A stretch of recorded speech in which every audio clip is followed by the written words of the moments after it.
Hey everyone, welcome to another episode of Big League Bourbon. Tonight we made the call to the pen. We have special guest Eric Berger coming in. Eric was a former 2008 eighth round draft pick of the Cleveland Indians out of the University of Arizona and was a left-handed pitcher. He spent 7 years playing in the minor leagues up through the AAA level, and he is now the CEO of Majestic Munchies, a healthy vending company, and he is also a children's author. So tonight, come on, ask us some great questions. We're going to talk bourbon, we're going to talk baseball, and have a great time. So here's our guest tonight, Eric Berger. Eric, what's going on, my man? Hey, Chris. What's up, going Chris? on? Thanks for having me. Yeah. Happy to be here.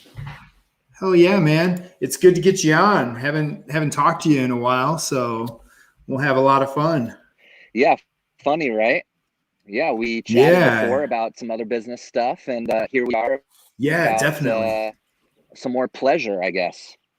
Yeah, definitely. Me and Eric are in a former minor league baseball and major league baseball bourbon group called Barreled Up.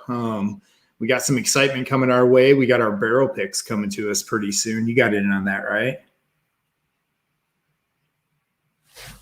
Did I lose you? Uh-oh.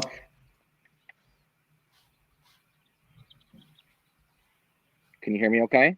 Yep, there you are. It backed out for a second. Gotcha. Okay, let me know. Yeah, absolutely in on the barrel pick. Excited about it. It looks like it's going to be a pretty high proof, heat up a little bit, but hey, yeah, let's do it. Yeah, for sure. And for guys that don't know, we did an Obitanium light whiskey barrel pick that's going to be coming in hot at 134.8. So we're very excited about that coming into us and looking forward to it. It should be coming out in the next 2 weeks, I think. Hopefully. All right. Yeah. So Eric, what got you into the bourbon world? I randomly wanted to host a boys' night with my friends, and in doing that would also be announcing that we were pregnant with our second child, and Nice. didn't know, whether to go wine or, you don't really do a tasting with vodka or anything like that. And I like dark stuff, and I went the bourbon route, and this was awesome. In 2018, and very glad I did. Everything changed since then. Yeah, it definitely has. The bourbon world continues to grow, and I don't see it stopping anytime soon, especially with the craft distilleries coming on, more people getting into it, bars, restaurants, private tastings. It's an exciting world. Couldn't agree more. Very crazy world. Exciting, and I love it that it takes years to mature and get the final product. It's like if you're patient and you do it right, then the rewards are beautiful. Yeah, for sure. So what's your favorite or your everyday go-to pick? Oh man. It's going to be along the lines of Buffalo Trace for me. This year was flooded with Eagle Rare. So I'm really enjoying that. And the Weller 107 is my top as well. And some E.H. Taylor as well. I've been lucky enough to have all those and have some stocked, and obviously still always looking, because those are the ones that you can sleep better at night when you have some reserves. Yeah. And Aiden Craig, our guy Aiden Craig, he says you're the only one getting those Eagle Rares right now. Funny story, if you don't mind, about Eagle Rare. Oh yeah, fire it off. I saw that awesome picture you put up, dude, in your garage. And that was after a buddy of mine owned a restaurant, pretty popular in Santa Ana. So we're talking Southern California, Anaheim area.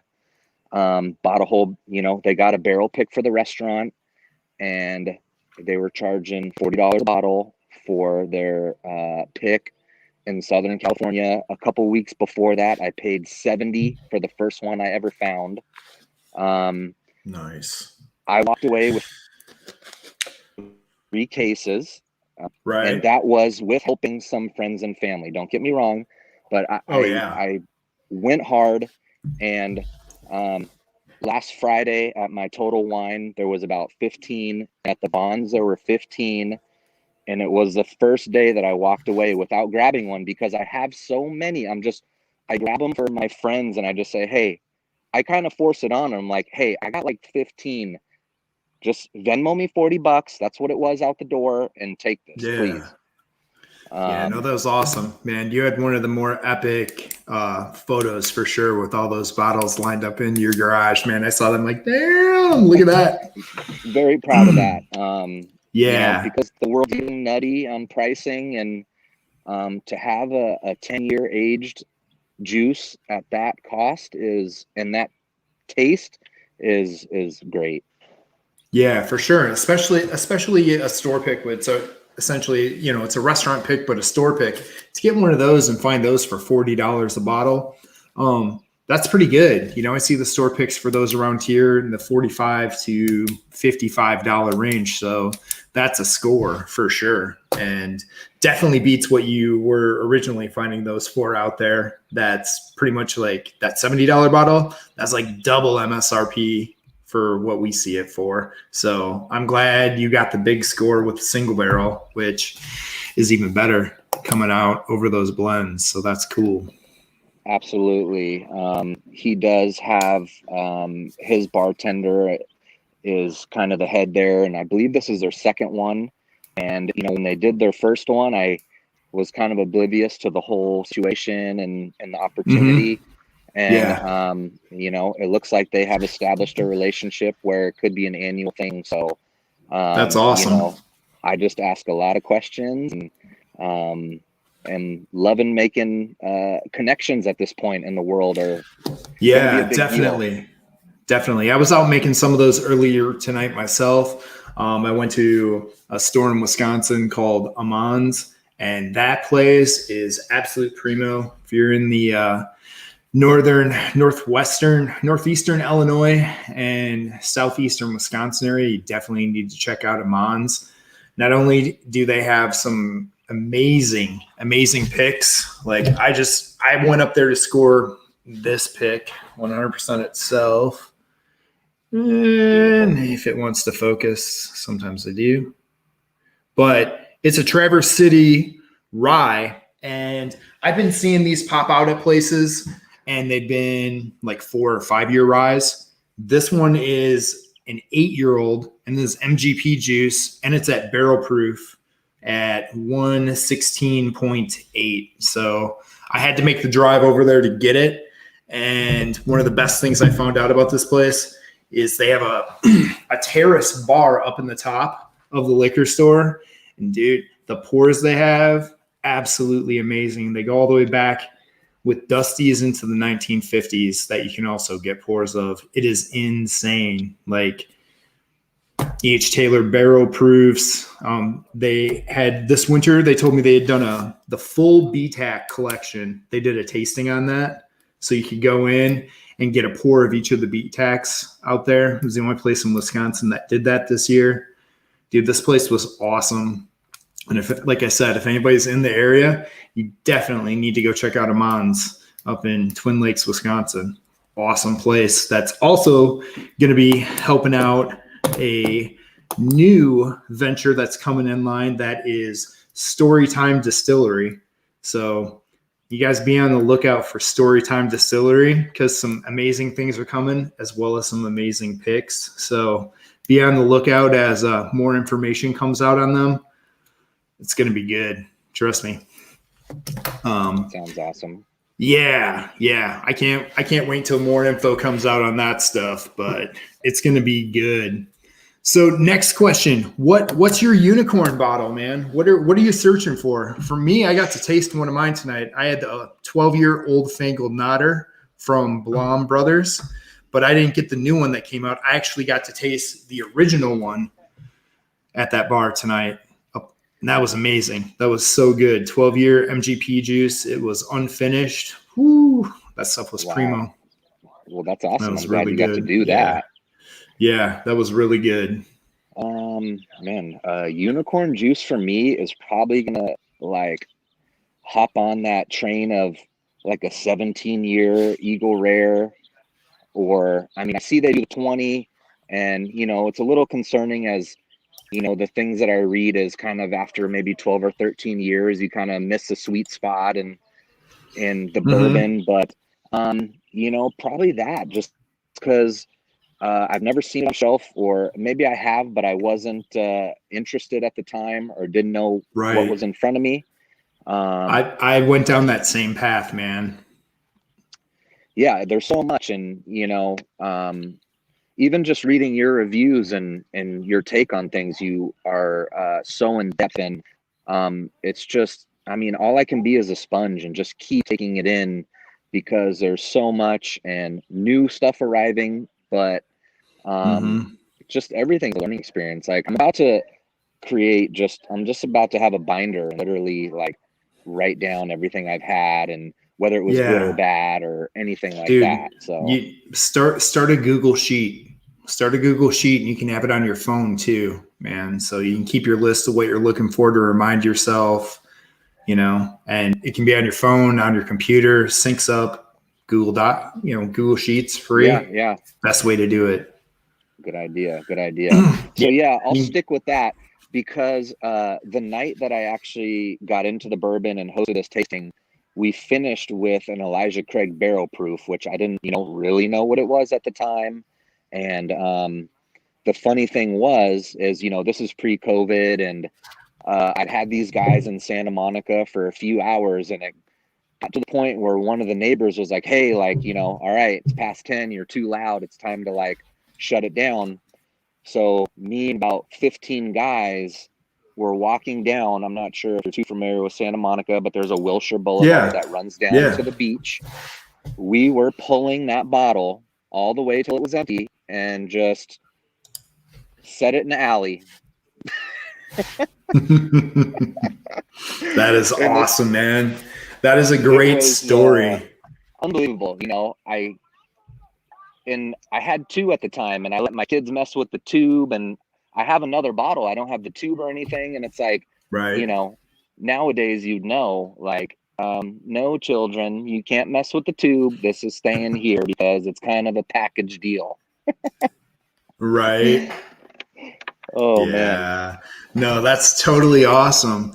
So I'm going to change it up a little bit. We'll get into a little baseball here, as everybody that comes out, there's so many great people in here. We got Shane Long, Gary Franchi, we got the Rube, Aiden Craig, John T, Adam, and Mike Stahl from Livewire Whiskey are in here. Michelle Lynn, the head of Women in Whiskey on YouTube.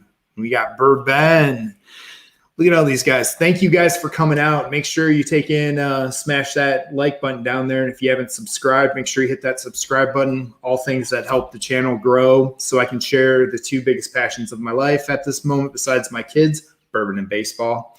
So with that being said, let's get into a little baseball. So you came out of California, got to go play for one of the most storied programs in the country at the D1 level. I believe you to be in the NCAA tournament 3 times in your career while you were there, correct? Yeah.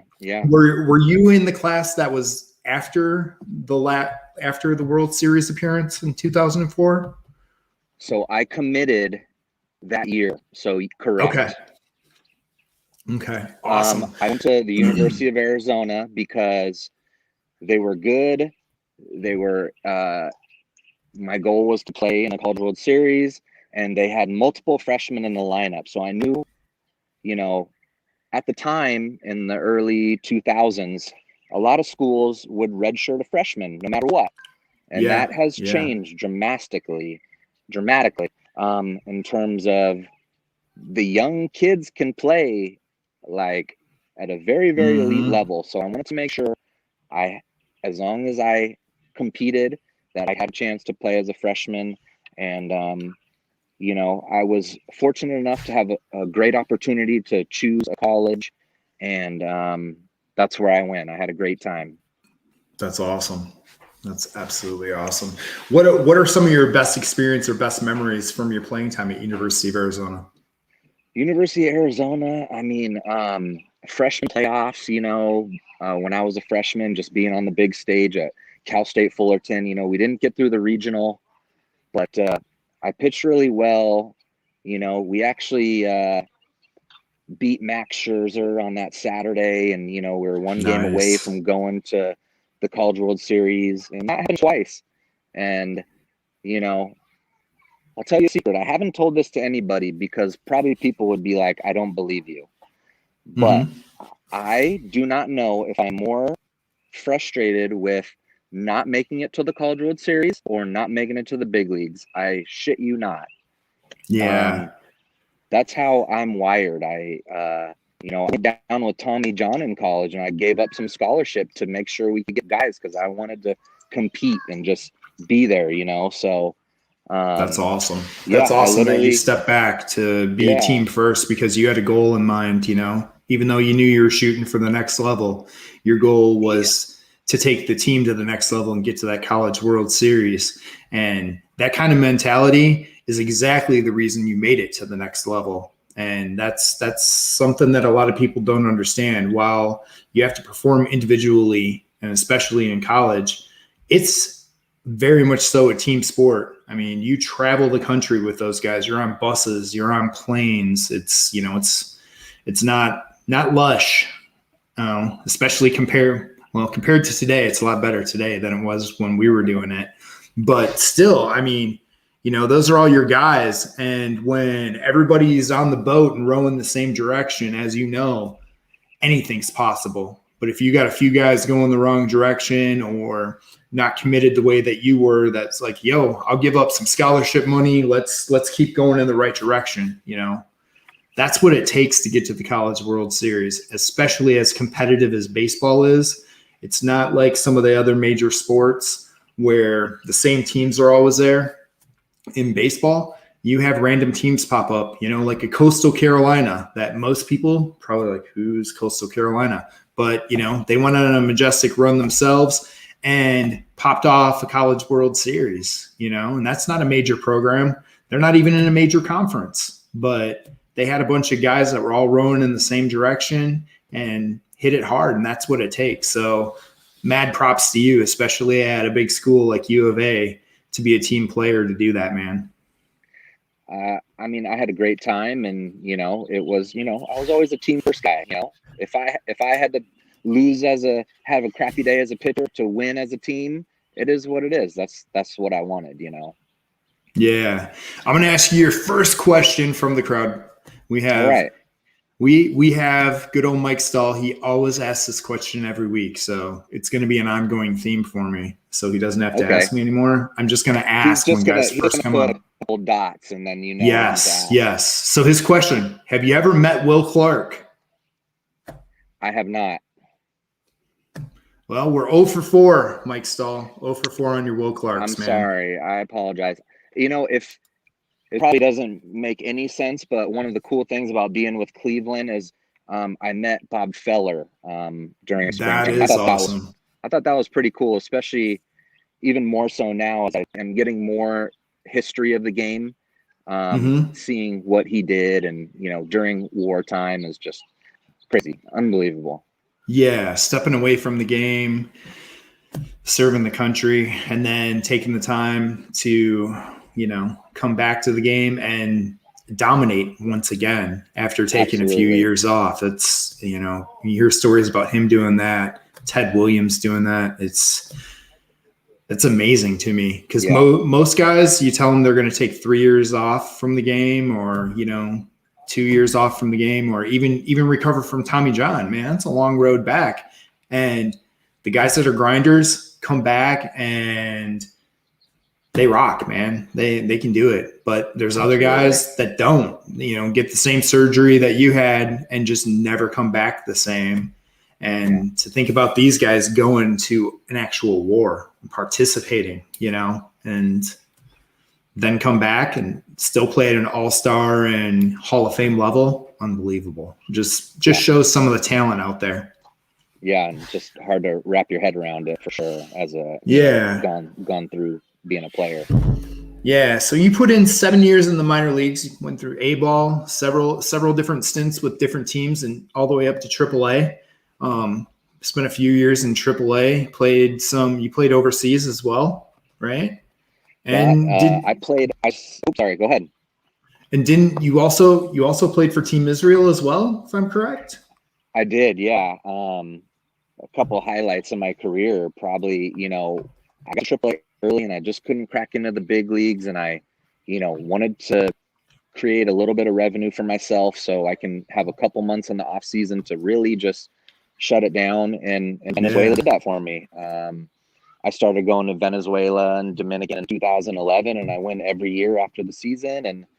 And Team Israel was created, and the World Baseball Classic, and I was able to pitch in the first game and get the W as a pitcher, which was kind of like the first win in Team Israel history as a baseball program. So, I've been working my whole life to get to the big leagues, and yet those are the highlights of my career, what I'm most proud of as well.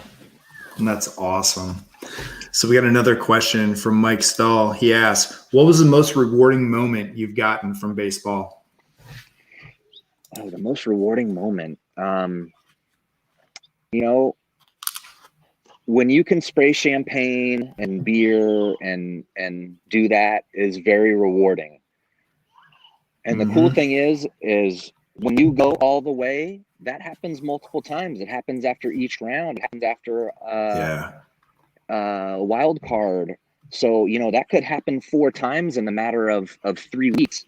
And it's, wow, it's crazy. And it is, it is. The dog piles are awesome, man. Yeah. And I think back to that, how reckless we were when everybody's running in, cleats up, diving on each other. But in that moment, I still remember that from my career, you're talking about getting into the clubhouse and just letting everything go and just celebrating for that couple of, hour and a half, and then it's back to business, the next day. Yeah. And, to everybody listening here today, that stuff burns your eyes really bad, just to let you know. But it's worth it. So one thing you can do at home is, we got people in the bourbon world. I'm sure we got people that are in all walks of life. You have little goals with your family or your wife or single or whatever, or getting a new job. Don't be afraid to go outside and pop a bottle of champagne and just spray yourself. Or if it's 2 people, do it. You can do it. Yeah. Hell yeah. And it's a good time, man. It's an experience. Absolute experience. We've got another question. We got one from Shane Long. He says, is there anything you would change in your career knowing what you know now? Yeah, sure. I would say it wasn't until I probably got to pro ball where you say, F it, F all of it. The result, the day, the outcome, the roller coaster. It's literally even keel. Just, you're going to bring the game home with you, whether it's good or bad. It's just how minimal can you make it? This is your job. Everybody goes to work every day. And when you go home, you just relax. You take a load off. You get ready for the next day. And just, be you. People talk. People can say whatever they want. But, whatever's in your soul and in your heart, that's what you go with, That's what I would say. That's awesome. And the next question comes in from Tim Evans. He asks, who's your favorite teammate who made it to the big leagues? Mark Melanson, hands down. Who was that again? It crackled out just a touch. Sorry, Mark Melanson is currently the closer with the Padres. And he was from college. So I'll give you one from college and I'll give you one from pro ball. Mark Melanson from college and Jason Kipnis from meeting up in pro ball. Yeah, he's a grinder, man, from over here in the Chicago area. That's right. He's a great dude, and it's kind of crazy. I think he should be starting somewhere, but he's considered old now. I mean, what time? Yeah. Yeah, isn't it crazy? Like growing up, we saw guys that played hardcore into their late 30s, early 40s, and it was kind of the norm. And as this game's progressed, we start seeing guys that are considered old when they're 30, 31, 32 now, and they're talking about their replacement.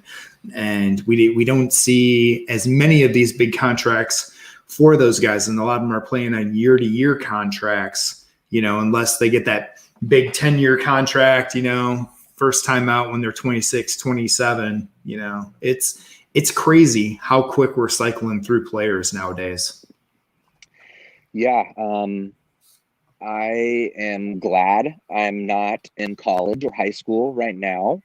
I was in a good time. I never did steroids in my day, and I know that was happening a lot. So that could have hurt me, but that never crossed my mind at all to even consider that. Ideally, I would have liked to have been a baseball player in the 60s, 70s, 80s. That seems like a good time. Although, the steroids and all that, but in terms of like a level playing field, I think that was kind of the prime. Yeah. And I think the young guys these days that are getting up and are so good, so young, is, strength and conditioning. It's quick, it's short, it's fast, it's sprints, it's speed. Yeah, it's a lot different. Like I've talked about it on here and talked with some of the other guys we've had on. I think back to, what nutrition was considered when I was playing, and I was a few years, I was like a decade ahead of you. But I think about spring training and all that stuff, like it was an Aramark lunch line where, they just scooped the stuff and slapped it on your plate. You're in the clubhouse, PB&Js, pop machine. There was no worry about nutrition. And now you see guys with individualized meal plans, individualized meals being given to them in spring training, even at the minor league level and at the extended facilities. Like everybody has a strict diet based on performance to help them maximize and speed up their development. Like, we're out here ordering Domino's and eating at McDonald's, getting that $15 a day meal money. I don't know how it was for you guys, but I remember when I first started in A-ball, it was $15 a day on the road to eat 3 meals. So you know what kind of shit everybody eats when you got $15. Yeah. I mean, it's science. And, one of the reasons I have healthy vending machines is because when I got off at the bus at 2 or 3 a.m., what the options were. So, absolute crap. Kind of some premium items in schools and gyms and sports facilities. That's where literally it came from baseball. Yeah. Do you want to talk a little more about your business you have going on, Majestic Munchies, and what goes on with that? So we just are a small vending machine business. We were living in Santa Monica at the time. We were a little bit north now. But I just thought of coming off the bus, and I've invested, I don't know how much money in vending machines. So we started looking for sources that, made vending machines. And, we came up to a place where we can purchase the vending machines and we're not entitled to any products that go in. So literally if it's on the coil, it works. And I manage all that. And, I get products. I got whole food products, and I get Costco and Smart and Final. But, having vegan and gluten-free options is just a need be these days because of people's allergies and all that kind of stuff, and good protein shakes. And, simple as that. It really, like I said, came from baseball and finding places that don't offer any snacks or drinks in their facility. Yeah, you found a niche and you're rocking it out, man. That's awesome. It's fun. Yeah. COVID disrupted. It came to a stop, and it's still going to be a few months to rebound, but it's okay. It is what it is, and you live and you learn. Yeah, for sure. I got another baseball question. I got a couple that actually came in. This one's from Cool. the Root. He asked, would you prefer playing in front of a real noisy audience or the COVID cardboard cutouts with the silence of the audience today, or those fake piped in sounds that they're doing? Oh man. So I'm a lefty. I'm a freak. I'm completely opposite of what everybody thinks. I want to be on the road getting booed and silence that crowd. Let's go. That's me. Yeah. Last year watching baseball, I was like, oh my God, if I would have made my debut with no fans, I would have maybe lasted 2 starts and I would have got shelled and I would have been done, because I am a performer. That was it. I wanted to perform in front of whoever was there. That's why I did it. Nice. So I got another question for you. This one comes in from Top Shelf Dustin. He asks, Aroldis Chapman is the only guy that he knows that blows his mind as a player for pitching. Who blew your mind or still blows your mind today in the game of baseball? One of my first few days in AAA, we were in Louisville, and Aroldis Chapman was on the other side. And wow, 103. Yeah. When you're like down in the dugout and you're kind of looking at the ball come out of his hand, it literally like goes like rises. This. Sorry, I'm trying to show you my hand. It goes like up because it's like an airplane. Great question. So him, I would say George Springer, and like right now, like my favorite player to watch, like who I would probably be like all goo for is Fernando Tatis Jr. and Shohei bringing Ohtani. the excitement. Dude, Shohei Ohtani is tripping me out right now with, I'm not even talking pitching. His swing on fastballs up in the zone is just extremely violent yet under control. I mean, I've just never seen anything like it. Especially for a 6'5" guy. The dude looks like a god. Yeah, he really does. And when they busted out the stat line the other day that he's the first pitcher to take the mound that is also leading the major leagues in home runs since Babe Ruth, that's just mind-blowing. And the scary thing, you want to say he's the best player in baseball right now. I know a lot of people do, but you have to stop for a second and wonder if he's even the best player on his team, because you got Mike Trout standing out in center field hitting 481 still right now. I think he's rocking out a 1.8 WAR already this early in the season. Like, the numbers Mike Trout's putting up year after year blows my mind. But all the way around, it's definitely Ohtani. But on the hitting side, man, it is hard to find a better athlete and a better hitter and just better overall human being if you know a lot about Mike Trout. That guy's the epitome of a throwback player to me. It's not about him. It's about showing up every day, being the best he can, and, going home, ain't driving fancy vehicles, driving a truck, eating when he's back home in New Jersey, eating at his best friend's mom's diner every morning with the same people, sitting at the little diner bar. It's so throwback. It's so amazing, Yeah, there's a term that I like that's just quiet and confident, That's what he is, quiet and confident. And I've been watching more ball this year than I have in years past, just because I kind of needed a break. I was raising young children, and now I'm just diving back in. And the dude hit a ball on a shift last night, right 1 foot next to the shortstop, and it went under his glove. Like, he literally couldn't get to it in time still. Yeah. So just, there's 1%ers, and it's just what a opportunity to be able to watch him play, soak it in, because when they retire, it's like just being able to see it live is special.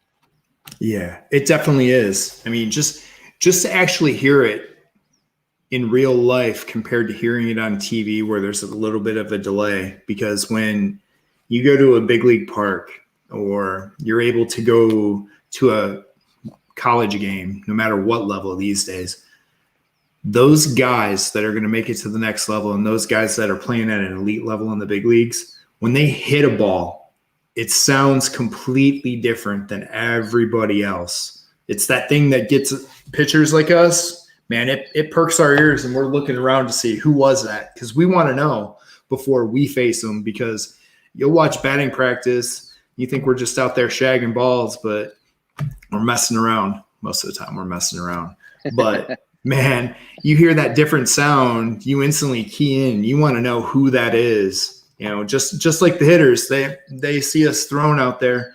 You got guys blowing up gloves all of a sudden. Everybody's like, whoa, which one's that out there? Because they're trying to figure that out too. Everybody wants to know ahead of time so they're prepared instead of going in blind. It's something that's special, man. And to be able to see a generational talent and maybe one of the top 2 talents that play on one team that we're going to see in our lifetime, not just a generation, but a lifetime, it's mind-blowing. It's mind-blowing, Crazy. Yeah. I mean, we've all seen great players, but like those 2 are just on a different level, man. Definitely. Yeah. So what else gets you going, man? Because you're a very competitive guy. So what were some of your routines? You're crazy lefty just like me. So I know you had some quirks or things that you had to do every day, whether it was wearing the same shirt every day you were out there, putting one shoe on in front of the other, a little cocked hat that all of us lefties get blamed for. I had a big handlebar mustache at the time. They would call me little Raleigh fingers. There's some good YouTube. There's some good Google images of that, you guys, if you want me to check that out. I always like to toe the line. I just always have struggled with.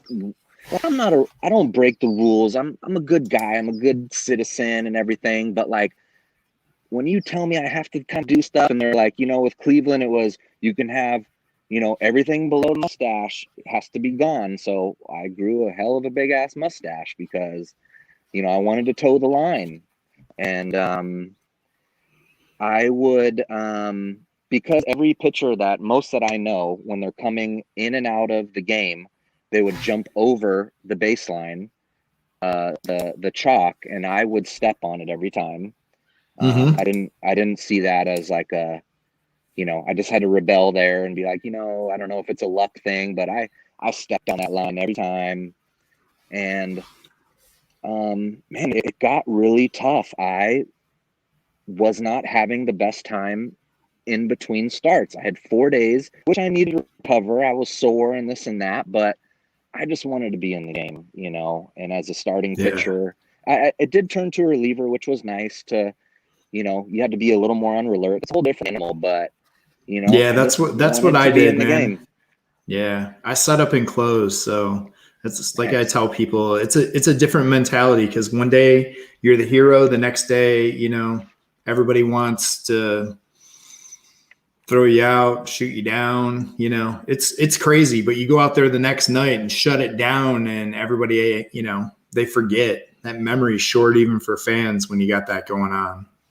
Yeah, I had a great year, and I think it was 2013 where I went over to Houston, and they had a really rough big league team, and I was having a pretty good year, and I was going to the field every day for probably 3/4 of the year. Like, hey, I can get the call today. It could happen today. Right. But it turned out I was the long guy. So that means obviously if the starting pitcher gets in trouble, right, I needed to go in and chew up 3 or 4 innings to kind of help the bullpen and help staff. So it turned out that for some reason, every first game of the series, I got in and I went my 3 or 4 innings, and I knew I was kind of off the rest of the series. So that was my first year being in the what is it? The PCL, is that Vegas Yeah. and OKC? The Pacific Coast League. Yep. So that was my first year there, and we played in Vegas a couple times, and they gave me the nickname Vegasburg because apparently after that first day, I was just having a good time. So that was fun. That never happens, man. Never. I would never guess Vegas, that. And I went from never having been in New Orleans to going 3 times in the year. I mean, it was amazing. Yeah, the PCL, you get to go to a lot of really fun places that you probably shouldn't be playing baseball in because it's really easy to derail your career. We have one of our guests in here, B. Sims, says, Eric Berger, my wife's family is from Goldsboro. Cheers, bro. Hey, so I am a product. My father was in the military, and I was born in Goldsboro, North Carolina, and we moved when I was like 2. But yeah, I'm proud to be from there, and I was happy when I was in high A with Cleveland. I went to like Greenville a couple times. This is like South Carolina, but I got close I played there. to back in that neck of the woods, and it was a great time. Nice. Especially in April. You don't want to be in Cleveland in April unless, for the pay, yeah. Yeah, definitely. Man, you can still make that 40-man money and not be in Cleveland in April, though. I know, I never got the shot, and I honestly, I'm fine with it, but somebody dictates your career. You gotta get the call. I put myself in a few positions to get the call, and I was in positions to absolutely not get the call. So, it is what it is. Yeah. So when you were out and about and doing your thing, you talked about having some fun in Vegas and things like that. You got any crazy, wild, fun stories you want to share? We've had some pretty good ones on here. Oh man, I don't know. Geez, Greenville. We got crazy in Greenville a few times because it was about a 30-minute drive, but we were back on the college campus, and I remember just when you pay like $5 for a wristband, you can drink all night, and I was responsibly irresponsible. Don't get me wrong. If I knew I was up, right, then I wouldn't do anything crazy. But I could handle myself, and that's kind of getting prepped for the big leagues. To be able to handle yourself and all that. So, just I couldn't put my finger on a lot of stories. I need to like write stuff down because just 7 years is not long, but long to play, and just the relationships that I made in baseball is great, and they carry over to this day. And just a lot of these guys are thinking outside of baseball too. Very business-minded guys. Yeah, there's a lot of guys that are putting up companies and doing stuff while they're still playing, that aren't doing the regular grind that we used to see where we just go pick up whatever job, or you had guys at Home Depot and stuff like that. It's fun to see, man. And it's especially fun to see like in our group, you've got your company going on. We got Randall Thompson with Dugout Mugs throwing down, like, dude, that guy blew up overnight. It's awesome to see. But there's so many guys, and it's crazy to see how many of us and how many young guys are going the entrepreneur route and starting their own businesses early. And, our community is all supporting each other that way. It's just like the bourbon community here through YouTube and Instagram, both platforms, a little different crowds. But everybody takes care of each other. Everybody supports each other. Dude, it's cool. For me, getting into the whiskey community has been the closest thing I've ever had to being back in baseball. I tell people that you got that camaraderie. Everybody's checking on you. Everybody's making sure you're good. If something happens to somebody, everybody pulls together, lifts them up, gets them going again. I never thought I'd see that again after baseball, man, but I see it here. And that's what made me so passionate about this and, got me down that initial rabbit hole with it and diving deeper. And, it's fun, man. Like to find something like that, like baseball that I never thought I'd have again. It's cool. We got to get you in here more, man. Cause I know you love this stuff too. It's, I'm growing every day. Like, I it's nice to, like, I was at my house last weekend and just poured a variety of different things, and I cracked open. I hoard. I don't hoard a lot, but sometimes I'll sit on a bottle, and sometimes I just got to look at it for a long time until it's time.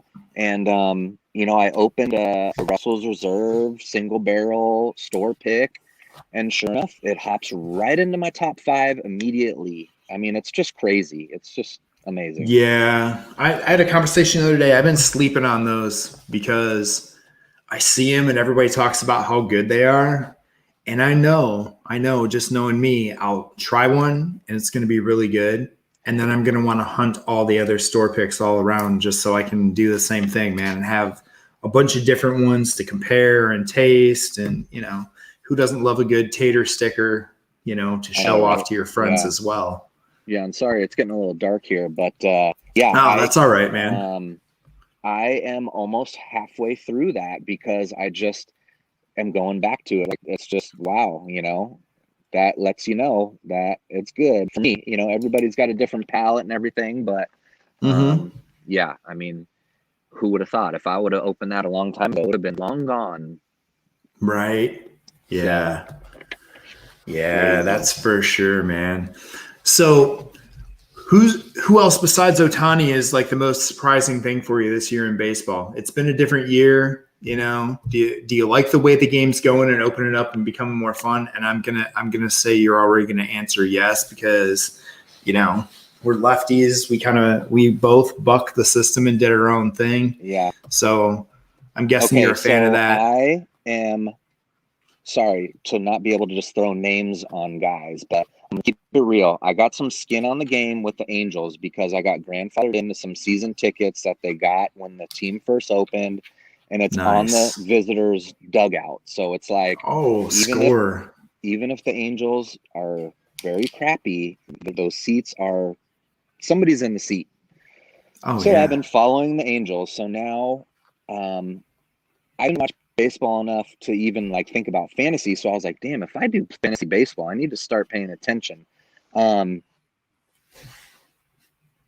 Center fielder, Rangers, is from Cuba. I don't know his name, but that dude is a baller. I can tell. Their first baseman. Sorry, guys, I don't know names. I should be better, but I'm just literally like diving more into this than I ever have. And a lot of these names I don't know because they are young. But just and a lot of these teams are flipping rosters in a hurry, so it's hard. Yeah. So I'm trying to think of who else they played. My wife's a big Dodger fan. I would say, what's his name? The shortstop. Help me Seager? out. For the Dodgers? Seager. Yeah. I mean, for years now, I could tell that he is something special. I would have said Lindor. Nobody could hold a stick to him, but wow, Seager is amazing. Let's see who else. And don't get me wrong, I haven't seen a lot of players play either, so I could be missing out on a lot, but I'm definitely taking it one game at a time. And it's fun to get back into it, isn't it? It is. But unfortunately, I do wish I had a better grip on more names and the players, because I'm getting older now too, and I'm so far removed that I'm kind of starting from scratch now. There's only a couple guys left that I rub shoulders with, but these new guys are just crazy. Yeah, for sure. So here's another question for you. We all go through this. So like you're talking about how you're just getting back into the game. You've been out for a while. You're starting to get back into it, finding that interest in it, catching that love, catching more history of the game. I know I went through it when I first got out of the game. It took me a while to want to be involved with it again. Did you go through the same kind of thing? And that's where right now it's all coming back together for you? A little bit. Even when I was playing, I had a hard time watching it because I wasn't playing and it was a slow pace for me to be able to sit through at the time. So it was definitely both. It was kind of like, because I was playing a whole season in the U.S. and then going from October to January playing in South America. So right. Night, Shane. When I was finally, Oh, you're good. Keep going. I was just saying that one of the guys is jumping off. All good. So it was just kind of like, yeah, I stepped away. I helped raise my first niece, and it was just a nice bit of clarity to not live out of a suitcase for a little bit and just kind of relax. And, I didn't really have any need to watch. And then as of about 2 years ago, I started watching in October. And then as of this year, especially with the Angels situation, and just having a little bit of skin in the game, I'm just on it. Yeah. And we got Tim Evans. He just asked, I don't know if you saw this or not. You see Bryce Harper get nailed in the face last night? I saw that today. Yeah. Not because I saw 97. Did you see that the pitcher hit the next guy up in the ribs too? I didn't. Oh my gosh. First pitch back, 97, up under the armpit. It was heading up in there, man. So 2 pitches in a row. Girardi got run right after that, yelling, if you can't throw, if you don't know where the ball's going, get the hell off the field, Yeah. I mean, wow. I mean, when you're pumping 97 and better, holy shit. Yeah, very crazy. Like, seeing it from the other side as like a position player and a hitter. I remember being low A and, 97 and low A, 98 and low A is a little more erratic than AA, AAA when it's more in zone. So, wow. Definite nuke Lelouch moments when you're down there, especially if you're in the Sally League, man, which you were, as was I. You get that heat, hands get a little sweaty. You don't know what you're doing with the rosin yet or the bullfrog or anything else. Man, those balls, they're slippery. And some of those guys can't throw a strike or hit the broadside of a barn to save themselves in the first place. Yeah, I mean, it gets bad. It could be like like a cue ball. Like a cue ball. Yeah. Yeah, that's for sure, man. It is nuts. What do we got here? Somebody says no crying in baseball, no loyalty either. Yeah. It says I miss the days of the career team players. It hurts the game a lot. So what do you think of that? What do you think of the guys bouncing around? You got Bryce Harper, he bounced from the Nationals. They gave him a nice offer, went the Philly route, and then his team bounces off and wins the World Series, and that guy still hasn't sniffed the playoffs. That's a good question. I don't know. I know. Well, you kind of talked about it earlier, man. Like you gave up money to keep your team going in the right direction. Now, Bryce Harper got a nice offer. While it was $50 million less, it was still over $250 million, but he chose to go somewhere for $333. And, his team, well, they benefited in my vision of it. Gave him some more money to bring in a few guys, and it got him over the hump to the World Series. So for you, if you were in the big leagues and you had to make that choice, what would it be for you? Would it be, I'm going to go set my family for generations with money, or you chasing that ring, man, the ring bling? I would definitely say combination of both. So you would have stayed for 250? If we're talking numbers like that, I mean, let's just say minimum. Let's say if 250, 350, and let's say you had 10 teams involved. I would not look at the 350. I would look at the team, the location, and the chance to win a ring. Yes, absolutely. Yeah. I would not just go for the 350. No. Yeah, so Philly wouldn't have been your first choice. I mean, come on. These guys can interest alone, let alone, they know good people. They're making good, and most of them are making good investments. And at that point, even if you can walk with 40 million liquid after a career, that's generational, unless you do something very not smart, or just if things just don't go your way whatsoever. Yeah, 100%, man. And then you get those guys that are really smart that make sure that they take that free agent money in Texas or in Florida, so they're not paying that state income tax. Absolutely. It's crazy. I mean, you're getting taxed on where you are that day. And I didn't even know that till, I don't know if I knew that when I was even playing, just kind of talking to guys. And yeah, I bet a lot of people in the chat don't even know that. So when you play in the big leagues, you get multiple tax forms at the end of the year because you get taxed on the city you play in for that day. So you need a good accountant. You need a really good accountant.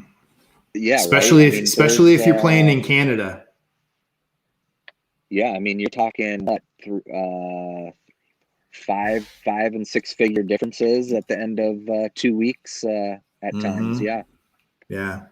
Yeah. So you get some of those guys, especially in Texas, you play a couple series that are interdivisional, man, dude, that's where it's at. And then you go on a homestand, you're making significantly different money than guys that are, playing out of California or the guys that are in New York or Philadelphia, because that tax rate's a whole hell of a lot different.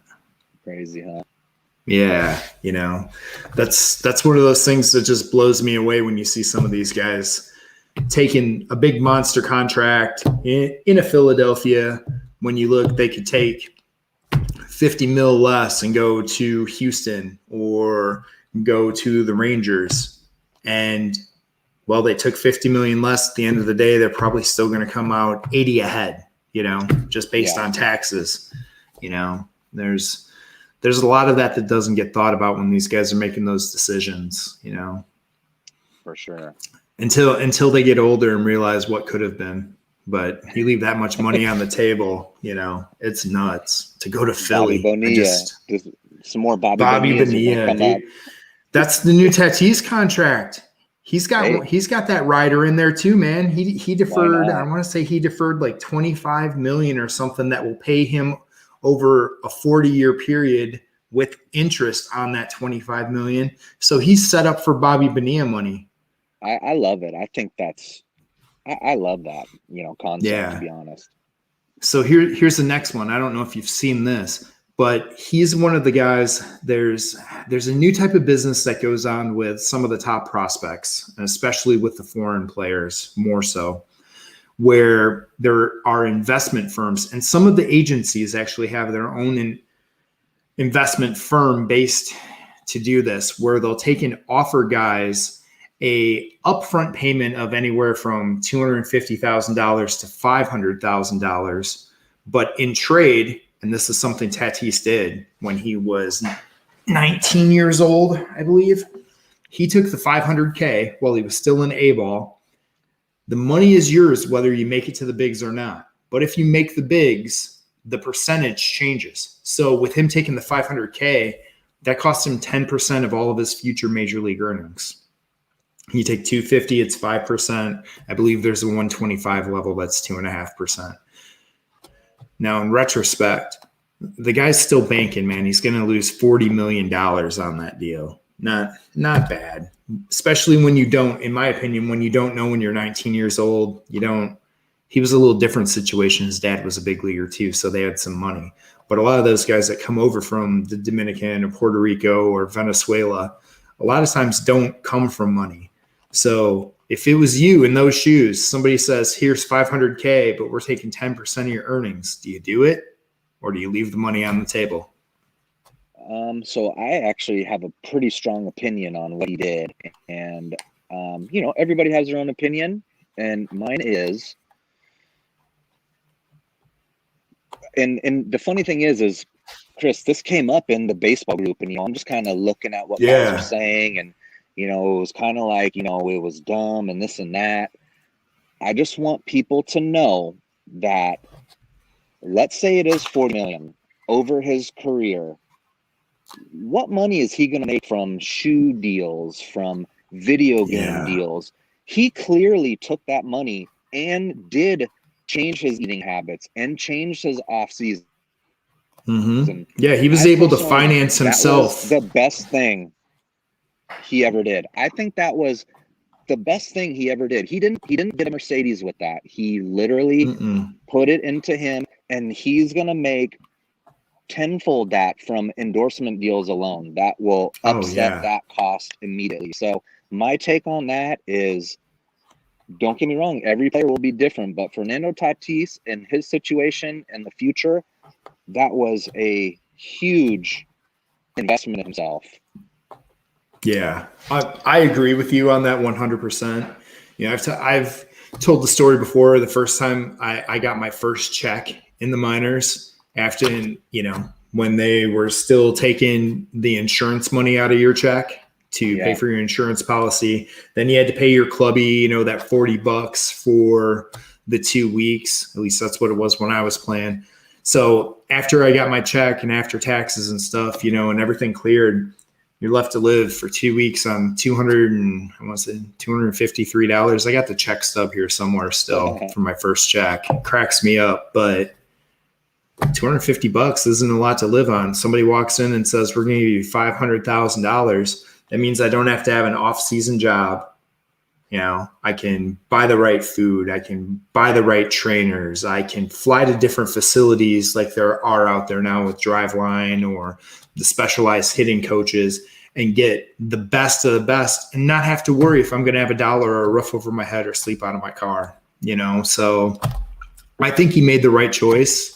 Like you said, he's making all that money back. And if he never made it, dude would still have some money in the bank to be able to finance his next venture, you know, whether it's entrepreneurship or, you know, just holding him over while he's trying to figure out what's next, because some guys just don't know, you know. So I think it's the right choice. Yeah, and you know, there's thousands and thousands of pro and minor league baseball players. Every single one of those guys has had a different path. And, you know, in his situation specifically, I'm on board with, I think it was a good investment in himself because he did sign that contract and he is an extremely marketable player, you know, off the field. So. Yeah. So here's another one for you. I talked about the checks. So when you got your first Topps $5 baseball check, did you cash it or did you keep it? I don't remember. I think I had Bowman. You know, in 08, I was drafted a few different times and I signed in 08. I don't know, but if you were a card collector at the time, then you are killing it right now because it was a dying market. I mean, it was nothing really. And I think I had a little Bowman deal and I'm pretty sure I cashed it because I didn't have anything. Cutting out, man. I think we might have lost him a little bit there. We'll see if he pops back. Can you hear me? Hello? Hello? Uh-oh. Hello?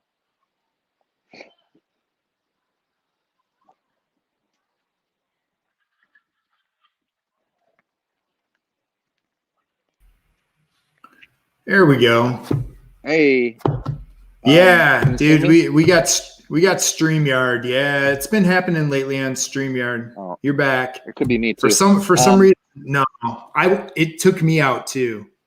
So okay. I was just saying I had like a little Bowman, which is a card deal, and I definitely cashed the check because, you know, I didn't have much at the time, and it probably helped me a little bit during an off season. So. I had Jason Hirsch on here, and he talked about when he was first drafted and he went back to school to finish up his last semester, how they came in to autograph the cards and do all that stuff. And you definitely did that because you've got some Bowman cards out there in your University of Arizona gear, and you did some autograph ones then too.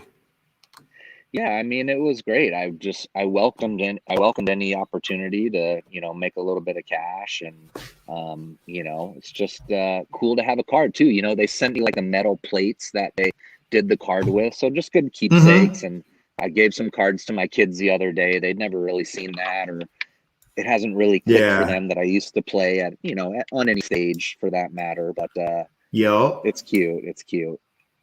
Yeah. I have twin 5-year-olds that, you know, they know about me in baseball and stuff, but they don't get it yet. So it'll be fun when they come down here to the office and see the different memorabilia that I have on the wall, if they look and say, ooh, baseball right now, when they're going to actually understand what it is and be like, oh, that's cool, and maybe show their friends and stuff. We just, got to lock it up so their friends aren't partaking in the fun behind me. Cause I know, For sure. I might have done that when I was a kid. Yeah. I think we've all done that. I would have loved, I was a little jealous of the guys that were, having kids and bringing them in the locker room. That would have been real cool. But, everybody's got their own path, man. Yeah, for sure. So what's next, man? What's next? You're also an author. You got a children's book out there. Do we have another book coming? Yeah, there's going to be a couple. If there's anybody with some kids, we wrote a book. It's called Martin the Mushroom. It's a treasure adventure series. I'm into gemstones a little bit on the side or growing up. And we just kind of went that route of education and fun little stories, bringing some gemstones to life. And yeah, just like that. So a little history, a little education, a little fun story. It was a good excuse, to get off the bourbon subject. We wrote it with real good friends of ours, and we would drink wine and work on the book. Yeah. So it's been fun and it's out there, and yeah, we're definitely want to do 3 or 4, a little series. Good excuse to sip some good stuff and put some stuff out there for the kids, Oh yeah, man. That's awesome. So you also have one other business. You've got the necklace business. You want to talk a little bit about that? Oh man, that comes and goes. I'm like a man of many things, but check this. One year we go to this beer festival. This is when I was playing. So like it was like in the off season, and I'd never been, I never did cool shit like going to beer festivals and concerts. Mm-hmm. And people would make pretzel necklaces and bring them in, and people are asking, hey, where'd you get that? Where'd you get that? Yada, yada, yada. So like I did a little research on how much it would cost to have like a little 10 by 10 easy up, and, went and followed the health code guidelines, and I made pretty much prepackaged vacuum sealed pretzel necklaces and sold them at these events in the off season. It was one of my little jobs. And dude, that's awesome. These are like 3-hour events where, I did 1 or 2 a month. And that was my income off season for about 3 or 4 years. That's awesome. There are, maybe future plans with that, but it's like, I can only take one thing at a time. Mm-hmm. Yeah, for sure. For sure, man. But always looking for the next big thing and keeping it fresh, man. Seems like you've got the food, on the lockdown, man, when it comes to the entrepreneurship. That's awesome. Baseball. If all else fails, sports are great because adversity and, unfortunately I see little failures that happen during the day can mean so much to somebody. Whereas like, I feel like a lot of athletes are just, when you kind of fail over and over, it's just like, no big deal. Like nobody cares. You care. You want to get better, and you just move on, and I think that's just helped me. And it's just helped me so much in my mindset. Like I'm not scared of anything in life. Let's go. Yeah, that's awesome. So next question. If you were a kid today in high school and shooting to chase your dream playing baseball, what would you tell your high school self now?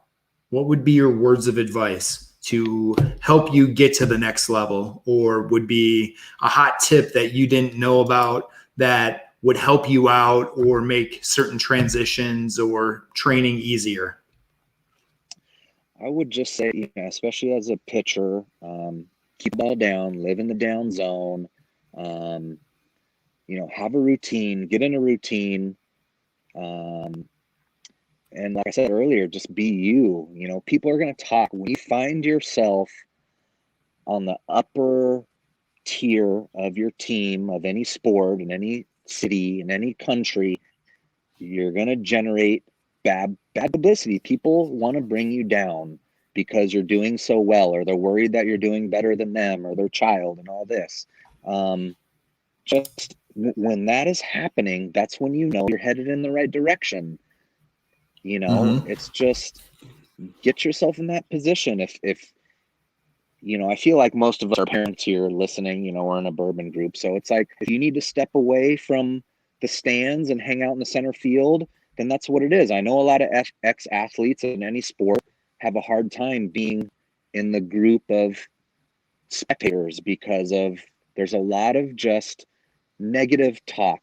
And as an athlete in any sport, baseball especially, when your butt gets handed to you on the field, I know the one thing I'm going to do for my kids or anybody is just be a support. They already got beat up. Just be there and support them, and know that it is not easy. It is not easy what they're doing. So just, support. That's all you can do. And also, when you're in the moment, when you're in between the lines, when you're not in timeout, when you are on the court, in the field, feed yourself two things. Feed yourself oxygen and confidence. That's all you can do.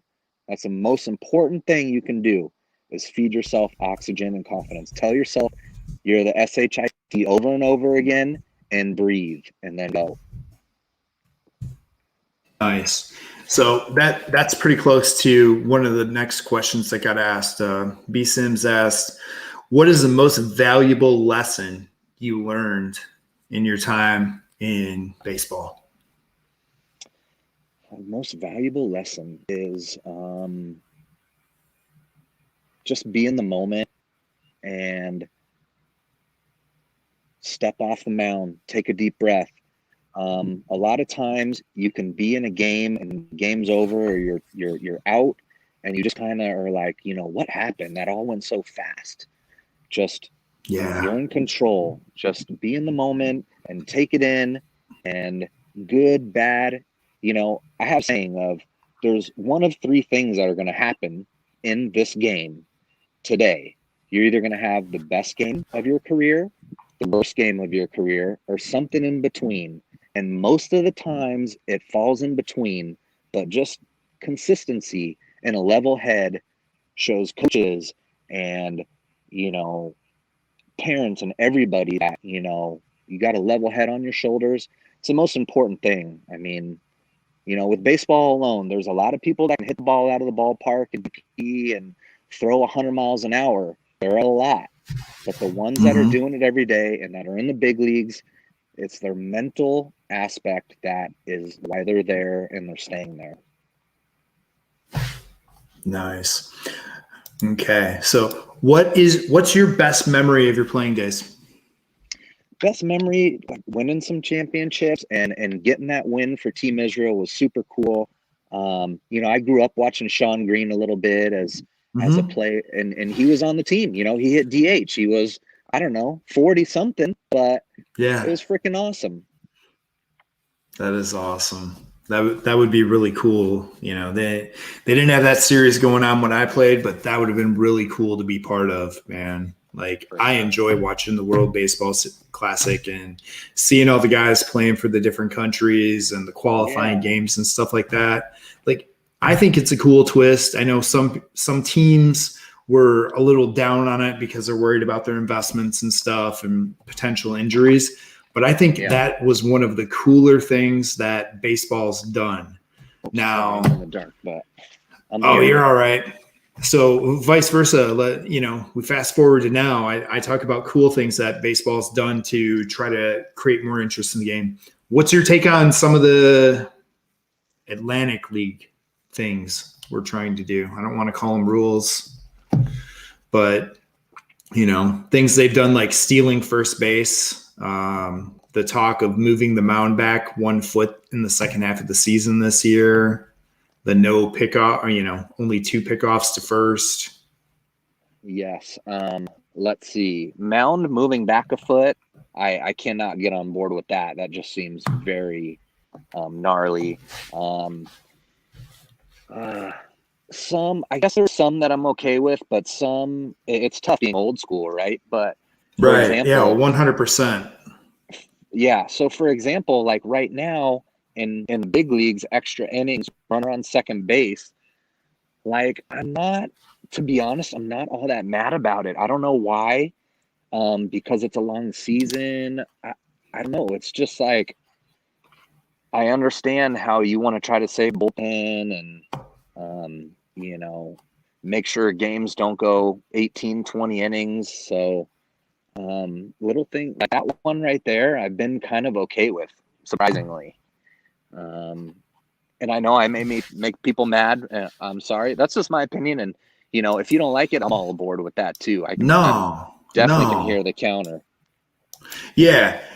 And that was going to be part of my next question. Now, with the changes to the game, and especially with the doubleheaders being 7 innings, we watched Madison Bumgarner throw a 7-inning no-hitter, but Major League Baseball is not recognizing it as a no-hitter, but recognizing the game as an official game.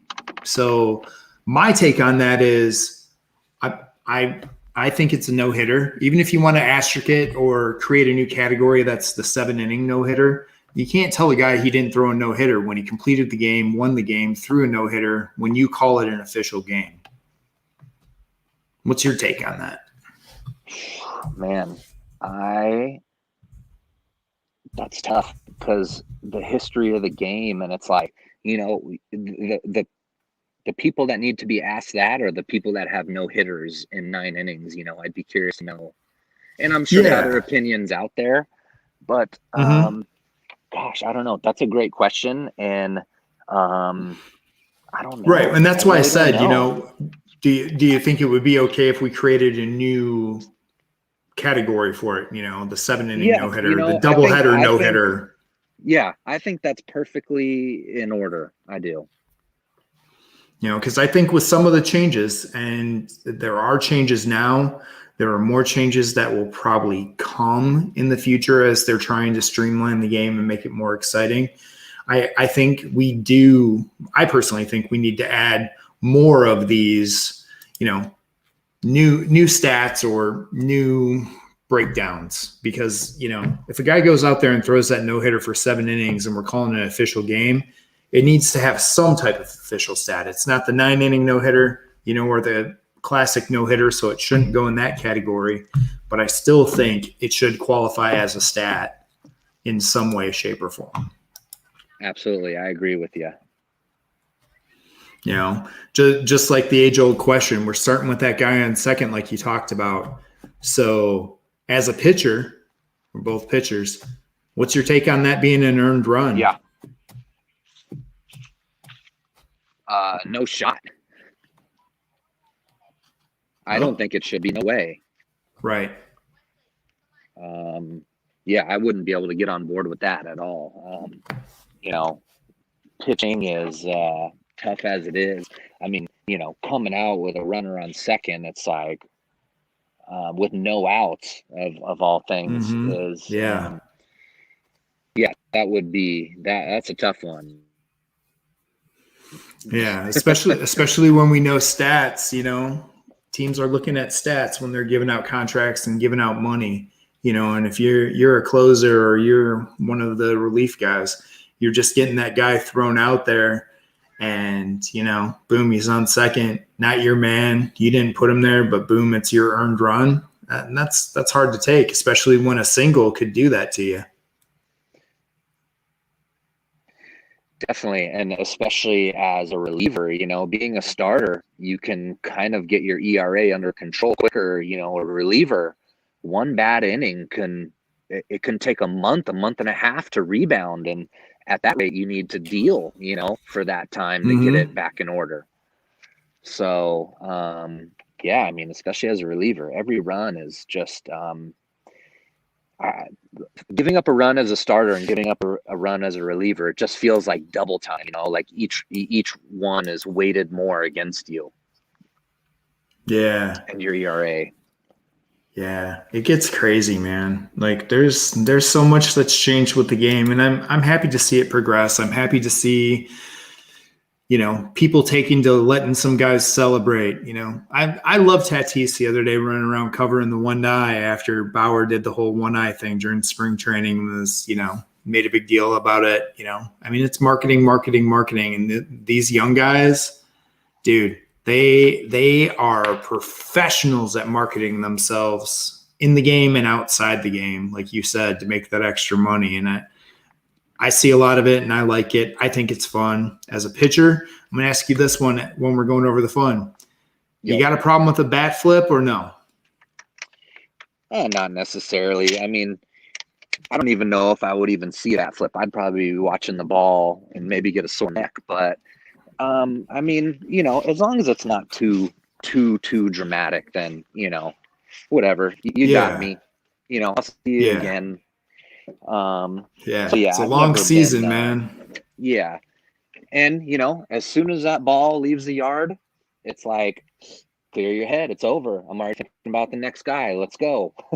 Until the coach takes the ball out of my hand, you got to just, you're in there.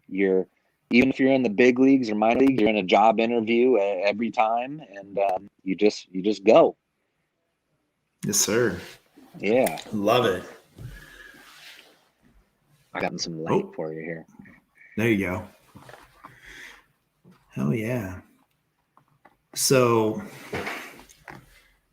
as you continue on and you're going to teach your kids some lessons when it comes to baseball or life lessons, what is the number one lesson you can give your kids or you'll share with your kids to help them along in what they do? Oh, that's a good question. I think other than saying and telling is kind of, I'm going to attempt to put them in situations where they can fail. And I want to create adversity and I want to create issues, obviously at first in a controlled environment, but to make sure that when failure happens or these things in life, I want to try to make sure you don't get overwhelmed too much and don't get anxiety and just kind of, if there's anything I wish my kids don't take my athletic ability or anything. I just want them to take my mindset. I want my mindset in them. When I wake up and I look in the mirror, I'm confident, and that's baseball is part of that. But something else in me is just, I want everybody to be confident. I want people to love who they see in the mirror. And I think that just helps them create better relationships with other people and treat other people nicely and respectfully. And, I think with that, you can be whatever you want. I don't care if my kids are athletes or not. Just, hey, do it in school and, we'll figure out what you're going to be. That's awesome. That is awesome. So do your kids currently play any sports now? We sign them up like rec league with the city. We got him in some basketball. We got him in baseball. He only did 1 or 2 practices, but I'm going to New York for a family wedding and he's going to miss it. So we're going to, get him back in. I want to get him in soccer and baseball and kind of everything for now. Yeah, for sure. For sure. And I know soccer gets a lot of hate and stuff, but I think that's a good one. You get the kids out there, you get to run some energy out of them. First of all, as a parent, I think that's amazing. But second of all, it teaches them, you got to be present. You're running, you're being active. I think a lot of times, especially now with kids sitting on tablets and we got, we just went through COVID. So I got to watch my daughter sit a lot of the times in front of a screen because there were different meetings and meeting times all day for school and they're not getting outside playing or doing a lot of things that they're sitting around a lot. I think it's just good to get them up and moving, and I think that's a good entry sport to just get up and move, Definitely. And then we have the kids that excel at it and make it fun and amazing. But for other kids, it gets them up and it gets them moving and gets them jogging, gets the blood flowing. And, all those things transition over to different sports. Baseball, you're running. Basketball, a lot of running up and down the court. Even football, you got lots of running. in soccer, when they're super young. I think it's fun. You can put a bunch of 5-year-olds out there. I love seeing my kids do it. My boys out there running around chasing a soccer ball. It's some of the most interesting, hilarious stuff I've ever seen in my life. I bet. You got 20 kids running around chasing the ball, don't know what they're doing, but they're learning to be team. I couldn't agree more. I mean, and then as they get older, they don't even know it, but they're, coming up with strategy within the game and looking at things at different angles. And I mean, I would have probably talked crap about soccer until the last, FIFA or two, and I'm watching it and I'm just awed and complete awe of the talent of these guys, what they can do. Yeah. It's just, man, you just got to watch it and respect it. I mean, wow. Yeah, it's unbelievable, man. The top athletes all across the board in different sports, and if you just take the time to appreciate it and watch it, it blows your mind. So that'll lead to my next question. Growing up, who's your favorite athlete? Any sport, doesn't matter. Your favorite athlete that you just, you collected their cards, or you always had to catch them on TV when you could, or you just really appreciated? I would say the one that comes to mind, and it's weird, I was never a card collector or anything. Probably being a lefty would be the big unit, Randy Johnson.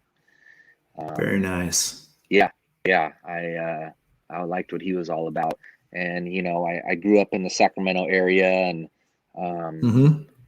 99 to 03, the Kings were fun to watch. The Lakers kind of took care of us every year, but, that was fun to watch a little bit there. I was about 20 minutes from the stadium, caught some games at Arco Arena with the Chris Webber and Jason Williams, guys, and Peja. So, coming from me, it's funny to think about it. But that was those guys.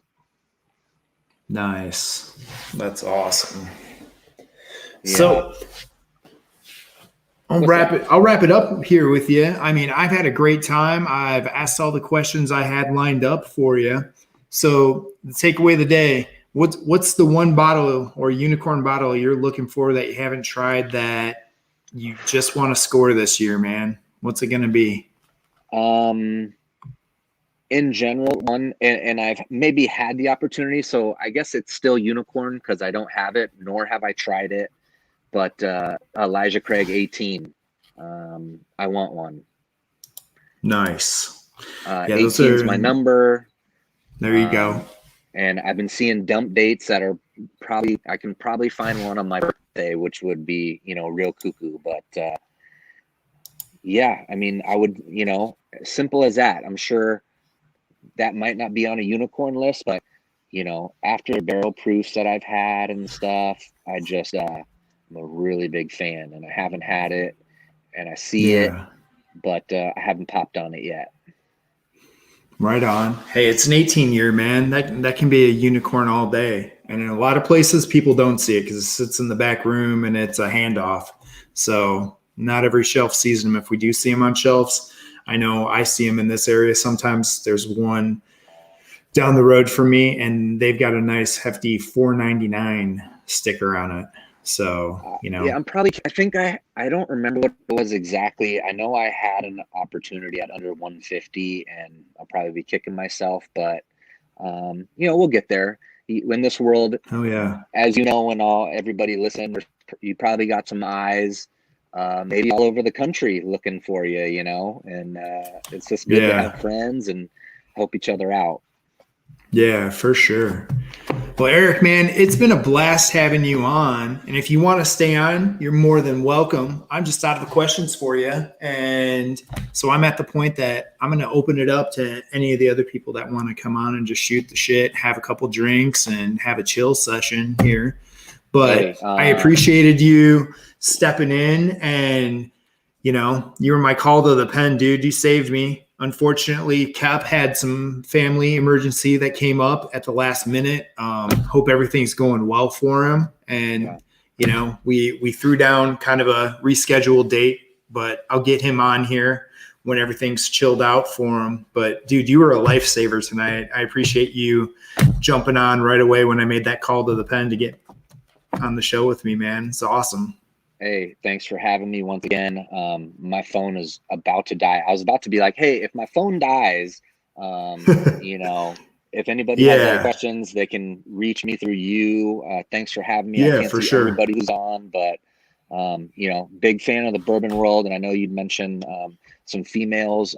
I think that's one of the reasons why this world is growing so much is the women in bourbon, and I love it. I love it. And yeah, if your wife's into it, man, Women of Whiskey, you can find them on Facebook.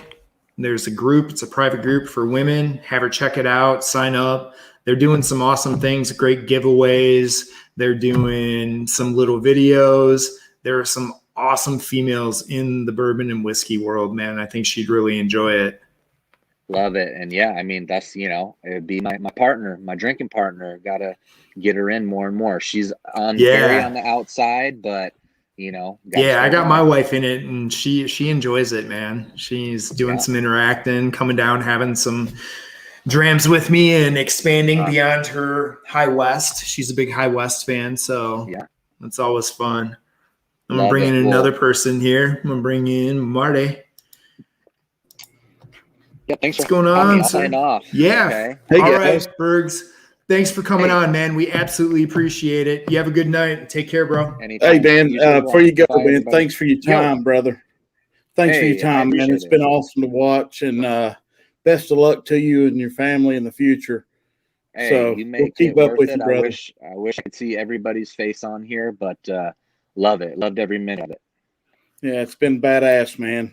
Awesome. Hell yeah. Thanks Cheers, everybody. Cheers. Cheers, Bergs. Later. Bergs, thanks, man. Hey, Marty, what's going on? Oh, dude, I'm so happy I got to sit on my hands so I don't wave at everybody. What a great night, man. What a great guest. He is just so down to earth and dude, Berg's a fun time, man. You should see him. If I would have had more time, since it was totally last minute, and he saved me and said he'd come on with 5 minutes to go, I wouldn't have put a card on the little yeah, I got you. Can't think right now. You know what I'm saying? Like everything's going, man. But the thumbnail. But I would have taken his picture from the other night. He was going to one of his friends' parties, and he threw down the most amazing outfit. You saw his sunglasses he had there, but he was wearing the old Brett the Hitman Hart outfit. Like he got his hair all greasy, and he had the white tights on and the black tank top, and he had his bottles of bourbon and went to his buddy's bachelor party that way. Wow. Yeah, dude. He is a great dude, and absolutely enjoy him. Yeah. I mean, you're knocking out of the look, whoa, hold on a minute. Look at this guy. Look here. Look at this guy. God. Yeah, Mike Stahl, his hair is absolutely legit. How you like my lighting, Chris? I got new lights in here. Yeah, I see. So you got those little lights up in your case, don't you? You got one shining on you too? Lights on the side of me here. Yeah. So dude, I got my overhead turned off now. If I turn it on, then you can see it like. Yeah, dude, it looks good. Yeah. Oh, yeah, that's a big difference. Keep the overhead off because it keeps the shine off your head. And I don't mean that disrespectful. True. I got to get a whiskey nose hat on you so you can turn the overhead on. Yeah. There you go. There you go. I got a hat.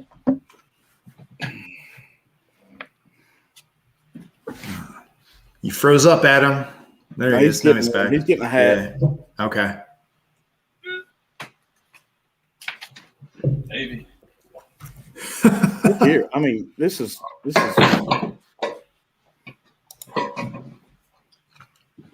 There he is. Hey, what's up, buddy? What's going on, man? Have a good stream. Well, thank you guys for all coming out tonight, man. It's fun. It's fun seeing everybody out here having some fun, talking, seeing you guys interacting in the chat. I love it. You guys all asked some good questions too, and I just got to figure out what to pour. What you drinking? Well, it depends what time you got to go to work tomorrow on what you pour. I will be there at 9. I got to be there at 7:30, which is 7.5 hours from now. So yeah, I gotta get 3 kids ready on my own in the morning. So that also plays in. So I'll be up early. Hey guys, everybody in the chat, hit the thumbs up. If you haven't subscribed to the channels, please do, because it's a big deal, man. We exceeded 200 tonight, and I'm so That's grateful. awesome. That is awesome. Right there. I'm working my way there. Shits, man. Yeah. Oh, look at this guy. Are you really going to make me display the display names just so you can enjoy this? The wrench stall. Nice. I got wrenched on my first 2 channels that aren't mine today. When the hell did I become Mary? Is that my typing era? Yeah, it has to be because I didn't type anybody's names. Jeez. Whiskey Knows Mary. Oh, shit. Did you borrow a computer from Mary? Damn, man. God. Chris can change it for you. Can I? Click the Whiskey Knows is Mary. Yeah, shit. Whiskey Knows is Jenny. It's not Marty. It's not Mary. It's Jenny. I'm just here to damn clean up the mess.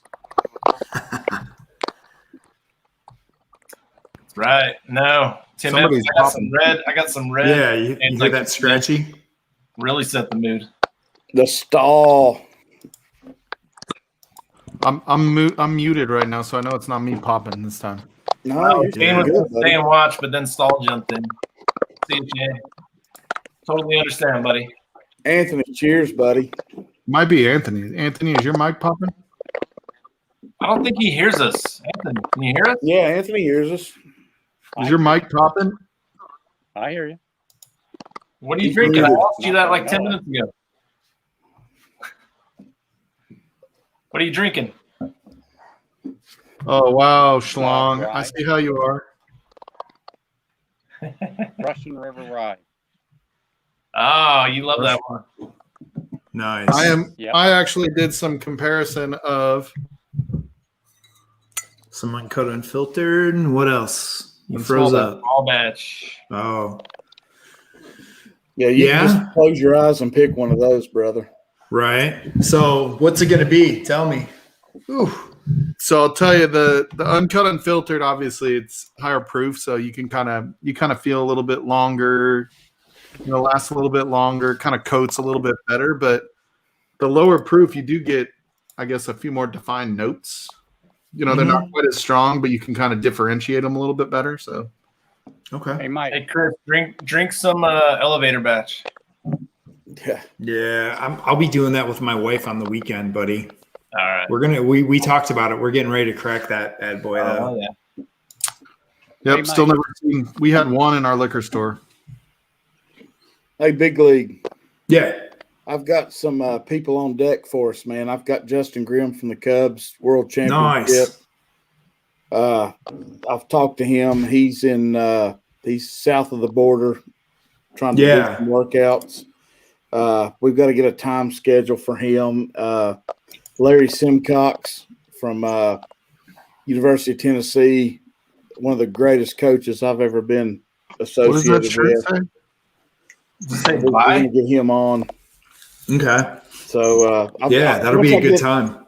Once I get some dates pinned down for those guys, I'll email you, let you know. Yeah. No, that'll be good, man. I'll definitely enjoy that. Ben in the house. What's up, Bourbon? Get everything out today? Helicopters. That's what's up. What? Did you get all your Big stuff dicks out and now where you can helicopters. relax? I mean, depends on what you mean by all of it. I cleared a lot of my backlog. That's always good. Nice. Great. So now we're going to get more text messages when you're hunting again. Well, I've still got to get out Shell in. Big League's pile keeps growing. I know, and I sent him 2 more today. I'm like, hey. What? You see him. Uh-oh. I literally got 9 bottles counting the giveaway that we're doing on Sunday.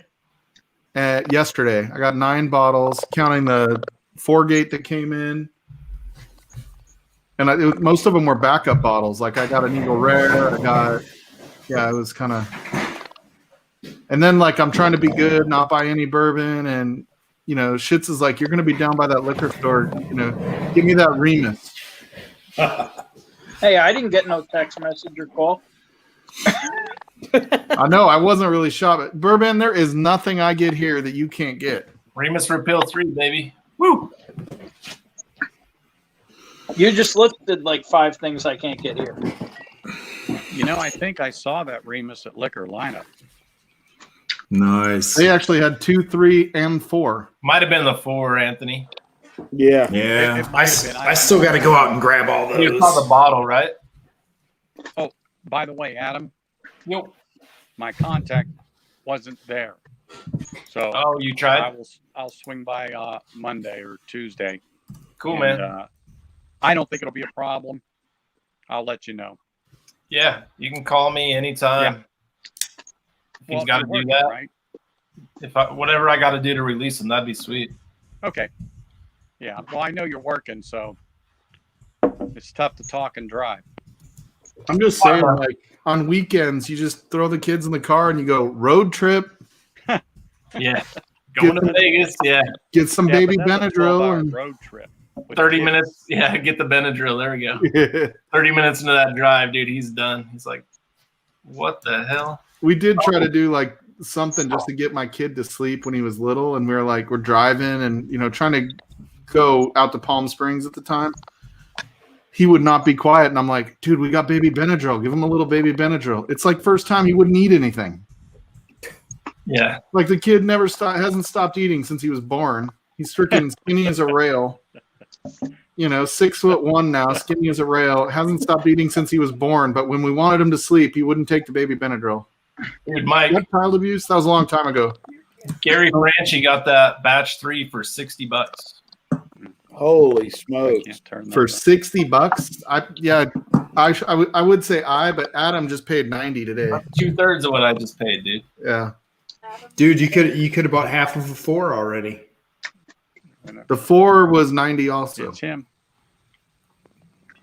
The 3 and the 4 were $90, and the 2 was $80. You got the wrong contact, I guess, for picking that up. Right. Oh, he said that was in Kentucky. Oh, you got a couple special reserves. There you go. Yeah, I got them both for $80. Nice. Are those the leader? Yeah. Hey, That's Mike. a score on those. Mike, those bottles of Smoke Wagon, was one the small batch? Uncut, Yeah. unfiltered. Yeah, the gold is the small batch. Yeah, I the saw gold the emblem. unfiltered. The other one's Yeah. the small batch, right? Black's uncut, unfiltered. Yeah, the black is the uncut, unfiltered. So They're So you so, don't good, have the man. straight They're bourbon. so good. Those No, the Smoke Wagon, He's never had it. the Smoke Wagon, and the Old Elk right now are my 2 faves out of MGP, no doubt. Yeah, the smoke wagons are what, 30, Smoke 50, wagon. 70. Yeah, that's exactly right.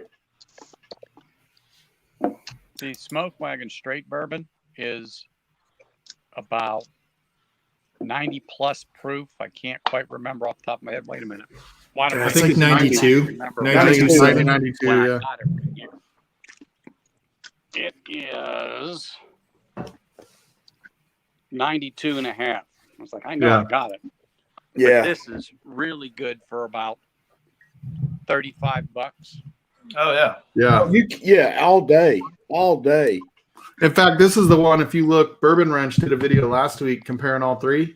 And he's Yeah. like, I don't understand this one. Yeah. He goes, I don't know why you need it. It's not At like $50, hot. it's not $20 better than the This, straight. I don't think, know is though. a Bottle. small batch. It's the bottle. Yeah. It's the gold label bottle. That's all. Yep. This I think is better than the small batch, but the uncut, unfiltered is like delicious at 116 proof. Absolutely. Mhm. Yeah, I love this. This one's batch 36. Are they all the same? No, they all change up just a No. little bit. Yeah, Yeah, this one's 115.36. Yeah, because they're all blends, so they're all going to change a little bit over time. He's not watering them down; it's uncut. So yeah. Why? What? Okay.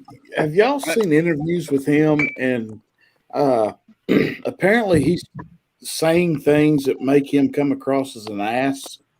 And I've missed that. Are y'all catching any of that? I like him. I seen him on Jason's channel last year. I love him, man. He's I do too. He's straight up, man. Yeah, Well, he I thought that for a long time, but I actually ended up on a thread with him today. Yeah. That's kind of making me, because you know how he's all against secondary pricing and all against stores marking up his stuff, right? That's been his big hurrah. Right? You guys have all heard that, right? Yeah. Oh yeah, that thread was crazy, wasn't it, Ben? Sure. Blacklisting.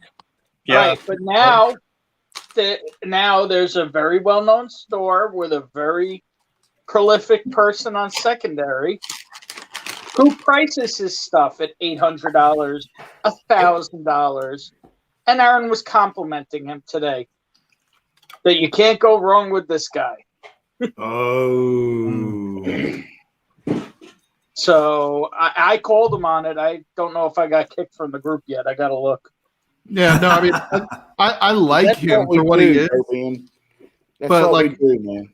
We have to understand he's also a persona that's, Oh, absolutely. He's marketing a product on his Instagram as real as he looks and, as real as he seems. Like he's really doing a great job marketing, right? Like, yes. So my whole thing though is I am that dude. If somebody's bullshit, I call it. Sure. That's my role in life. Whether it's good, bad, whether I got to fight people for it, whatever. That's who I am. Yeah, I realize that you're probably put on this earth just to humble me, Bourbon. Nah, you still got a bigger hog than I do. Yeah.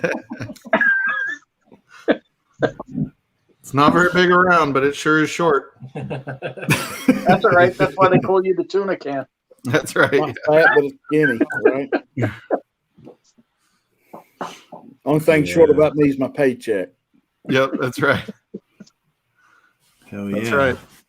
So yeah. So I was actually a big fan of his till then today.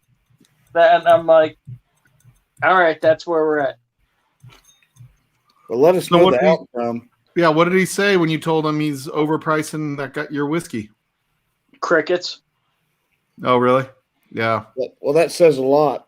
Mm-hmm.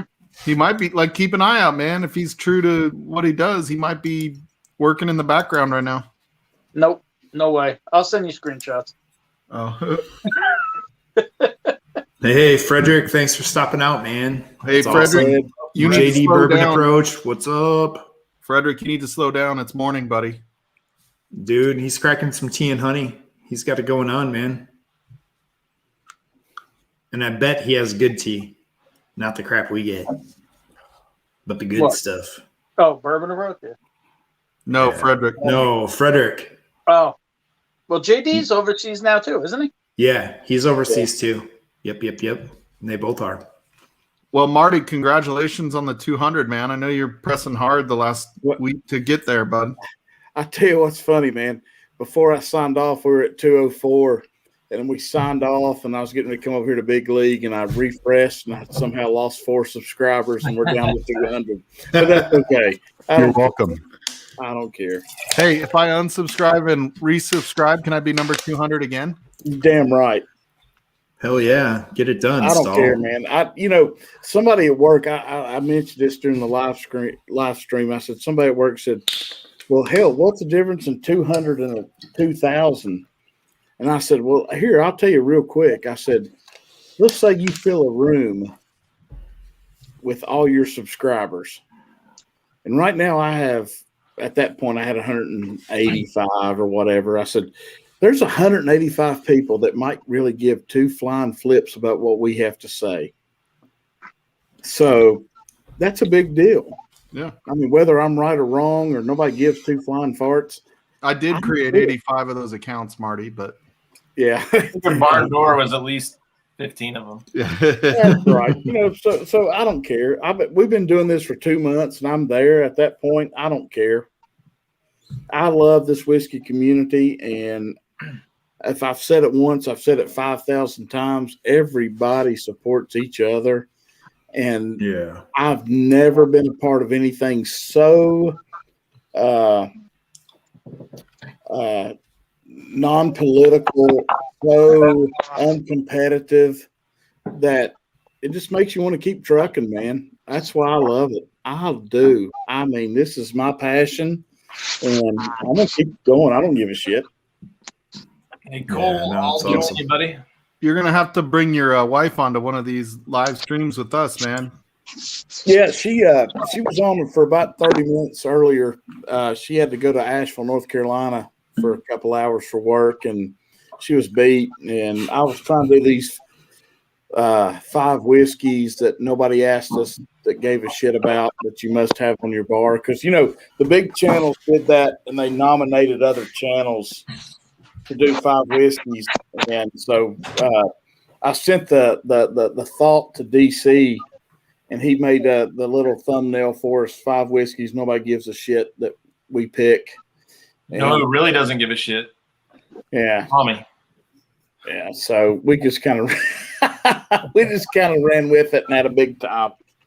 Dude, it was funny. My wife was sitting there when we were watching your stream, and she's like, "Isn't this the guy that has the fun wife that always gives him shit?" And I'm like, "Yeah." I go, "That's Jenny," and she's like, "Yeah, I want to watch Jenny. I'm gonna go in the bedroom and watch TV." And then she like hears Jenny from the other room and comes out and sits down and starts watching it. So yeah, it's funny. I tell you what's funny about Jenny is Dave and Kira from Shelf Turds. Kira will text Jenny and ask her about different things that we talk about. I gotta try that redemption, dude. Yeah, I saw it on the shelf tonight. That's Which that one store. is it? It's the Redemption 10-year high rye bourbon. I have the Redemption high rye or the rye. I've got the weeded, and Jenny has that other. No, you gotta get One these. here, Marty. Yeah, I got to get that one. I'm wondering, is that allocated here? Can it be I've not allocated? seen those. I've not seen those, or I'll pick them up. Yeah, they run like it depends on the store that I go to, but for me, they run anywhere from like $84 to $89. Oh, they're 99 here. Wow. Yeah. When we can find them. Well, that's because you're in the big city. Uh-oh, Bourbon's Yeah. measuring. Bourbon's got the measuring tape out. Watch out. Jim Morris made it on finally. Bourbon's like me. He measures from his left hip down to his belly button. What, you thought this was a belly? Oh no, I just thought it was pure love cut. Yeah, that store I was at tonight that had that bar. Yeah. Man, Bourbon, did you see that list? Did you look at it on the Facebook that I sent you? I did.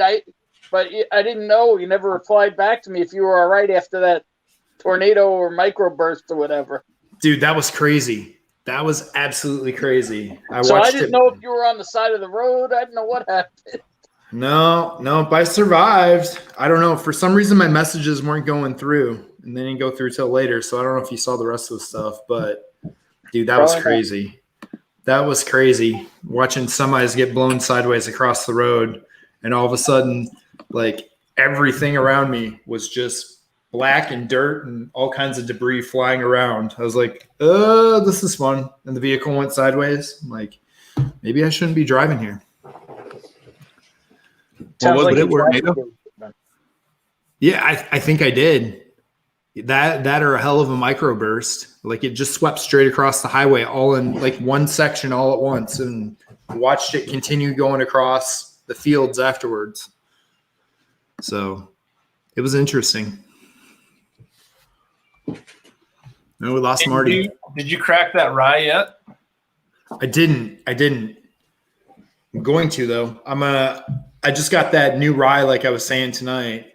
So I'm gonna crack a whole bunch of ryes and just do a rye throwdown. What's that Green Label Redemption rye? I have a store pick Redemption that's pretty damn good. Yeah, that's probably a 3 to 4 year one. Yeah, I can't remember what it was. Probably a Blue Label high rye bourbon. Oh, it could be blue. Yeah, it's in the other room, or I'd get it. But I have enough in here. I don't have to go get it. There you go. I need to get another bookshelf over there, though.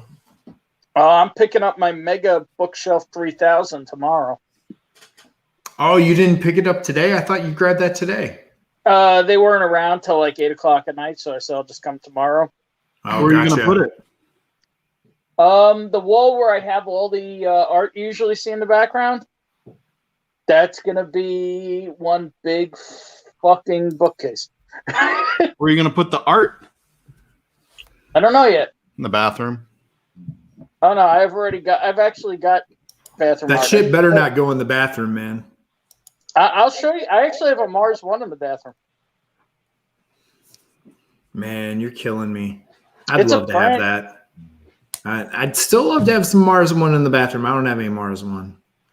I got Dolly in my bedroom. I'm just saying, this right here is the best flashlight you're ever going to get if you need to everyday carry something. What is it? Mm-hmm. It's the little O-Light. What's the model? Freaking Big League probably knows the S1R. Yeah, buddy. Dude, these things are amazing. They charge with a magnet on the back. Like, I just picked up the one that the mini one, but it's the head's flipped forward. So, and they send you a little patch that you could use as the Velcro on those Velcro hats. So oh, you yeah. can This one has strap it on there. This one has the clip. Like, I'll use this one on the grill. Yeah. So it's got the clip you can put on the bill of your hat. Yeah, those things are great. There's Marty. He's back. Yeah, and my name's right at the bottom. Sorry, guys. I took your space. Sorry. What are you drinking? Oh, you're all good. I just So, finished. you know, off- I'm gonna take you on the shitter tour real quick. Yeah, let's do it, man. Go. Sweet. Let's see that Mars 1, dude. Yeah, just make sure you mute it while you're in there, buddy. Well, no, it's actually just the tiny little powder room type thing. Chris, did you try it yet? No, So I'm letting it sit here. I'll hit This it is in a all- second. Yeah, this is all the stuff that's gonna have to move for the bookshelf. There you go. There we go. You got Cornholio? You know You who showed that me that is? the other day. Those are awesome. Hey, let me tell you who that is in real life. I can't remember his name because I'm terrible with names, but on Bourbon Junkies, the guy that's on the right, Sean? Sean. That is Sean. Yeah, that is. And they kind of have the same teeth as Dan. Oh, hell yeah. Look at that. Wow. God dang. Yeah, I got some crazy shit. What did you eat, boy? Dude, that's badass. That's cool as shit. Can you highlight him, Big League? Can you? Yeah. Hold on. So we can see it. Like, Hold on, Bourbon, man. We need to see these up close. There I you didn't go. think about highlighting you. That's badass. That is cool. That's original. This is original. damn, you're an art dealer too. God almighty. No, You should be. I'm an Yeah. art amateur. Me and Bourbon have art collections too. I was sending him photos of all the stuff I've got. Especially, I got a bunch hanging down here in my dining room, my bedroom. I have all kinds of crazy shit. Nice. Wow. Hell yeah, dude. Wow. Dude, just a plain whiskey bottle.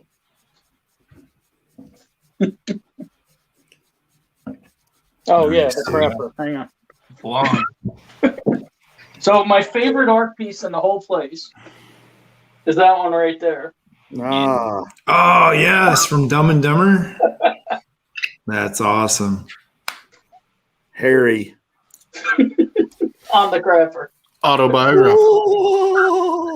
That's exactly what he does. That was perfect. Oh hell yeah, dude.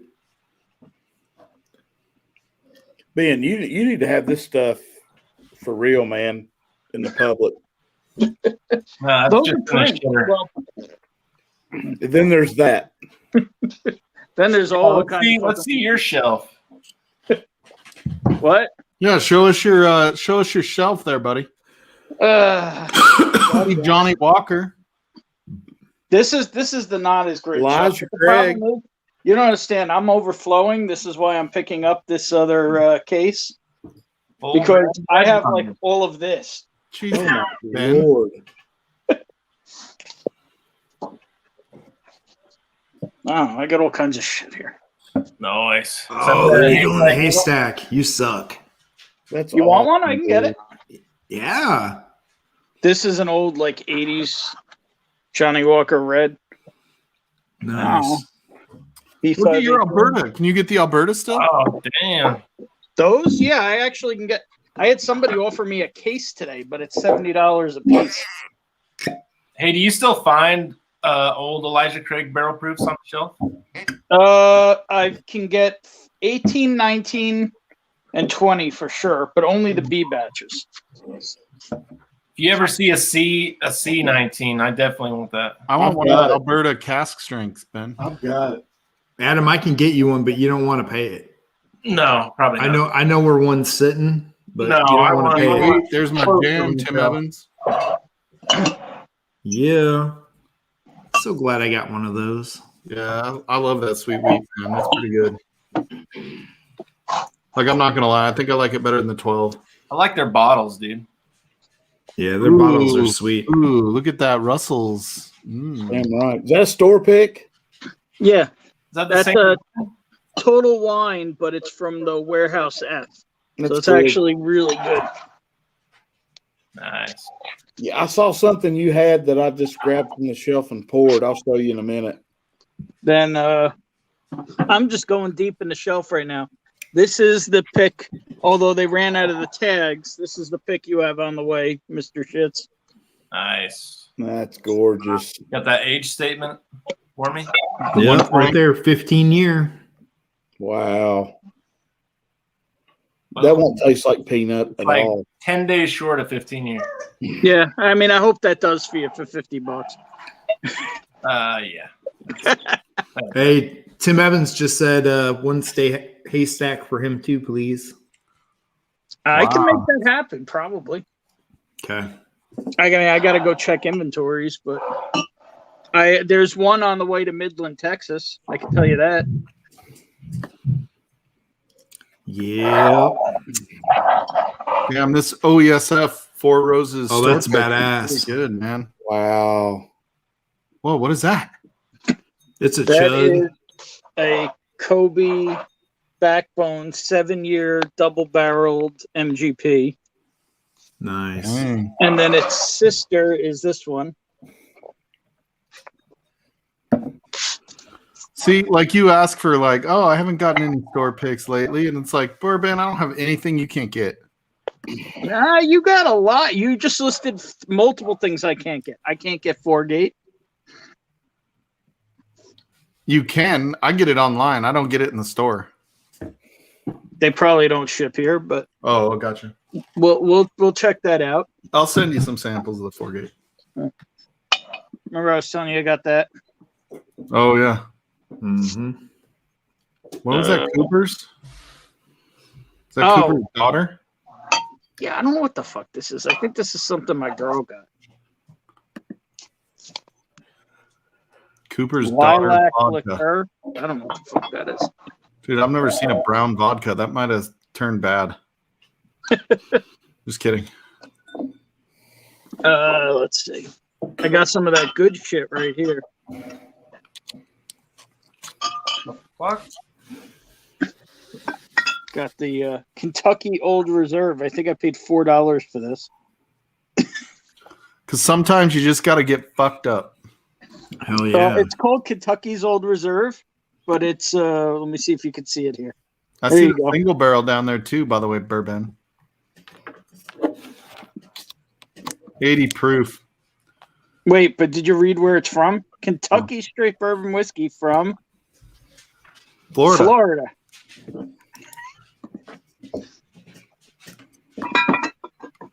No, that's just a tube. There ain't no bottle in that, unfortunately. I had to give up the bottle. All right, Bourbon. Aiden Craig's looking for the haystack as well. We're putting it on you. I'm not, because I don't even know what the haystack is. Redwood Empire 12-year MGP. Oh.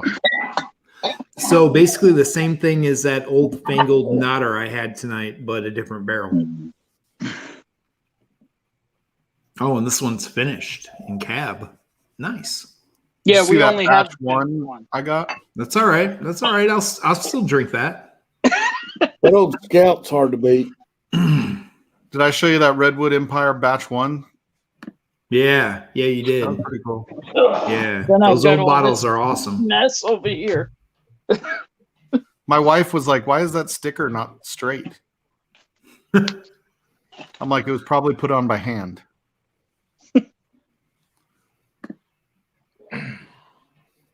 Wow. Tim Aiden Evans asked Craig. you, Bourbon. He asked what you're looking for, buddy. Hey, you got samples in there. People send you samples, bitch. Those are procured from locals, actually. Hey, Ben, did you hear me? Tim Evans Yeah, asked what you're looking for, so make sure you say something. What am I looking for? I mean, outside of the usual crap that everybody looks for. Hooters 2018. Yeah, like everybody's looking for taters. Ooh, there's that George Widow T. Jane Tag. 13-year. Yeah, that 13 one's year. a. That's I think the that's pick, a total right? wine. Yeah, it's a total wine pick. Okay. How are those? Oh, they ain't even cracked, is it? I've only No, I seen have 10 another year one Widow that's Janes. cracked. Did you get the one from your group? What's that single barrel 4 Roses up there? Single barrel 4 Roses. Where? In the top right. Oh, this Right. one. Is that just That the is underproof? that is an OBSO. Ooh. Oh, nice. You're holding out on us, Bourbon. I only own one bottle. That's what Now, I if just you poured. guys I just come up poured an here, I'll OESF. gladly crack it with you. I just poured the OESF from Total Wine. How was that? It's good, man. Pretty kind of fruity. But it's kind of I cracked it 3 weeks ago, Adam?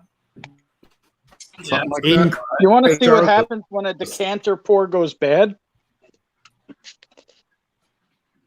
Oh yeah, Ooh. that doesn't look right. Is that a mason jar? Yeah. Oh, It's that's one sweet tea. And then this is a similar from the same batch. That's good. Aiden Craig. That sounds awesome. Yeah, I've got shit everywhere here. It's not even fun. This is why I have to go get those giant shelves. Because, I have shit on the floor. I have boxes here. I can't put my finger on what that is that I'm tasting in this thing. Anus. Anus. No, this 4 Roses is legit, man. Heinous anus. The higher proof 4 Roses are better. What have you ever had that's high proof that isn't better than the standard? Fair point. Taint. Yeah, paint. No, taint. Oh, taint. It is I what don't it is, and it That taints taint's what it right, Ben. Oh, here's from Jason's store. If anybody wants. Is that the cask strength? It's 108 proof. This is A store pick. Okay. Store Yeah. pick. Angels Envy. Oh, that's cool, man. What's the sticker? Show the sticker again. American Dad. Oh, American I Dad. offered this to you guys. This is where the Russell's pick came from. Oh, man. You're like, Dude, everything in that store was based off Fox cartoons. It was pretty awesome. dude, it's legit. Oh, my God. My dog is squeaking on a fucking toy right now. Let's see. Air out What the am toy I and looking mess. for? The main thing, Tim, whoever was asking that I look for is old MGP. The older, the better. I don't have anything older than 18 year. Just I mean, kidding. it's his hair on it. Oh, Yeah. Yeah, I need everything to be at least 18 years old. For the record. So wrong. But so right. But so right. The other thing But is, so right. let's see, what else am I looking for? I'm looking for Old Carter because that hasn't come out here yet. Yeah, we don't get Old Carter here either. All right, Chris, you can take Bourbon off the. Well, you don't want to stare at my glorious gut. You're done showing the goods, so. Well, I mean, there's more here. What do you want to see? You want to see Ooh, there you go, High little West? Irish, buddy. I saw Bourbon Double had this barrel? on the shelf, so I grabbed it. That's the double barrel. Is that one age stated, or is that one of the unaged? It's unaged. Yeah. Hey, Adam, what was that? What was that American Prairie finished in that you sent? My wife said it was phenomenal. She didn't even share it with me. It's a Fume Blanc. Okay. Or something like that. Yep, a Fume Blanc. Right on. Estancia, yeah. Yeah, dude, she loved it. She was like, "This is amazing." She goes, "You get none." And she, Yeah, I didn't like the regular American Prairie, but it's pretty good. Regular American Prairie blows. Yeah. I have a store pick. American Prairie is pretty good.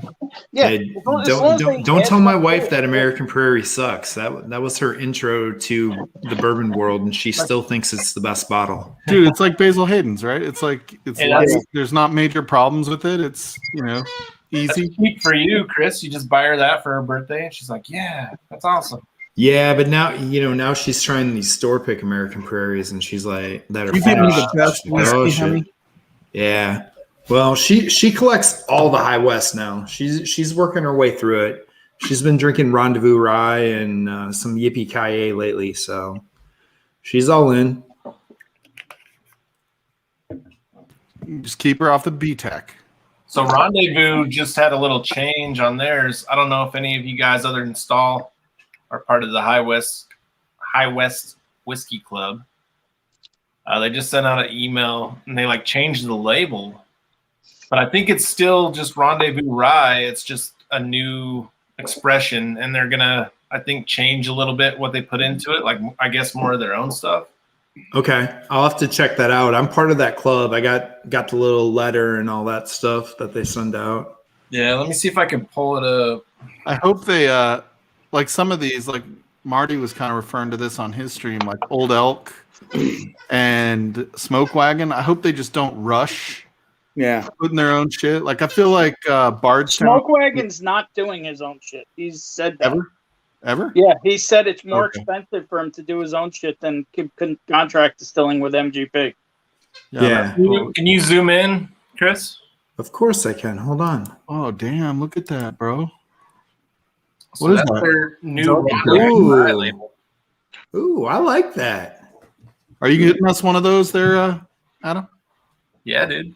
Now that says limited supply right on the label. So is that going to be distillery only Rendezvous Rye? Well, they only do Utah, right? Let me zoom out. I get Rendezvous Rye out here. We see it like once or twice a year, but They that just looks like changed it's it. You're getting distillery. old stuff. So here's what they say. They say, as we transition our flagship whiskey into a seasonal release. Oh, so it's only going to be seasonal now. Okay. Rendezvous Rye has evolved to include more of our own coveted High West pot still rye. A majority vote from a blinded sensory panel of 16 panelists across quality blending, distilling, and bartending approved this new limited release of Rendezvous Rye, stating that this blend unapologetically embodies true rendezvous and the spirit of the West. So it's going to have a yearly release. So it says collect each year's release to taste through the aromatic and flavor nuances that will leverage year to year to continue bringing you unparalleled quality. Nice. So they're dropping at the distillery on Saturday, May 1st. And they should start hitting the store shelves here pretty soon. They do make strange moves, Tim Evans. But when you're small like that, I think you kind of have to. Old Elk's kind of done some weird shit too. High West isn't as small as you think they are. They got bought out. Just We're owned by a big conglomerate, dude. Uh-huh. So Bourbon, do you want one of those, Remus? I'm going to be back down there tomorrow. The repeal reserve. Oh, repeal reserve. I have 3 and 4. There's a 2 there. Mm. No, all right. I got to pump the brakes somewhere. Understood. I can get you all 1. Hey, I had to Jake, pump. I almost bought a 3 today, and then I was like, fuck it, I'll just get a sample. From what Adam. everyone I've talked to, 3 and 4 are by far the best, are better than 1 and 2.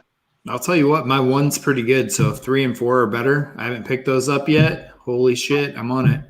Tim Evans, I saw one of those tonight, but it was behind the bar. Damn. What is it?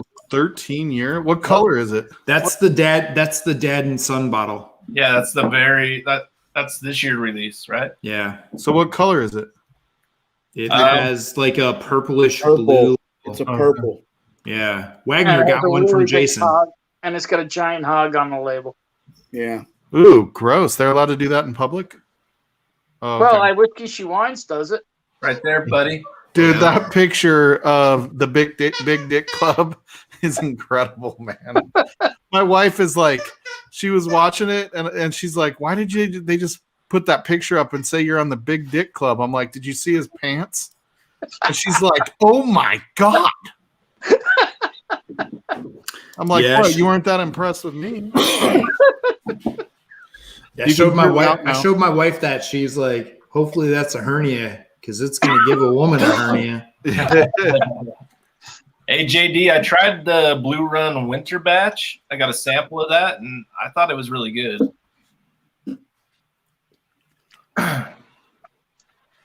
Is that like a spring batch that's coming out? What's that? The Blue Run JD posted about? Oh no, they're coming out with their second batch. It's supposed to be dropping in the first week of May. Yeah, the first one that came out was called like Winter Batch, though. Yeah, so I'm guessing this is gonna be spring. Yeah, spring or summer. But cast strength this time 60%. That's a little higher than last time. I want to say it was like 113, wasn't it? Yeah, that sounds right. So moving on up. It was good though. It was really good. Hey guys, I'm out. I've got a big day tomorrow.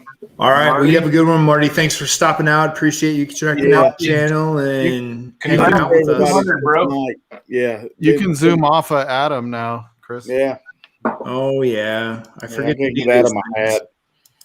Did you say Jim Morris was in the chat? Yeah, he's in there. He's floating Oh, I around. gotta bring over a bottle then. Fuck Jim Morris and his banning. All right, guys, love y'all. I'll see y'all in a few days. All right, later, Marty. All right, Congrats Marty. on 200. Thanks for stopping out, Thanks, man. guys. Appreciate Hey, it. let me Love know y'all. about that Dickel, Marty. You're not out yet. I'm still working on it. All right. All right, guys. Brother. Later. Damn, Tim, that shit's already getting here. I almost bought that, dude. But I was like, I even told Adam yesterday, I'm like, I'm taking another week off. I just bought 8 bottles today. Who was What's it? up? What's that? 9-year? Didn't you get an 11-year too? Top Shelf was Oh, that is 11-year. preaching that Cavalon last night. Yeah, Top it Shelf was. Dustin. Dude, that's getting here super fast. Are you sure it's really coming from the UK or do they have it sitting in a port in Dude, you freaking pay New for it York? in pounds, man. Dude, so Yeah, what? but it still doesn't mean that it's not sitting on Yeah, a ship in I would international think waters. Yeah, I would say it What one is probably that? had to already clear customs. Liquor somewhere. Lineup has a sherry cast strength. Is that not the same one?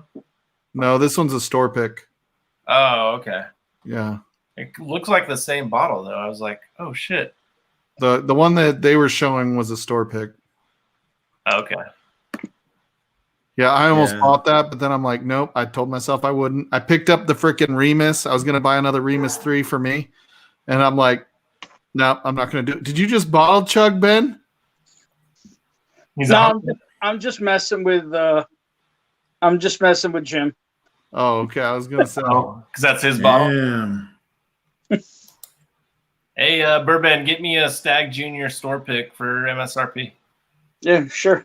He'll get you Yeah, I'll two. get right on that. Hey, those dropped in Chicago for $74.99 and hit the secondary 5 minutes later for $600 and sold. $600. I saw sold. a picture of like 6 of them in some back. I'll be right back. I'm like, what the fuck? I sent that to Mike. He's like, "What? Where'd that come from?" Yeah, warehouse liquor in Chicago had them. How the hell? So, do they not limit how many you can buy on those? No, it was one only. Okay. It's easy to grab a bunch of guys off the street, though. That's what I would do. And I would tell them you'll buy them a pint of vodka. a group of homeless people, dude, and be like, "All right, Yeah. go in and buy this bottle." Stranger things happen all the time when it says you can only get one. Not that I've ever thought of doing that, but Stall just couldn't handle it.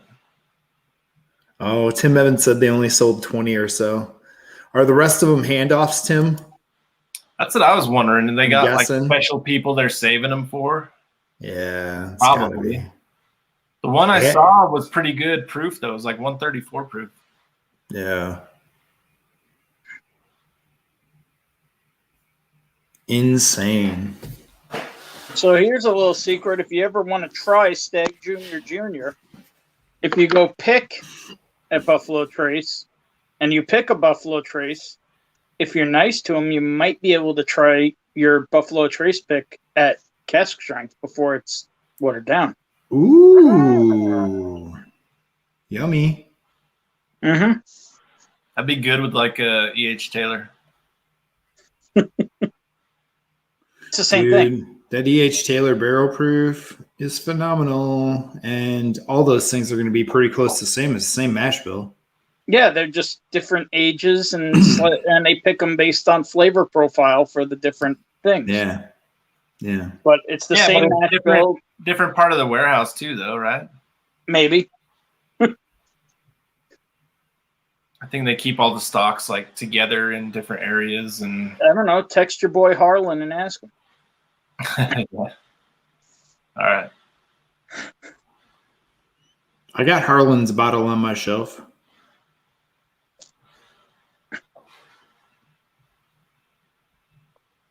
Harlan's my boy. All right, so this Four Roses.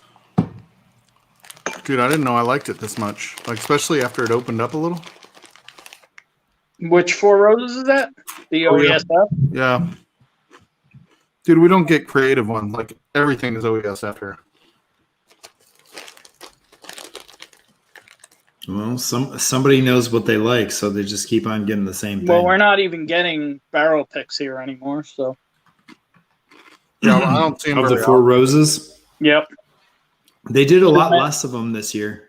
They were getting, in whatever way, diverted to certain stores magically, and there weren't enough to go around, so the state said, no, you can't have them anymore. They have to be distributor picks. So we're supposedly going to get some distributor picks that are going to get spread out through 5,000 stores. Tim Evans, is your hunt ever going to be over? I doubt it. Hell no. He was telling me on Drizzly he's got like 6 addresses plugged in so he can check different stores across town. 6? That's cute. Yeah. Bourbon hit KG, 6 I'm stores in like 20 minutes. I'm hoping that Elijah Craig rye drops here. I don't think we got any last year. It's in Kentucky now, and Georgia, South Carolina, and I think I saw Massachusetts. Is that right, Jim? I want to see what the new barrel proof is going to be too. For We'll what? be finding out in the next week or two. Which barrel proof, though? The Elijah Craig. Ah, yes. Oh, yeah, it's time for the B batch already. Yeah, it's Yeah. May on Saturday, dude. I hope it's over 130. What? Tim Evans, you have a Stag Junior store pick? No, he's just talking about it. He's Oh, hunting it. He's hunting it. They dropped at his store, man. One of his main stores. What? Dude. You should have been the first person they called, Tim. You're in there buying every other store pick, and they're like, gonna hold that I one? haven't seen any misleft. Any what? I think I haven't seen any Miss Left. Jim Morris is dyslexic, just so you know. Oh, He's not dyslexic. That's the word. I wasn't reading the chat. I was like, what are you saying? Oh, I haven't seen JD Bourbon approach before this. Hey, JD. Oh, yeah. I sent him samples. Like, we just got them a few days ago. Where's he located? I gave him half of that Bardstown 3 sample that you sent me. Oh, yeah. He's actually in like Slovakia right now. I think so. Slovakia or Armenia. One of the two. He's got a house in California. That's where I sent the samples, and then his wife's going to send them to him. Did you guys all get a look at that Armenian brandy? Yeah, I did. Did you see Mash and Drum's Armagnac or whatever is not sold out? Yeah. Yeah. It's only $190. I just don't know anything about Armagnac. Oh, I thought it was cheaper. I thought it was like $120, and I still didn't want it. I was like, No, they only got 120 bottles. Nailed it, JD. Slovakia. There you go. Damn, it's like freaking 5 a.m. there or something like that. Hey, man, when you're having fun, you got to have fun. That was my problem when I would travel to UK for work. Now we were up so late drinking every night. JD, I may or may not be drinking one of the whiskeys in your blind right now. Ooh. I don't know. So Adam. Yo. I did the redemption. Let's hear it. You're shopping for one right now. Well, I know where I can get them, so that's not a problem. Let's hear your thoughts. The little bit of heat that didn't bother me at all. I like that. That was pretty good. I did notice on the back end on probably like the third little sip I took of it because I like a small pour. I like a good back end. Yeah, you do. I caught a little bit of maybe like a dark berry, a little bit of not, I wouldn't say hard chocolate or anything like or dark chocolate, just maybe a little hint of milk chocolate, but it's pretty damn tasty. Yeah. You catch that dark berry note at the end? I have a hard time picking out like the fruit notes like that. Like I can get like the sweetness and stuff. I just can't like pinpoint what it is, you know? Yeah. No, it's really good. It's different. You know, I think it's a little bit different than some of the other 10 years I've been tasting, you know, honestly, that 10 to 12 range. On your next pour, do like an Elijah Craig barrel proof or even a Stag Junior, and it stands up to those, dude.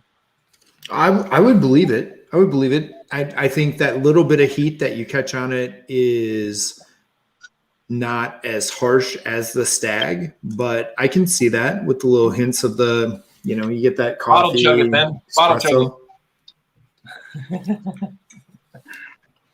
Yo, get that Willet back out and bottle chug it. Oh, shit. Dude, did you see on Trev's last live stream when he bottle chugged that Willet?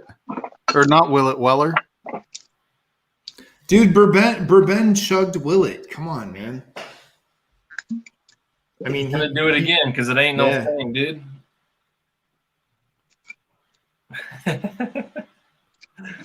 God dang, I'm glad this is on the internet forever. Yes, sir. That's the beauty of the internet. So much video, you'll never see it. You're not looking for it. Did you say hard chocolate, Chris? Yeah. Like like Tim, after those, I want tasting note. You like that? When I'm saying that, I'm thinking of the chocolate that you melt down to like dip pretzels or whatever, you know, when it's still in the big blocks. If you shave a little bit of it off, it doesn't have that overall huge sweetness, you know, if you get like a fondue chocolate. Yeah. And I that's what I got out of it, you know. So yeah, hard chocolate, that's my new go-to, man. Thanks, Tim. That's your I like it though. I like it. You got. I thought that was your boyfriend in college. Whatever. Hard chocolate. Dude, that was the guy who had the locker next to me in pro ball. What are you talking about? Right. Oh yeah, you saw some pieces. Jesus Christ. What is RY3? I don't know what that stands for. Right. That's Rye 3. Yeah, it's a brand. It's actually a pick that Jason and Scott just did. Yeah, that was Oh, okay. that was their first Yeah. store pick they did together. All right, Adam, what should I try? I'm telling you, do an EC barrel proof. Okay. What do you got? A120. I'm missing the A120, but I have C920, B520, C919, A121. Do the A121 first, and then go to the C920. You're all trying to get me drunk. No, do the C19. I want you to compare the C920 and the C19 or whatever the fuck it is. Like, I don't know the numbers. So you want me to compare those? I want you to compare the C's from 20 and 19. We had you drunk last night, dude. Who? Nuh-uh. I was totally sober. Dude, it was so funny watching Stanley drunk. That was like the quietest he's ever been. Learning like a motherfucker. Wait, when did Stan get messed up? Last night? No, Saturday on Saturday.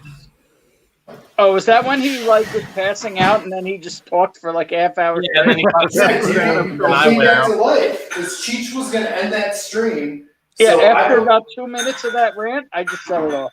Yeah, and I shut it off, but not because I didn't want to hear it, because I was done after that. You were done before. You and Stan, man. I was wondering who was going to drop first. I know you were texting me. You're like, "You good?" I'm like, "Dude, I'm so good, so good." Bourbon, if you don't get Aiden Craig a haystack, he's gonna finish in your soap dispenser.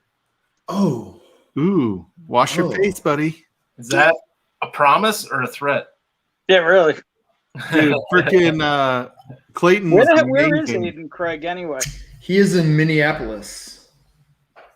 Aiden, everywhere and nowhere at the same time. As long as he finds something for me, you can get rare. All right, Stall, I'm cracking this bitch for you. Oh, you don't have to crack one for me right now. Why not? It needs to be cracked. It needs to be That's the drank. CD919? Yeah. That's Adam's jam right there, bro. That's my baby right there. I'm on a really good pour right now. I scored it. You can see the tag on it. You know what? I'll go with that Russell's. I haven't had forever. I don't know if you can see it, but it says $79.99. Hey, Bourbon. Oh shit! And that was sitting on a shelf like 3 weeks ago. Bourbon. Tim Evans wants to know if you need a rare breed rye. No, I have one. I've never cracked it though. Yeah, I haven't Tim cracked Evans mine has either. everything for the record. Like, that's why when he trades, it's like I like store picks that are X, Y, or Z. So I owe him a store pick still. I'm working on it. But Mike Stahl, do you have one of these? I do not, but I do have an old Forester rye. I actually know a store right now that has the old label 101 rye. So this is that Woodford that I got from Chris. Yeah, I saw those on the store. They had a store pick at Daveco today. Oh, they don't have stickers on the back. I don't look at the backs though. Like, maybe I need to start looking at the backs. You said you like backside, so why aren't you Really? looking at the backs, bro? It's really light flavor wise. Like it's a starter for sure. How do you like that Stranahan's cask strength store pick? Hey, Richie Z, what's up, buddy? Richie Z in the house. What is up? Who are you asking? Aiden Craig said he's got a store pick cask Oh. strength Stranahan's. Nice. That'd be interesting. Store pick Obtainium coming. There you go. That's what you've got, right, Chris? You have a Obtainium. Yeah, well, yeah, it's not store pick. It's one we picked. Chris, say Same Obtainium. thing. Obtainium, though. You need to say it right. So are there any? How the hell do you guys leftover want me to bottles? say it? You guys screw with me so much on this. I say Obtainium. Say it like it's spelled. No, you say Obtainium. Oh, Yeah, the you- Obtainium? Yeah. I tried to switch back and say it the way you guys wanted me to. Dicks. Still love you. So, did you sell out that barrel? We sold it out before it even got bottled. Damn, son. How many did you take of it? A few. A few cases? No, I wasn't that bad. I wasn't that bad. I wanted to make sure everybody got a chance to get some. And we have like a bunch of guys still trying to get them from the group. So guys are sharing their wealth. Don't worry, I'll send out samples. Don't worry. Ben, That's your package will get there on Monday. Oh, Just yeah? like my package. Yeah. Can I see your package? Sure. It's going to be in your mail on Monday, bro. Dude, I already texted it to you. You really got to zoom in. Thanks, Richie. You like the new lighting, buddy? Richie's coming in to the chat. I literally ordered some $25 lights off Amazon. Dude, they look good, though. My face was always dark on my streams, so I'm trying something new. All right, Aiden is as much of an apple pie as the, and I'm guessing it definitely is from me trying it, but is as much apple pie as a E.H. Taylor barrel proof. Adam, pretty soon you'll catch up to and be the good-looking one on stream. Dude, I think he's got it going on now, man. That lighting, he's there. Gotta go. Yeah, just like mine. Yeah, buddy. Dude, you got the whole shelf going up behind you soon. Next, you're gonna have lighting. You're gonna have all kinds of shit going on. So when is the next my hunting? place is so tiny. This set of shelves I'm getting is so fucking ridiculously oversized for this place. It's not even funny. Mike, that Canadian Obtainium I sent you, JD actually got it. 72%. Mike who? Hunt. Oh, you sent it to me? No. I sent you a picture of it, remember? Oh. The Canadian. Oh. Right? Yeah. Stupid Canadian whiskey. JD got that one. It's like $120 for that. Oh, damn. All right, so I'm comparing the C's. Am I putting anything else with it? What are you drinking, Richie? A Stag Junior Batch 14. I don't have 14. So Tim, you think it looks better now? So there is glare right here from the side lights. I had to angle them right so that the glare wasn't in the glass. But if I turn on my overhead, bam, there's the glare right there. So that looks better, right? It's just the light on the sides there. Tim, I do want an Alberta. I already owe you a bottle, though. Like, I can't go into further debt for you. Because I still can never find something that you need. No, you're getting a JD barrel proof rye. You don't need Alberta. Alberta's shit trash compared to that.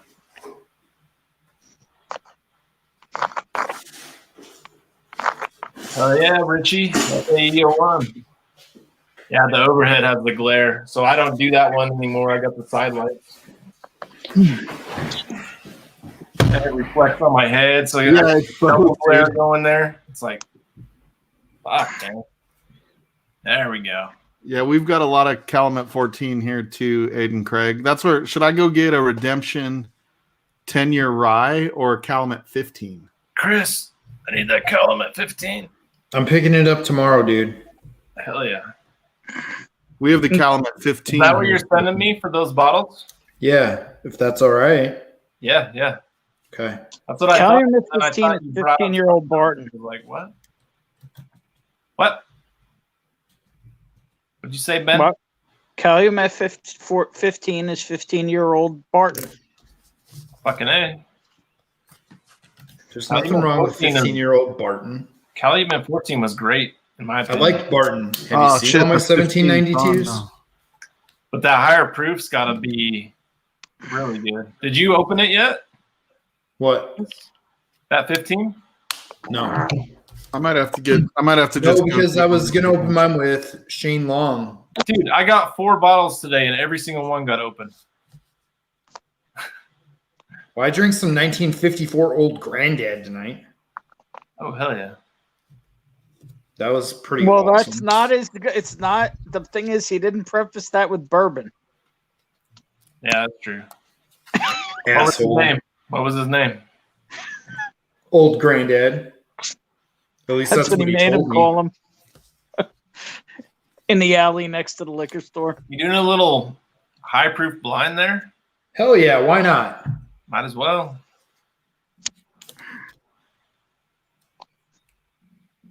Old Soul 13 year. And you know what? Shit, let's throw yours in there too. Your new favorite. What are you buying, Tim Evans? I love it. We're all in. Hey, Chris, you're getting yourself drunk, dude. Don't blame us for this shit. I have to blame you. Otherwise, that's how you justify everything. They made me fucking drink all these high-proof bourbons. How bad is the Calumet 12 year? Is that pretty gross? That's the thing is I heard the Calumets weren't that good. And then I heard the 12 year I think wasn't that good, but the 14 compared to like the Sam Houston was like not even comparable. But hey, what about the Doc Swinson rye? I don't even know anything about that. What's going on? So there's the store that I was at today had the Doc Swinson rye. Which one? The rum cast finish? I think so. Green? This one? So, Mike, do you only see that and that other one that you have there? Or do you see like the 15 years? I only see I see the 15s all the time if you guys are looking for Yeah, them. that's what it looked like, bud. Yeah. Alter Ego Rye is what it says. Yep. But if you guys are looking 44. for that 15 Doc Swinson, I can get those all the time. Is that Alter Ego Rye very good? It's only $45. It's not bad. Tim Evans likes some Doc Swinsons. Yeah. Doc Swinson's pretty solid. Damn, dude, I'm gonna have to be more on the lookout for these Four Roses freaking barrel strength. Man, dog, will you quit farting? My freaking lab is laying Talks about behind me. barrel strength, and he's like, "Damn, dog, will you quit farting?" My dog is wrecking it in here. I'm like, God. Yeah, we know it's you, and you're just talking to your own ass like that. I was pushing on his belly early, trying to get it all out at once, but nothing was coming.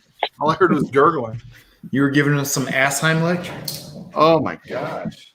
Yeah, don't wag your tail. I'm proud of you, but Oh shit.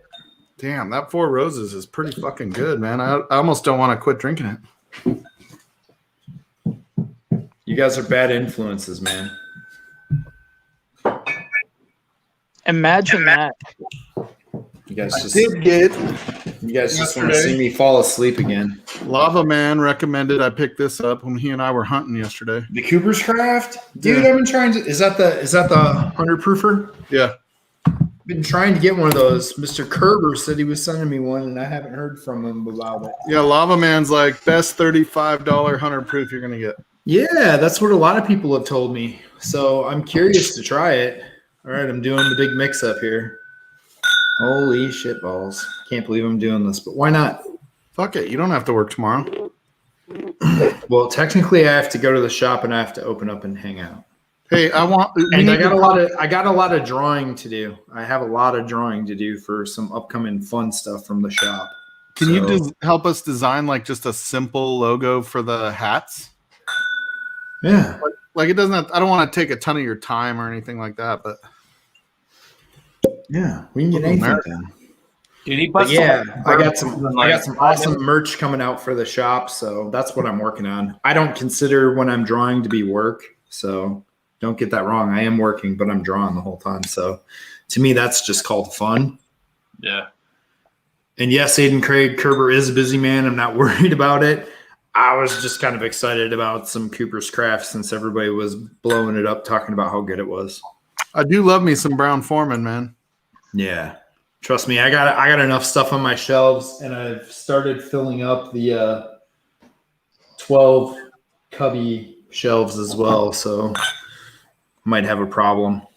Hey, Chris, I opened up that email. I finally got it today. Oh, did you? And I found out we have Old Forester 1920 on the shelf that's been out of stock for a while. I didn't even realize we had any. Nice. So I might go snag one tomorrow. Yeah, dude, I thought that was a cool thing when that guy was doing that. Like he was talking about, I'm like, oh, Utah, I better watch this video. So I grabbed that and I'm like, yeah, I gotta get Adam hooked up on this. Yeah, I'm on it now, so we'll see. We'll see if it shoots me the emails and everything. If it does, that'll be so awesome. Yeah, that'll be really cool because when you set that. What are you guys saying about the Saffles? I saw a whole bunch of those Saffles tonight. A what? Anybody had that? 375s? Yeah. I see these guys talking about it over here. What are they, like $50? Yeah, I've got a store where I can get 2 for 1, so I would get 2 of them for $50. Yeah. There's that, and there's the Bond and Lillard, the WB Saffles and the Bond and Lillard. I'd be interested in a Saffle, dude. Okay. If you want to buy a 2 for 1, and I'll split one with you. Yeah, because tomorrow that store I'm going to get your Cali 15, that's the store that has them. So. Oh, sweet. Yeah. Yeah, snag me one. They've also got Sagamore babies too. Sagamore. What are they? They're 375s of the Sagamore cast strength. Oh. And they sell those 2 for 1 too. It's kind of funny. I'll take one of those too. If you want to split it. Franchi says bag those Saffles at that price. Bag them all. Okay. Yeah, for reals. Dang, bag them all night long. Damn. I'm gonna have to bust out double up on those at least. I'm gonna have to bust out the CC on that then. Yep. What's MSRP on Four Roses LE? 99 these days. The price went up. It used to be like 79, but I believe they're 99 now. In Utah's, it's like 84 or something like that. But I don't know that they ever drop in Utah. That's just what they have listed on the site. Tim Evans, they got SAS 375s. I need one of those so I can do the stupid 375 store pick. Is it a store pick though? That's the question. Because I have the store pick 375 of Eagle Rare and a store pick 375 of Buffalo Trace. It'd be kind of cool to get that store, if it's a store pick of SAS, just to add to the mix. Just because I'm stupid like that. But dude, Wilbur's Total Beverage has the 291 High Rye, Adam. Barrel proof. Ooh. Is it $100? All right, I got these mixed up really good. Here we go. Nope. Damn. Gotta have that stupid barrel pick sticker. Store pick sticker. Man, that New Year bourbon went up in price. How did that happen? It's probably a new one. They have 2020s and 2021s out right now. Yeah, I got the 2021 for 65. It's 99 now. Oh, just so everybody knows, I misquoted earlier. Aiden Craig is not in Minneapolis. He is everywhere and he is nowhere.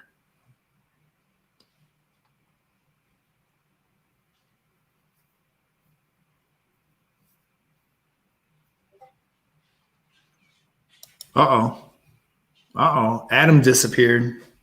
Adam, man, he's all his lighting went to hell. Uh-oh. Oh, his internet went out. Oh, wow. So I actually dig Angel's Envy rum. All right, Aiden Craig is not from Minneapolis. He is a Minnesotan. Is that better? A Minnesotan? All right, pretty. Dude, you know what else I found that is priced well, and I believe Nash Drums Patreon has a store pick coming out. What's that Bullet barrel proof, which it's a low proof barrel proof, but dude, it's pretty legit. I have a store pick. Yeah, we have one around here that's like 116. Yeah, this and mine's I'm going to tell you the ongoing secret of that stuff, whether it's true or not, because they won't say. But on those store picks, they're supposed to be, quote unquote, Four Roses Oh, really? blended. Yeah. Yeah, it's pretty good. The 104 I have is pretty good. It's 104 proof. I was in Ken's stream. Or 107. Yeah, I was in Ken's stream the other morning, and he had somebody who was doing some stuff with Diageo and was having a meeting with them. So I asked him about that myth, whether it's true or not. And he laughed and said, well, I can't answer that. And they won't answer you if you ask. Oh, really? Yeah. Dude, this is what I'm giving away on our stream on Sunday. I love those. I got one on my shelf. Store pick. Yeah. They're all store picks, buddy. Oh, are they? Yeah. The Rebel Distillers collection and the Ezra Distillers collection are all store picks. So this was getting raves on my local groups here. Yeah. They're almost out. Like they just dropped it and it's almost gone already. Well, that's because there's been some people comparing those to like Pappy 15s and other things like that and saying they're better. I'm going to tell you they're pretty freaking good. They're good. I like them. I really like them. Not the highest proof, 107, but it's a good spot for it. I like their 99. I like my old Ezra 7 as well. So these played in there very well. I just like, it's hard to find things that like, a Tim Evans would want. Because he just digs store picks now because he gets everything. Like he gets the special shit, right? Like, well, he's talking to Richie about it now, man. He got an LE yesterday. He wants more LEs. Yeah, I tried to get him to trade me something for one of his cigar blends, and he's like, "If you have a Four Roses LE." Yeah. I don't.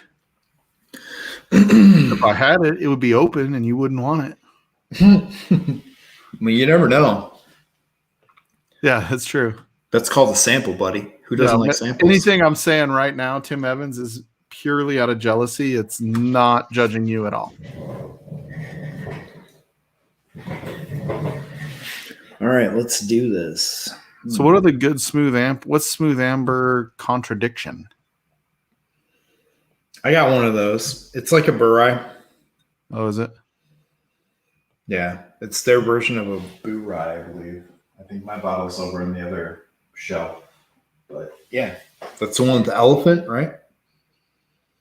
Is it an elephant? I believe it's an elephant on there. Yeah, elephant. Yep. Damn, this is gonna be tough. Russell's Reserve Private Barrel Select Single Barrel. A new one at my store. Nice. What did we do before the internet, bro? I don't know, man. I've been hanging out on the internet since like the 96s. Tim Evans or Richie Z, why don't you jump on? Yeah, man. There's like 8 people here. Yeah, there's a link and there's like nobody on. It's just us talking now. Yeah. And I'm doing a damn high proof, barrel proof blind. Yeah, I know, right? Which Thomas More did you say was good? The Chardonnay. Which is the green? Yes. The other ones are kind of blah. I was disappointed because it's Bardstown and I love Bardstown and it just didn't do it for me. Oh, hey, looky here. What's up, baby? What's going on, my man? Oh, not much. Sitting in a dark room. What's up, buddy? There he is. Now he's on the camera. Aiden, what up? Okay. Enough for that. Oh, that's spooky. I like that. All right.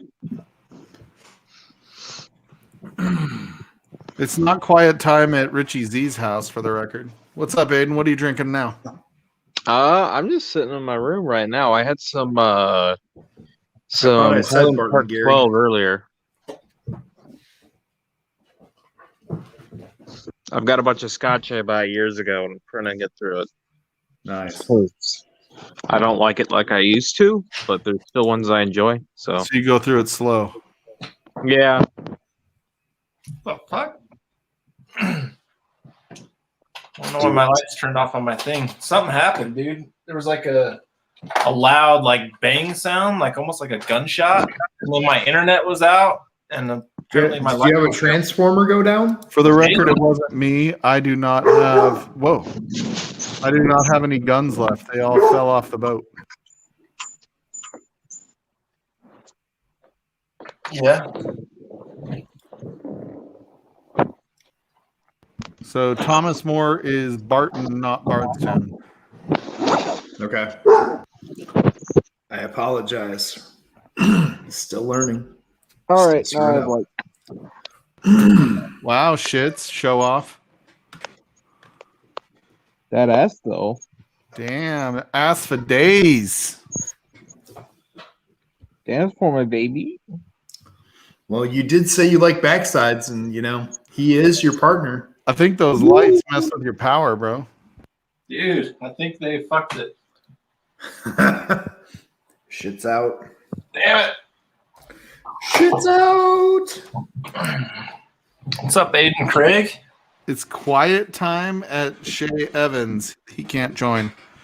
Are you jumping on Sunday night, Evans? I heard that you got on someone else's live stream, like Patreon, and you still have never been live on ours, man. Yeah, we can't stand for that shit, Tim. You better get your ass in here on one of these lives. That's some bullshit, bro. Like, we're best friends. I have so many best friends.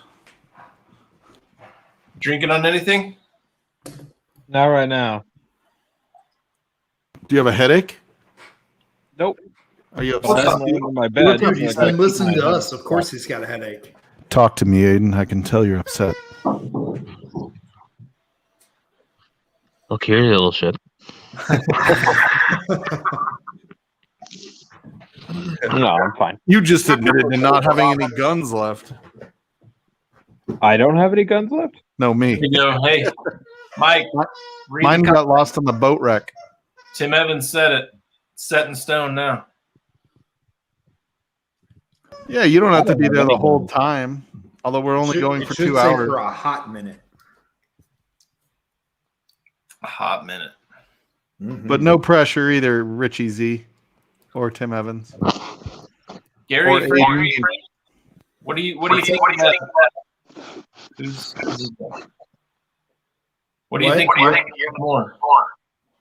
You got a bad cut out, bro. Who's that going? How's what going? Somebody The sound's cutting out a little bit. Okay. Still there. Somebody's got their YouTube on. I can hear it. Let me Who is mute you, Big League. My shit's muted, so. Mine is too. Checking. Testing. 1, 2, 3. All good. Testes. 1, 2, 3. I blame Stanley. He's not here. All right, Franchi, what do you think of the Thomas Moores? Did you try some? I got the Chardonnay one. I haven't had any of them, but I've heard they're underwhelming. Chardonnay is pretty good, but I heard the other ones compared to other things that are finished in the same kind of stuff, like they're just overpriced, I guess. I did have the seagrass yesterday. Oh, how was that? At Richie Z, yes, I was on there. Ooh, Pretty you good. found a seagrass? That's good. I haven't seen one yet. No, it was one of our vendors brought it in to try. With our store just got it. Oh, do you work in a restaurant or a store? Store. Although I don't really get many rare bottles from it, I mostly use connections for that. Oh man, you don't get Blanton's? No, I actually had to get Lone Wanderer to send me one of those. I can order that seagrass out of California for $90. I'm giving you a hard time, Aiden, because I saw your comment when you were saying you're tired of people asking you for that shit. Well, it's less people asking for it and more people like well, you work at a store, you got easy Expecting access and it. stuff. Yeah. And it's like, well, that's kind of for the customers. I mean, if it's something that really is like, oh, I won't see it again for any time soon, maybe I'll get one. But like, I've made my connections. You guys ready for this? We got another I guest just do coming my out. job. You ready? Yeah. The franchise. Yeah, so it's less people asking for bottles and more thinking that I can just get whatever I want, because that's just not true. Dude, my mom works at the liquor store. Like they get last choice on that stuff, or last picks on that stuff. Yeah, like I made connections like everybody else, and most of the job is just getting asked for Buffalo Trace and Eagle Rare all day. Yeah, I was gonna start calling around all the liquor stores to see if they had Blanton's. I figured that never happens. At my store, they don't even go to the shelf. Like they go to a lottery, so asking does nothing. So, and the lottery is based on how much you spend. You get so many raffles or whatever for a chance to buy it, right? pretty much, yeah. I mean, each store kind of does it differently, but I'm purposely not saying what store. What's up, Gary? No, I don't blame you. That's You're cool. good. I'll email you later. Franchise, what's up? So I just hopped on because I didn't feel like typing up about the Thomas Moores. Thomas Moore. Yeah. I've got all three here. The port and Chardonnay have been open for a while. The Cabernet, I'm just into the neck, and I'm hoping the Cabernet opens up a bit more because I actually like that the least so far. Okay. But I'm not going to write it off completely yet because I've had plenty of other finished bourbons change quite a bit after a week or two open. Mm-hmm. Yeah, like I'm enjoying the Chardonnay. I wouldn't say it's amazing, but it's great for what it is, I guess. I think the price is maybe a little high on it. I haven't heard you like say, "Ooh, I really feel like this." Yeah, I don't reach for it too often. Yeah. I'm very much I take what comes my way kind of guy, leave the rest for others. Like I had 6 Eagle Rares at one point, and I basically just sold off all of them for cost. Just because, spread the love rather than hoard these bottles. Yeah, I'm the same way. I don't hunt at all. Right. But yeah, that Seagrass is funky. It's so right up front, it's heavy apricot. And then about 3/4 of the way through the palate, it's a lot of pepper. Probably comes from the Alberta that's in there. And then it's a big caramel finish and some coconut, and it's weird. But it smells like a beach. Like none of seagrass. Yeah, it smells like a beach. Yeah, it's almost salty. Yeah, I got a sip of that at Whiskey Weekend, and next day when I went out hunting, I ended up grabbing one. I found it pretty interesting. Those barrel multi-finish ones are very intriguing. Yeah, I don't know if it's for everybody, but if you're into like wild rides and just want to try something new, I think it's worth it. Yeah. I still like Dovetail better. Yeah, that I think is still my one favorite. or two. Any of them. Have you had one or two? I've had both. Okay. One is more complicated. 2 hits harder with that big like caramel cherry flavor. Hard to say which one I like more. But I think Dovetail in general tends to beat the other blends that barrel makes. It's just got so much more rich flavor to it. So, Gary, did you have a great time last weekend? Oh, I'm still recovering. I had that great a time. Do you have any good stories about Schlong? I don't know if there was anything that you don't already know about him. I mean, he helped me out the Friday night when all those pours hit me at once. So I can't speak ill of a man who covers well for me. Yeah, so far he seemed like, I mean, it's funny how he pops on and kind of makes a big splash on the chats and stuff, but you know, he's a pretty giving dude, you know, in all of the whiskey channels. So oh yeah. So the big question is, does he like to be the big spoon or the little spoon? yeah, did you guys cuddle? What happens at Whiskey Weekend stays at Whiskey Weekend. Yeah. How big is he really? When we spent the day hunting, he rode bitch. There we go. It was me and Will Zirk was also with us, and Zirk took shotgun. I drove, and Sean was just kicking in the back. So Schlong's the little spoon. Got it. So what did you get? So we saw his haul. Did you? You probably didn't do what he did, but you probably had a pretty good haul. Yeah, I went down with the idea that I was going to get a 4-gate batch 9 and 12, but then we stumbled across 4-gate batch 1, so I decided I needed to get that. And then I also came across this thing. Is yours the Madeira finished? Yes, it is. Okay. I was lucky enough today at the store I went to, they have a bar, and I got to try the original batch that's unfinished. Wow, that was something. Yeah. That 12-year MGP, it was just really good. Yeah. Got it at the store, do a bit of business. They got it in the day before. They had it 169 and bagged it. I also got Dude, that's a score. They go for 625 here on the secondary. Dan Like offered to double my money without hesitance. Yeah. But no, I'm keeping that one. I'm drinking. Oh, yeah. Yeah. All my guys that got those, I regret. I do, but I don't. It's Old Fangled Nutter from Blonde Brothers.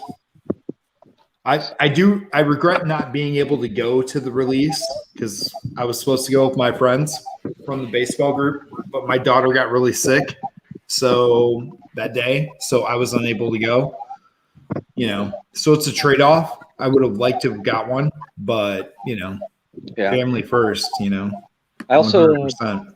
picked up one of those seagrasses. I picked up a Chattanooga port finish, and then last night I got a Rabbit Hole Founders Collection Boxer Barrel Rye. Ooh. Oh, nice. I heard those would be pretty awesome.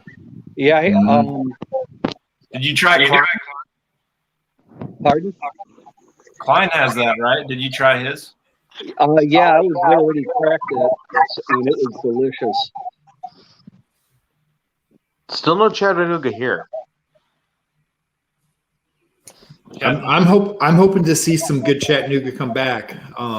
My partner in business, he is going to be at Chattanooga this weekend, and he's actually staying right across the street at the Chattanooga Choo Choo Hotel. So he's going to take the walk over there for me and see what he can come up with.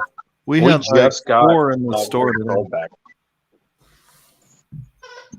Have any of you guys had that 1816 in cast strength from Chattanooga? Because they have that 1816 expression. They've got a stout barrel finish or beer barrel, single barrel,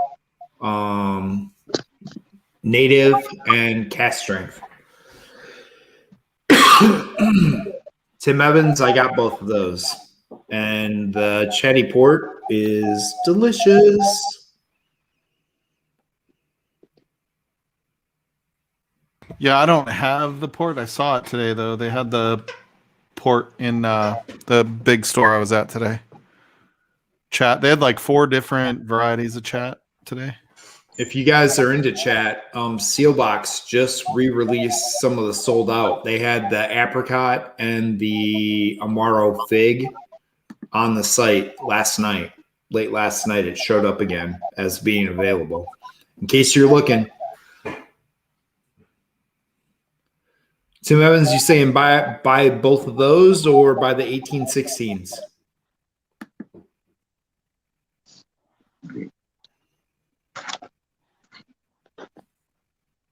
My dog is driving me crazy. She's got a squeaky toy. I only unmute while she's in between squeaks. How do you guys see the chat and be in the call? Because I can't see the chat at all. If you're on your phone, it's harder. Yeah. There's a tab for it on the computer. Well, there you go. We're going to do a charity stream for you to get you a laptop. Oh, I've got a laptop. It's just a I'm crappy just kidding. combo.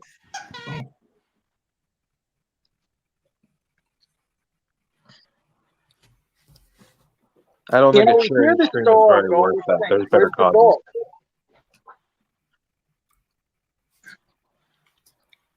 What was the question, Ben? Where's the dog? We hear all this noise. We hear about the farts. Where's the dog? Oh, well, this is my puppy. She is not the one farting. She's the one squeaking on the toys. So she's a 6-month-old basset hound. Look, Ben, we don't need to see that. Hey, Tim, which 1816 single barrel cast strength or shit, just buy them all? I have that option. I don't care. And my other dog is down there. I can't get the camera to him. He's an old 13-year-old lab.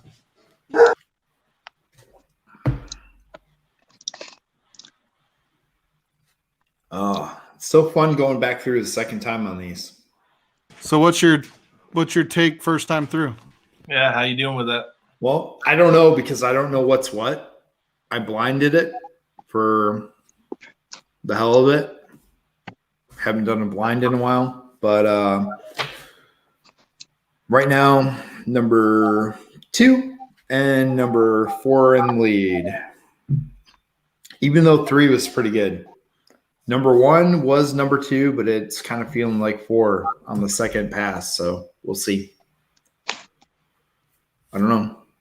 So you got 2 Elijah Craig barrel proofs, a Stag Junior, and that Redemption. Mm-hmm. How's the Redemption? I like it. So clearly you know which one is the rye, right? I think so. I like Redemption extended stuff. I describe the Redemption High Rye as a hard chocolate, like a melting chocolate that you'd use to dip pretzels or things like that. One that's not highly salted. You describe it as happiness. Pretty close. Pretty close. It's got that hint of dark fruit on the backside, so I do like it. But I'm going to tell Adam I think it's number 1, by the way, which is your number 4. Well, it was number 2 on the first pass, but it fell backwards. It's all right. Yeah, we'll see. I could be completely wrong. Probably. Because I have my guesses on here, so we'll see. So I've never done it in a blind with them, but I've just done them like back to back, and it always like stood up and stuff. I was gonna say it's 1:30 here. I'm gonna call it a night. Thank you for having me. And yeah, for sure, Gary. It's always good to have you, man. Cheers, Gary. Franchise. Cheers. Next time you have to tell stories about like real stories. Yeah. If you want, I got one quick one from. Okay, yeah, for sure.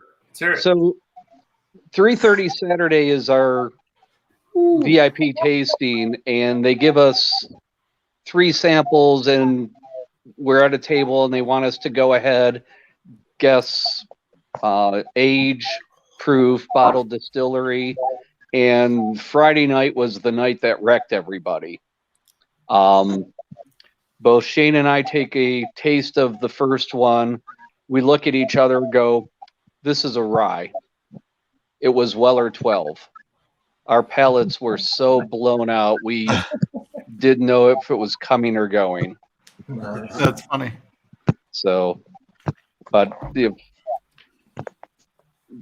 Is he actually a lord? Pardon?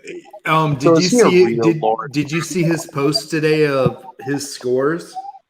I asked him about that. I asked him if he bought that like square foot of property over in like Scotland and that, and he said yes on that. So I think technically he is.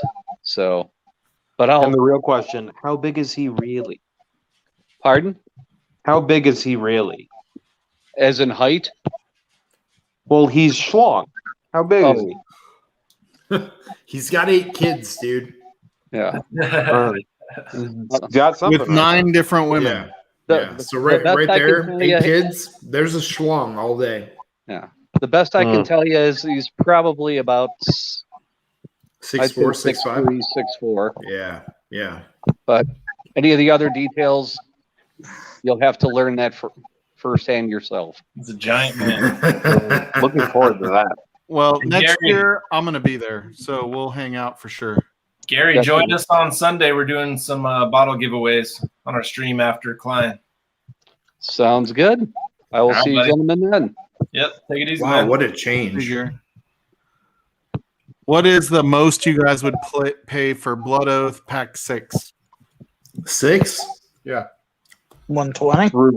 Yeah, 119 max because it's a year old. But I before wouldn't that, go much over retail. yeah, Maybe like 129? 99, I'd go 119. Although I pay retail for everything. So yeah, I mean, what it's worth, probably 120.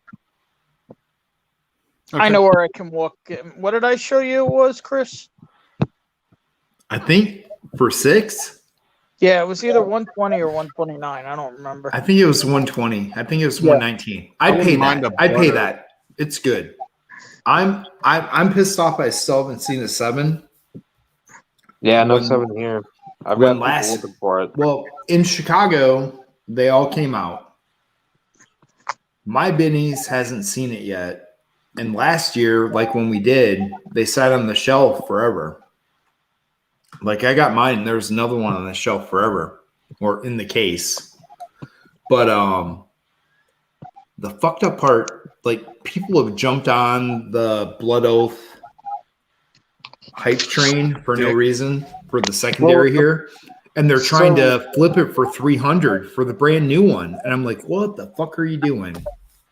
The problem I see these days, and I mean, I guess it's a problem depending on how you look at it, is people will stores obviously, they put out whatever they put out. Yeah. And then people will come in and then they'll send out a mass picture to their Facebook groups. Yeah. And then people, whether they know what it is or not, will just flock like, ooh, rare whiskey, and just buy everything. And then the people who have real jobs and are trying to and just come in on lunch, they're like, oh, you got anything? And they're like, no, these guys took everything. Yeah. Yeah. We're seeing a lot of that honestly, during the pandemic, I have a store that was here, and for some reason I frequented a lot of stores, but I didn't go to this one store. And I had no clue they had Southwest Uncut Unfiltered on the shelf. I had no idea that they had E.H. Taylor Rye, which I really want one. I don't have one, but Adam sent me a sample. Thank you. But they had those on the shelf for 9 months, and they never left the shelf. Like they were getting no traction because they're actually they're in like a outdoor mall setting. So that liquor store kind of lost all of its foot traffic. So that's another thing that I see is people go to stores that they think just have everything. Like a lot of people think, oh, Total Wine, they have every product under the sun. Well, I'll just always go there. It's not really how that works. Dude, I go to the biggest shitholes on earth, and I love it. Oh yeah, my god! Because they're the ones that'll hook you up. It's Like I often tell people, making friends is still the best way to get rare whiskey. But most people just aren't willing to do it, and then they get frustrated. Like, well, dude, you're playing the game, but you don't know how. Man, and it's interesting. Like, there's a grocery store near here where people just like find like Blantons and stuff like that on the shelf, just sitting there for retail, and then they'll be like, "Oh yeah, I found this at the grocery store. Why don't you guys have it?" And it's like, because this place has 1 billion people a day. Like, oh yeah, dude, I have 4 grocery stores that will put Taylor and Blanton's and Eagle Rare and all that shit right on the shelf. They have tags sitting out, and it's MSRP all day. Day. Like the ones that get 1 billion people a day are not usually the ones where you're going to find a lot of stuff. Like, they'll get bottles, but it'll go so quick that it doesn't matter. Yeah. Unless you're right there. So, usually, like, the ones that are a little more specialized, that might not always have things on the shelf, but have good selection, that vendors know they can trust, they're usually the ones that you want to talk to. And of course, this is all just very broad, but yeah, no, you're good. I love Southwest Uncut Unfiltered. It's an airline. Yeah, they kind of fly like shit. So we were Lava Man and I met up in Denver yesterday, and he's like taking me to some stores around him, and it wasn't the big stores, and he's like, "There's this one, man, you gotta try it." And if you ever talk to Lava Man in person, you know how he talks, or seen him on stream. Yeah, man. Yeah, and he takes me to this one, dude, and it's in the like shittiest neighborhood, and you walk in, like it's like the size of my office here, and there's a big rack in the middle with just random liquor, and dude, there's this like funk smell in the place, like you don't know what it's from, like who knows, there's shit everywhere. The guy the whole time is sitting behind, he's like super nice guy. Like we're talking to him. Name was Joe. And that's where I found the, kind of that dusty Redwood Empire batch 1. Yeah. Yeah. And it's like in the bottom covered in dust. And he's like, "Oh yeah. Like there's a special Jack Daniels over there you need to go check out." And it was like, just like a standard, it wasn't a number 6, but it was like the whatever Jack, you know what I mean? Like it wasn't like you're thinking, "Ooh, maybe he's got the barrel proof rye hiding somewhere." No. Number 6, Southwest Uncut Unfiltered Jack. Yeah, it was number 7. Like, but yeah, it was like, I mean, this was the biggest shithole you have ever seen. And he's like, "Sorry for the mess. I'm like organizing things." And then we get outside, and Lava Man's like, "I was in there like 6 weeks ago, and it looked exactly the fucking same." And he kept telling me he's in the process of reorganizing. So it was like, I made the mistake. I was like, "So what's your biggest seller here?" And then I go, "Is it 40s?" And he's like, 40s? Yeah. And right after I said it, I was like, "Oh shit, was that offensive?" Like I didn't want to offend him with that. But you fucking know 40s were what that guy was selling in that He's place. like, "Actually, yeah, it is." Yeah. Hey, Mike, go grab it. I haven't popped it yet. Should I pop it? Oh, yeah. Pop it, don't watch them. Exactly. Pop it. I still have sample of it. Half a sample. Nope. All right, I'm gonna blend this shit together because I better What's look. your favorite? You got to tell us what You gonna reveal it? All right, how do you want me to do it? Last to first or first to last? Last to first. That's the first. Come on, All man. right. Is this the first stream? Dude, sometimes I just like popping the cherry and going for it. But cherry actually didn't win the cherry flavor. So. Oh shit! And I was right. Last place. What do you guys think last place is? Because it's exactly what I thought would come in last. Stag Jr. Fuck yeah, Stag Jr. Batch 15, last place. That was my last place in our blind, by the way. Third place, Redemption. Oh. Redemption. So Redemption, Costs a little more than the Stag, boys. Yeah, but the flavor profile on this compared to 15 is better. And everybody says 15, 12, so good. The redemption was better. There was a better flavor profile. Second place, C919. Oh, that was a neck pour. So it was. To be honest, it was a neck pour. It was the only one that was a neck pour, and the winner was C920. And honestly, remember when we did B520 versus C920, or I did? You told me to do it. B520 crushed that C920. Really? Crushed it for me, for my palate. So I've only done Crushed it. 920 against the A121, and it's not even a competition. No, it's not. A121 does not live up to the other ones. No, 920 is so good compared to that, but I haven't tried it against B520. So, but A121 on its own is still outstanding. Hey, dude, Ben, I agree with you 100%. It's very solid, very good. But when you compare it to the other ones, it fell flat for me. I feel bad about it because I like my Elisha Craig's. It's Can you guys hear that shit? It's my gateway drug into the bourbon. Ken's in the chat here. Can you hear? Ken, jump on, dude. Let's go. Yeah, I heard that, Mike. Scotch up and over? Yep.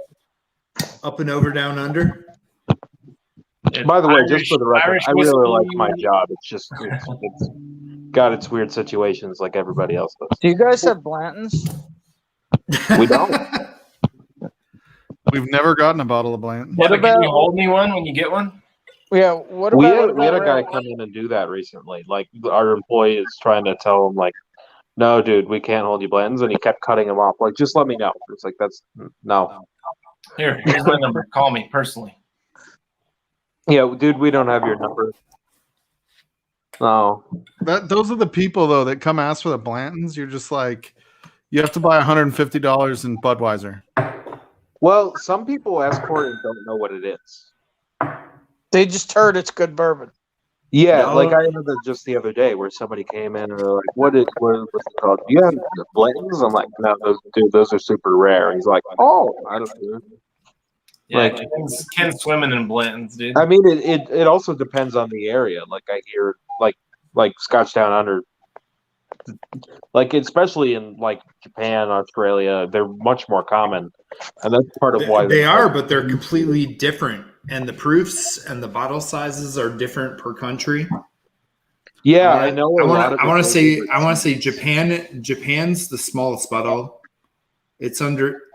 The last one was under 700 milliliters, but like France is 700 milliliters. 700 what? Milliliters. Oh, Chris is filling the barrel proof. Shut up. I've been drinking barrel proof, motherfucker. Yo, I don't want to tell you why I really slur my words. But I'm not a huge. It's fucking embarrassing. Guy anyway. Your wife's happy though with that oversized tongue. It tastes like cherry. Yeah, I wish that was a problem, dude. It's a baseball problem that it's called taking a ball to the face on a like radar gun and video at 122. Oh shit! It fucks your shit up. Yeah, I can imagine. Sorry, I was teasing you after you made me feel like shit. No, you're all good, dude. You're all good. You're all good. It fucked my shit up. It's part of the game. It's part of life. 122 miles an hour. I threw it in at 96. It came off Easton aluminum bat when they were hot before they became BB core.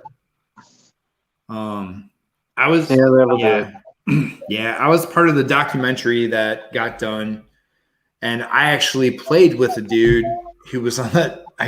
I played with another guy when I was with the Pirates who was part of that shit too, and he got blasted worse than I did. Like it blew his fucking face up.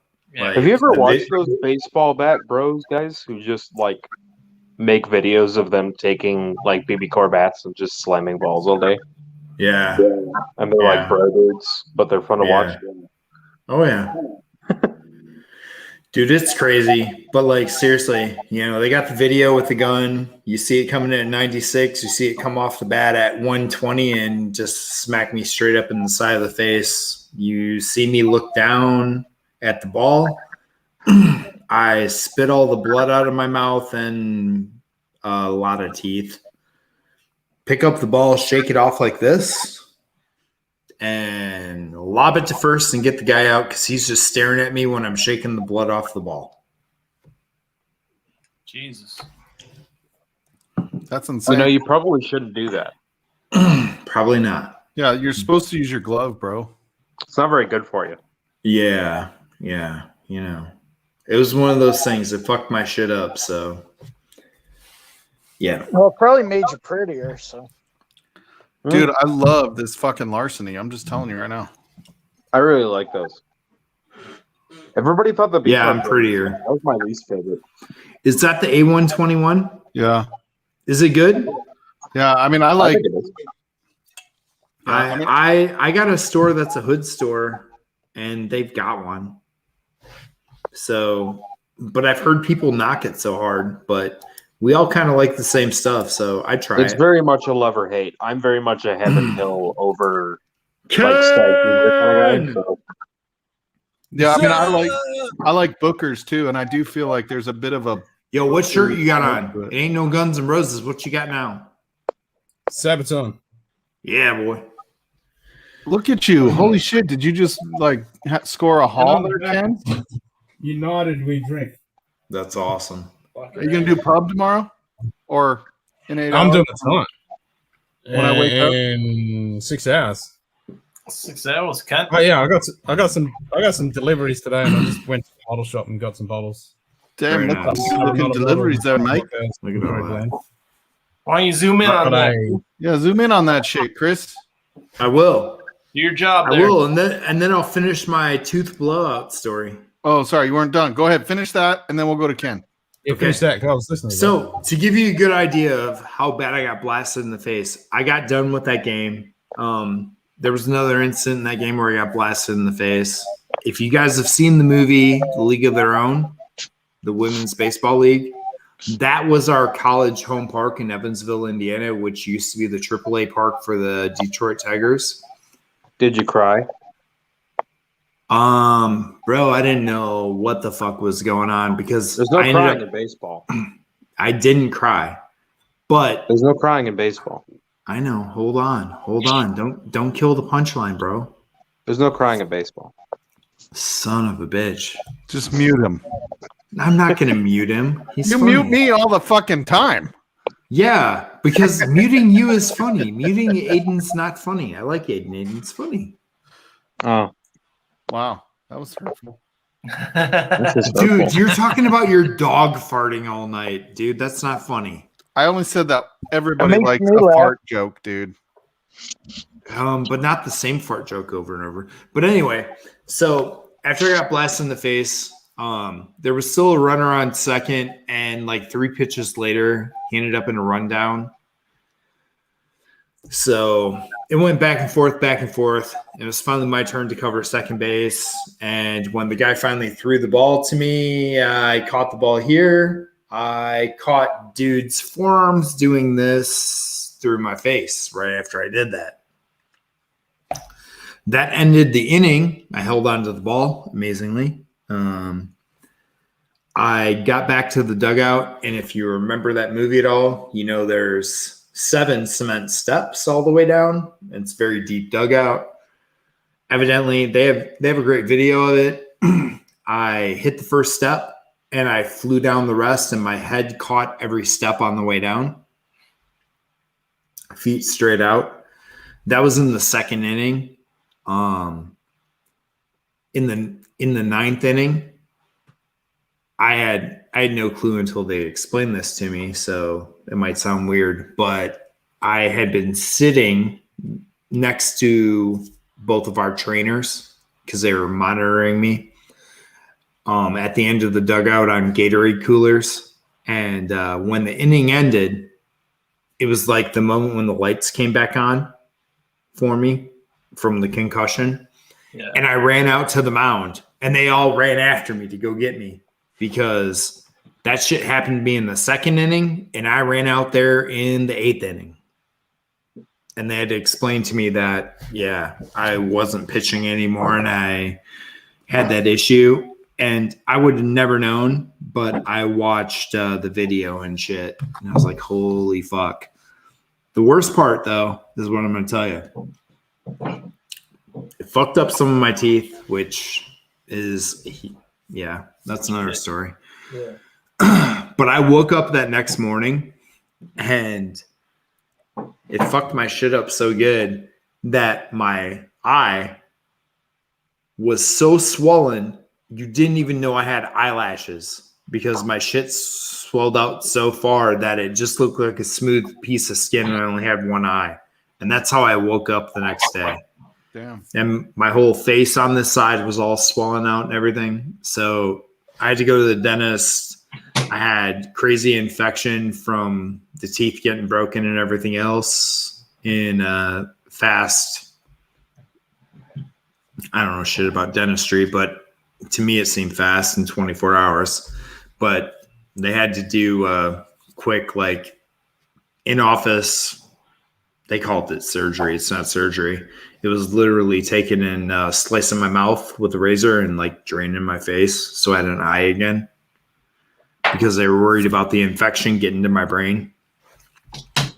Jesus. So it was some pretty fucked up shit. But yeah, I lost a lot of teeth. I lost a lot of teeth because of that. So That's crazy. Did you see Bryce Harper get hit in the face yesterday? dude, that was insane. And the most insane part of him getting hit in the face was that dude's next pitch ended up hitting another left-handed batter up under the armpit when he went like this, trying to protect his face. The next exact pitch. But did you see how bad the pitcher was? Guerrera? Yeah. Yeah, he felt terrible. He like issued an apology after the game. He's like, I hope Bryce Harper's okay. I didn't mean to hit him. Dude, if your control's that fucking bad, you shouldn't be in the big leagues. I'm just telling you. Yeah, that's what me and Berger were talking about earlier. For anybody that was in the stream, that's the shit you see in A-ball. Like, you see dudes that bring fucking mad cheddar. Yeah. And they have no clue where it's going. They don't understand what to do to grip the ball well. And the shit just goes wherever it goes. I watched that last night when I saw that. And I'm like, what the fuck is this dude doing in the big leagues other than he throws hard? Because that just makes me think of that video of Joe Kelly throwing a baseball through his window. Yeah, that was pretty fucking funny. Yeah. Well, yeah, because it's Joe Kelly. Exactly. All right, Ken, let's see these face. bottles. Sorry, I did the pouty face. All right, cool. Yeah, zoom in on K-Dog down in the outback, mate. That was fucking shitty. Mate. Look at that shit. You got a Russell's Reserve box? In a box, dude. Fucking ball. Everything's got a box down there, dude. I've never seen a box for Russell's Reserve. Is it a store pick? That's unbelievably tater worthy. It's a private select. Private select is store pick. Yeah. Australian store. Yeah, but it doesn't say what store or anything. Let's see the bottle. It might be like Utah does, where they have state picks instead of. Yeah, maybe. These are kangaroo picks. Dude, that Larson. Hey, kangaroo's pretty tasty, man. Yeah, dude, that's a pick. Eddie Russell. Yeah. That's a select. So you got like warehouse information on the back. Yeah, so it's got distilled, dump, bottle, barrel, warehouse, floor. Yep. Nice. So these any good? I had to have it. Yeah, that shit's good shit. Yeah. Adam, I think I like Larceny better than Elijah Craig. I'm just gonna call him. Shut your whore mouth. And then I grabbed another bottle of the Johnny Walker Celebratory Blend. Then I grabbed a bottle for the missus. This is Kenzai. It's Japanese. Grabbed another bottle of the Tomatin 14-year-old Portwood because these were deliveries. These I just grabbed from the bottle shop. I love bacon, lettuce, and tomatin sandwiches. BLG. Fuck yeah. Glen Cadam 15. Grabbed another one of the Bunnahabhain 12. This is L-Bowling. And on special, they had a Lafroy quarter cast. So I had that fucking one of them as well. Well, that So, Bunnahabhain 12 yeah. looks different than mine. Noise. Yeah, this is the old packaging. Oh, is that what it is? Okay. Yep. So I was chuffed about that because that's the old packaging. I mean, mine didn't come in a tube either, but that's okay. Oh, really? Okay. Yeah, this is the old one. So it's the black bottle with the red bit down the bottom. Yeah, I don't have the red bit. That's probably my favorite, like, daily scotch if I was going to drink it every day. That's fucking delicious. Yeah, I like it. Yeah, good shit. So that's my haul for today. Cool. Now that I'm somewhere where the fuck to put it all. Are you working today, Ken, or is it already fucking Saturday there? What day is it? Nah, it's 2:00 in the afternoon. I'm going live tonight. 5 o'clock somewhere, Ken. The gum trees. Across the plum tree. Pour a drink, buddy. Sheep or two of the kangaroo. Kangaroo. Eat the fucker. I don't know where the fuck I'm going to put all this shit.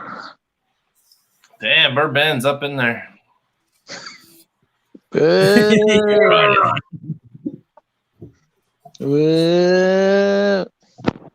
glad I grabbed the replacement. This one's a bit fucking light. It's almost 2 a.m. here. I'm kind of shut. Yeah, I'm gonna check out. I gotta wake up in 5 hours. What the fuck? I thought you were still a young guy, bro. What? Ken is probably the only person who recognizes the song I was singing. Ken's like, I've already gotten like 8 hours of sleep. I'm fine to start drinking. I don't even know. I never get 8 hours of sleep. I only got 4 hours of sleep. Yeah, so fuck that, Adam. You have another hour. Nah, fuck that. I need to get to sleep. All right. See you, man. All right, see you, boys. Ken, did you recognize the song? What? Again? What? Did you recognize the song? What song? Give me a home among the gum trees. Yeah, that's fucking What? Beck's Backyard. He's a national treasure. Fucking oath. Beck's Backyard.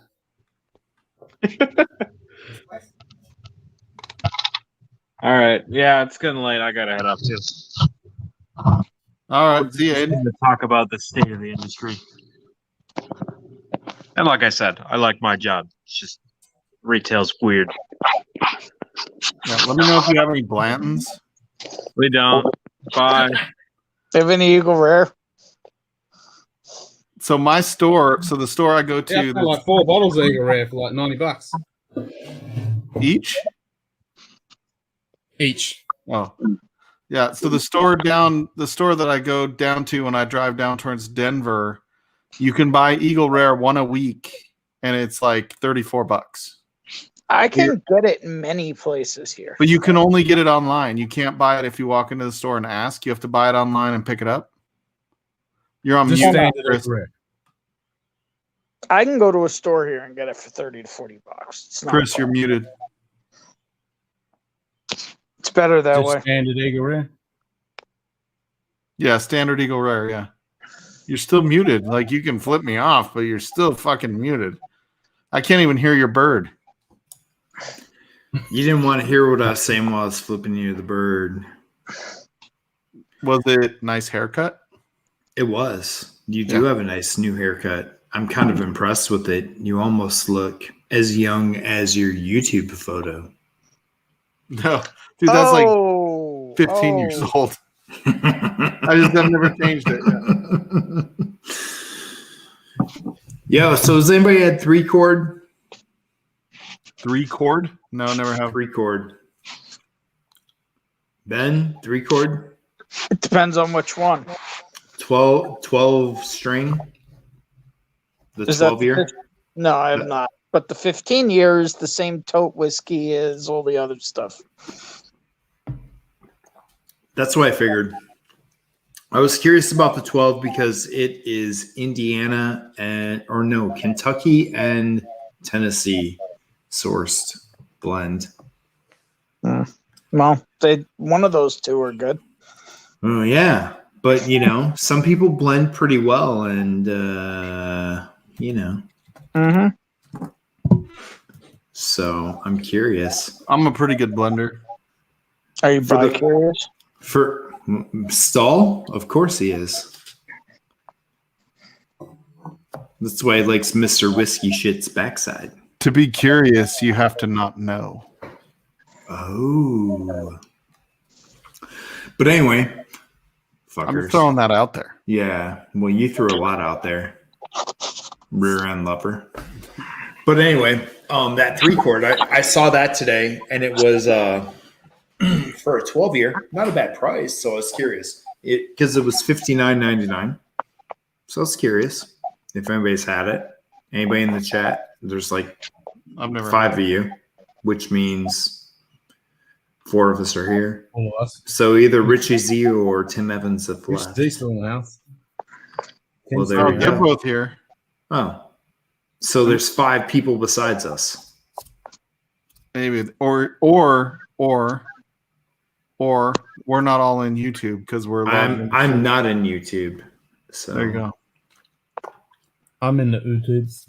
Hey Ken, what flavor is that vape? Mango. Is it hookah or is it like?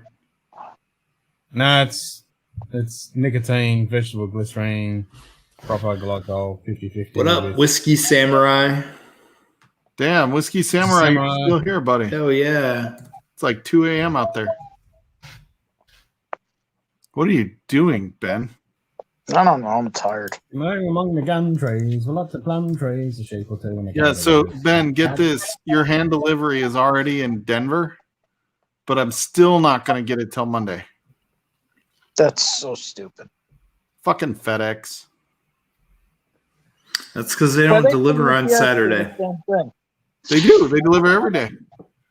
Do they? Is it UPS that doesn't deliver every day? Yeah, UPS, you have to pay for Saturday delivery. FedEx does every day. Stupid. Yeah, that just makes no sense. All right, Can there's a you go few of get you in it, the though? chat. How far Anybody is that 3-quart? Anybody? Tim Evans has to know what 3-quart is. So how far is that from you? Like 50 miles. So why don't you just go get it? Yeah, I mean, can you just go like get it? I'm gonna be down in Denver tomorrow. Well, go over to FedEx. What do you want me to tell you? I can wait till Monday. I ain't scared. As long as it's not like 90 degrees out, I don't want to cook in the warehouse. That's what I'm worried about because fucking HBRs are not getting there till Monday or Tuesday. Same with YPC. Yeah, it's supposed to be 80 tomorrow and Saturday, but then it's going to be like 50 on Sunday. That's the only thing that worries me. It sits in a warehouse all weekend. What's the temperature in that warehouse, you know? Yeah. But it's like, it's funny when Tim Evans had something delivered, like it bounced around fucking Denver. I was like, why is it going like Denver to this other little town in Denver to this other little town in Denver before it makes it to my town? Sounds like Colorado's high. It's interesting how, yeah, they're probably smoking on that same shit Lava Man's on. The natural fillers? Yeah. So Yeah, Lava but Man was a fucking cool did that dude, yet. man. Like yesterday, Lava Man met me like up in North Denver. We hit a couple stores up there. There wasn't shit. Then we go to like downtown Denver, hit a couple stores there. He finds like an FAE01. I found the Cooper's Craft. There was Lava Man hit that shit. Yeah, Lava Man, he's pretty cool egg. Tim Evans is only buying the 15, Chris. Okay. I was curious about it. I mean, the price was decent for a 12-year, but if it's too much of the Tennessee, then no. How much Tennessee is it? I don't know. It doesn't disclose the blend. It just says it's sourced in Kentucky and Tennessee. So it just kind of leaves you hanging. I have liked what I've seen of the 15-year, that drummer. It looks like a cool bottle, kind of fun. I'd like to have one. Haven't seen it though. So larceny is a little less common than Elijah Craig, right? From a barrel proof. Yeah. Barrel proof. Yeah. Yeah. It's a weeder. It's a wheat based. Yep. It's the same Nashville as Old Fitz. Oh, is it? Yep. Dude, I'm telling you, I might like this better than the Elijah Craig A121. But I like the nutty profile. It kind of reminds me a little of Booker's. Although I know Booker's is not a weeder. Dude, that's your thing, man. Your thing is that nutty profile. I do like that. He likes those nuts dripping into his mouth. Yeah, but only the right nuts, Ben. Only the right nut? Why do you turn your camera off, Ben? What are you doing? Are you pissing? No, I'm just fucking laying down. I'm tired. He might be doing the Lord Shane Long and, jacking it. Is Schlong there? Schlong's long asleep, man. He said he was tugging the rope earlier, or he would have came back on. Aiden Craig says larceny cases are 3s. Elijah Craig barrel proof is 6. Makes sense. That's why you don't see him that often. Yeah, I mean, last week I just happened to be shopping on Drizzly. Well, really just lurking on Drizzly, and my buddy down by Denver had a store that had it delivered to him. Oh, Aiden. Aiden's like serenading everybody right now.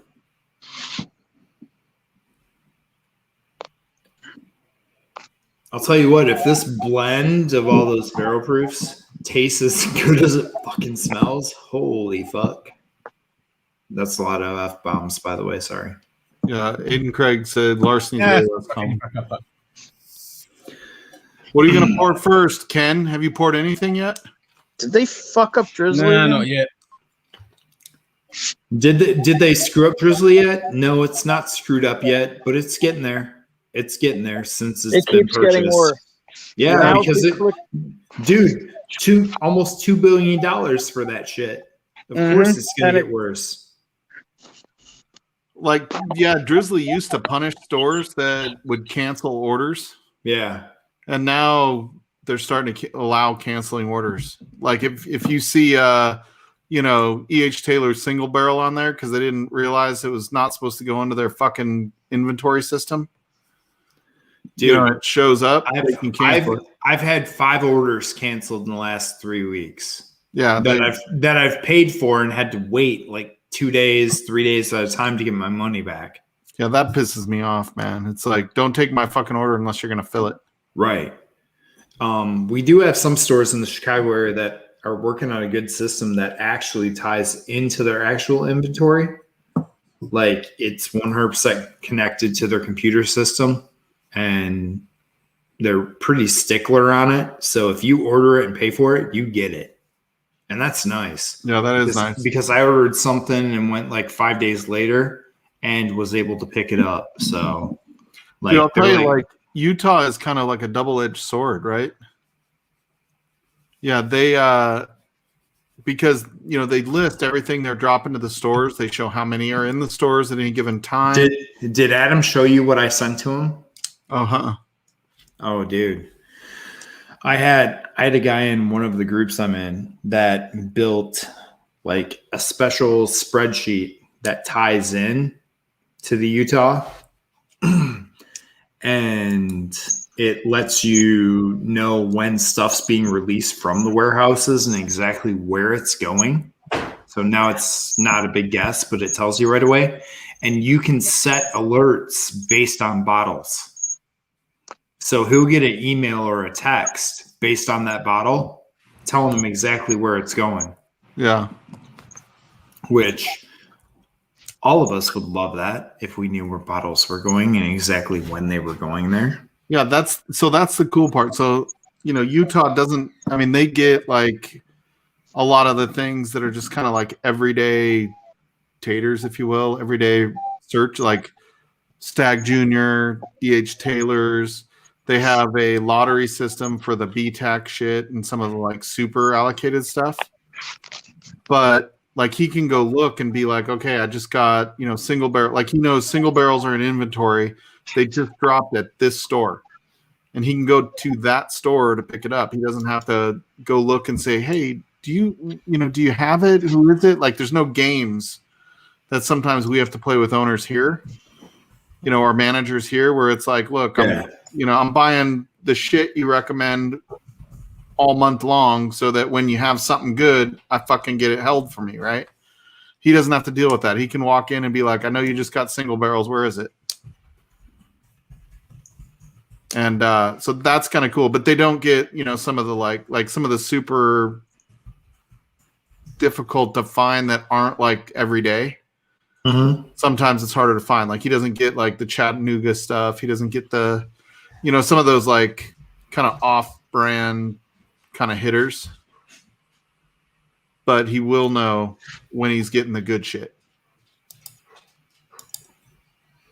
There's the truest statement of the day right now.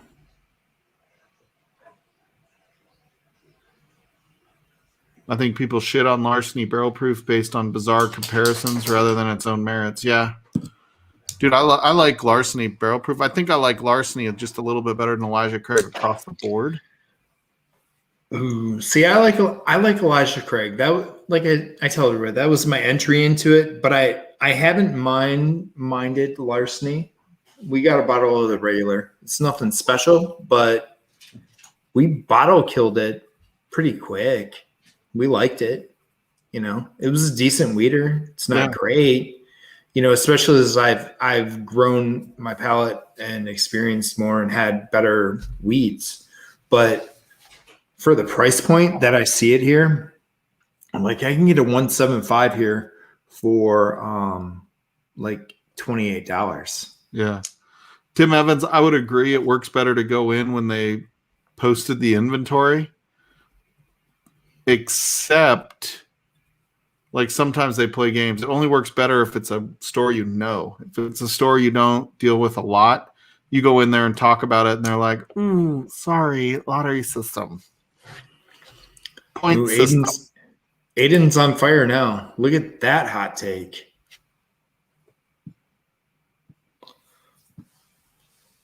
Yeah.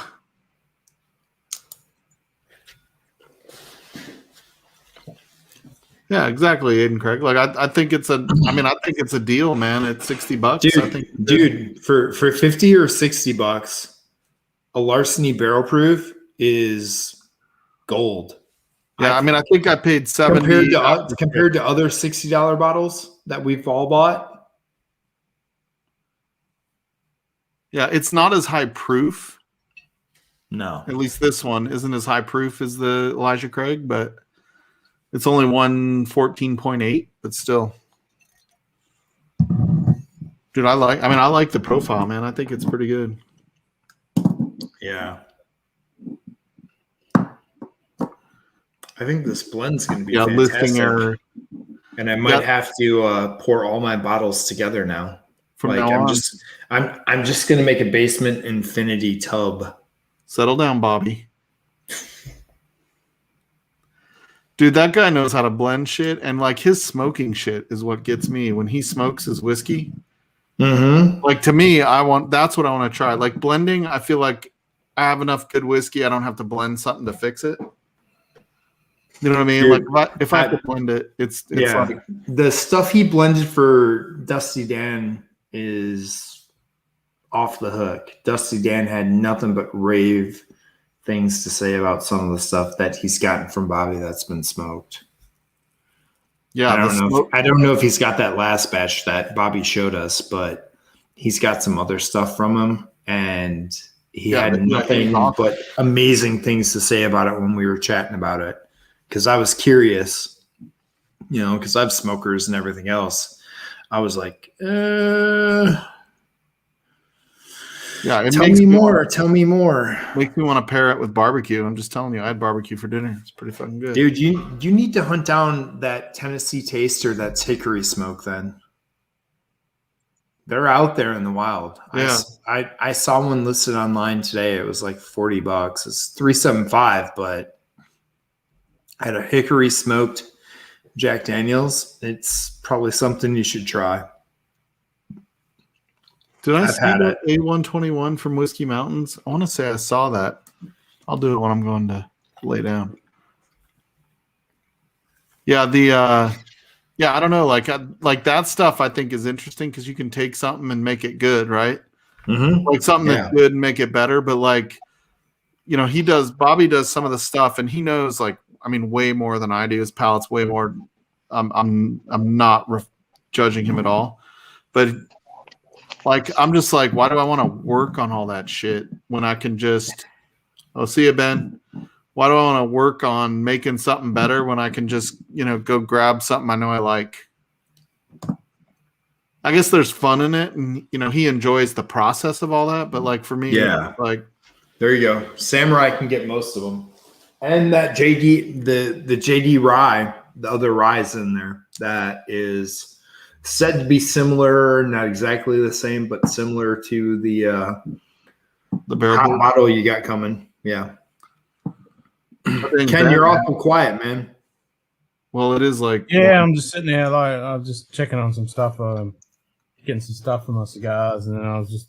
Oh, you're all good, dude. You're all good. I was just checking on you to make sure you're all right. I'm on my mailbox. I might have some samples or some shit that's arrived. Hell yeah! I have no idea what it is, so I need to go get it. I may have to go get a fucking cigar at lunchtime and have a cigar while you're streaming, Ken. Well, I might take one to work and work on my laptop right outside the building and smoke one. How about that? If nothing else, I'm gonna play with the freaking. I'm gonna play with my little torch. That's what you call it. Oh, Ken's got some goods. What'd you get? Well, I smoked the Tabernacles, but I got a couple of Old Fathers. There's a couple of AJs in there, but I did pick up a couple more Tabernacles. Ooh, Cigar Club. Is that the blend one with the new blends? Yeah, it's got blends and non-blends. Nice. And then I just put I only have 5 total my whole life. Right now. Yeah. So I have a couple of Alec Bradley Lost Arts. Okay. I got a Magic Toast still to knock down. And then I have the Fratello. I don't know what that is. I'm not a cigar aficionado like a lot of people. Yeah. Very nice, both of you. Ooh, look at you again, changing the camera view even. Hell yeah. I just got a boom. So I can do that. I want to so I do woodworking and shit, right? So I want to take it's called a cigar pen. Yes. And I want to take one of this has 2 bands on it, this particular thing. But I want to embed it in acrylic. Oh, that'd be awesome. And put wood down and then overlay acrylic on the outside. Yeah. So that the band shows up in the pen. That'd be wicked. Nice. So I'd be on board. I'm gonna do that shit. By the way, this blend, stupid. So good. All these things complement each other. We'll call it the quad barrel. All right, man. I'm gonna roll. I gotta go to bed. I got freaking Friday calls tomorrow. I don't even know what they are, but I know they're ones I don't like dealing with on Fridays when I'm hungover. All right, dude. Sounds good. I'm gonna hang out with Ken. Cool, man. Anybody else wants to jump on? The link is pinned. All right. We'll talk to you guys later. See you, man. Later, bud. Great stream, dude. Appreciate it. Trying to get better. What's up, Ken? Not much. Nice.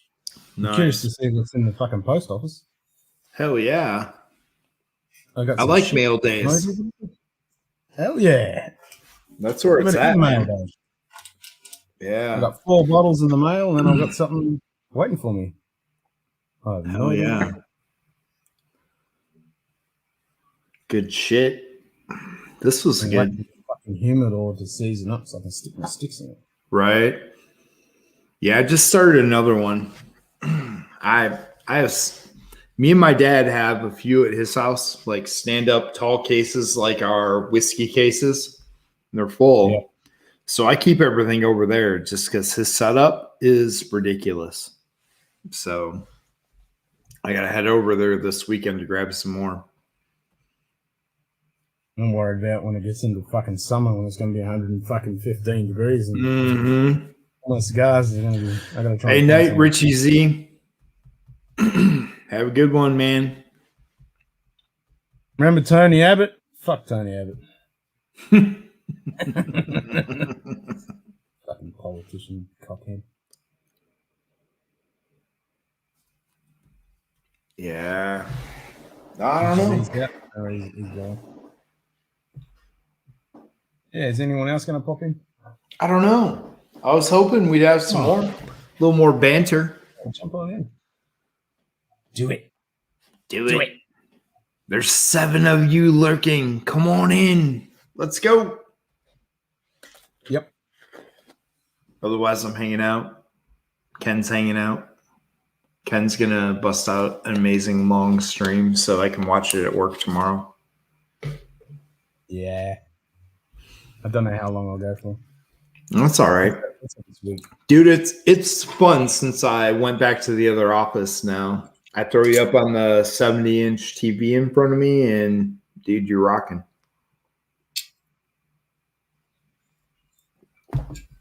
Makes for a good work day. Hell yeah. I know Tito has it in his ear when he's teaching kids. Yeah, that cracks me up, dude. That absolutely cracks me up. Night Aiding Craig, have a good one. Thanks for stopping by and stopping in and clicking that like. Sorry you had to hear my terrible jokes and voice. Well, it's anything shit, dude, I don't care. Stop apologizing. Stop apologizing.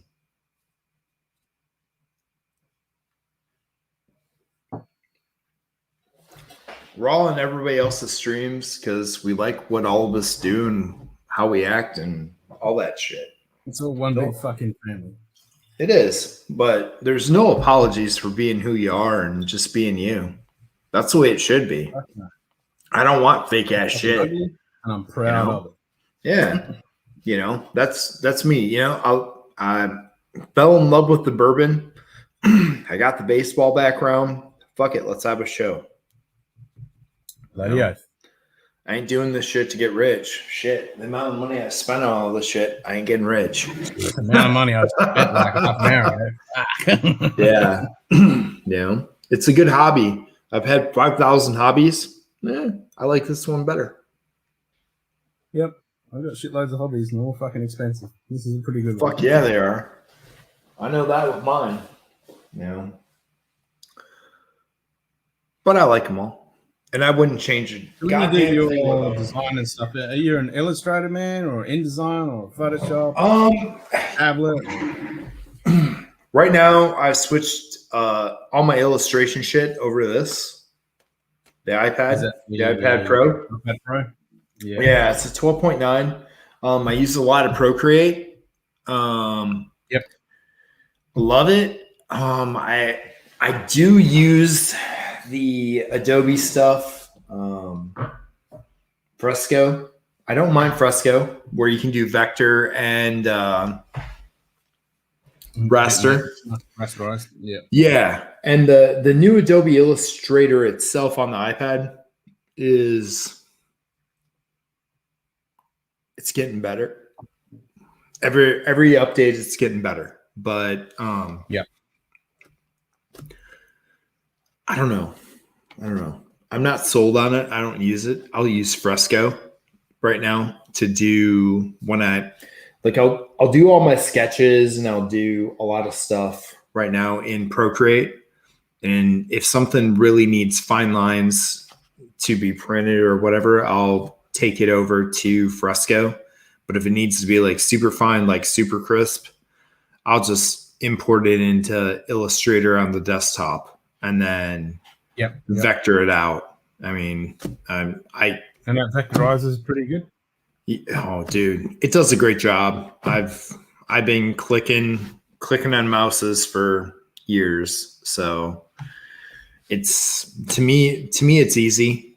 To people starting, it seems hard, but once you learn the Bezier curves and how they work, and if you keep everything at a 90-degree angle, whether it's vertical or horizontal, if you can do that with what you do when you're using the Bezier curves, you can get some of the cleanest, crispest art that's infinitely scalable or reducible ever. And you can't go wrong. Yeah. So I've only dabbled in vector stuff. I haven't done too much. Yeah. Vector is fun. It's fun. Once you get it down, dude, there's a lot you can do. There's really a lot you can do, especially as much as they've added into the desktop versions and stuff. It's getting easier and easier. It's making old dinosaurs like me a little obsolete because you can get away with doing a lot of stuff, with the automation, especially with the automation with auto trace and things like that. Oh, And like when you're doing duplicate, I noticed with the last couple of versions of Photoshop and shit, like if you're doing like a layout, and you duplicate things and you want to span them out at the same distance, man, I'm a pain in the ass having to fucking do that back in the day. And now, space you want and stuff, done. Yeah, like me, I can eyeball it because I've been doing layout for 20 plus years. I'll look at something and tell you it's off, a 16th or a 32nd, and people look at me stupid. Yeah, and they'll go measure it and they're like, "Oh shit, you're right." I'm like, been doing this long enough. Exactly.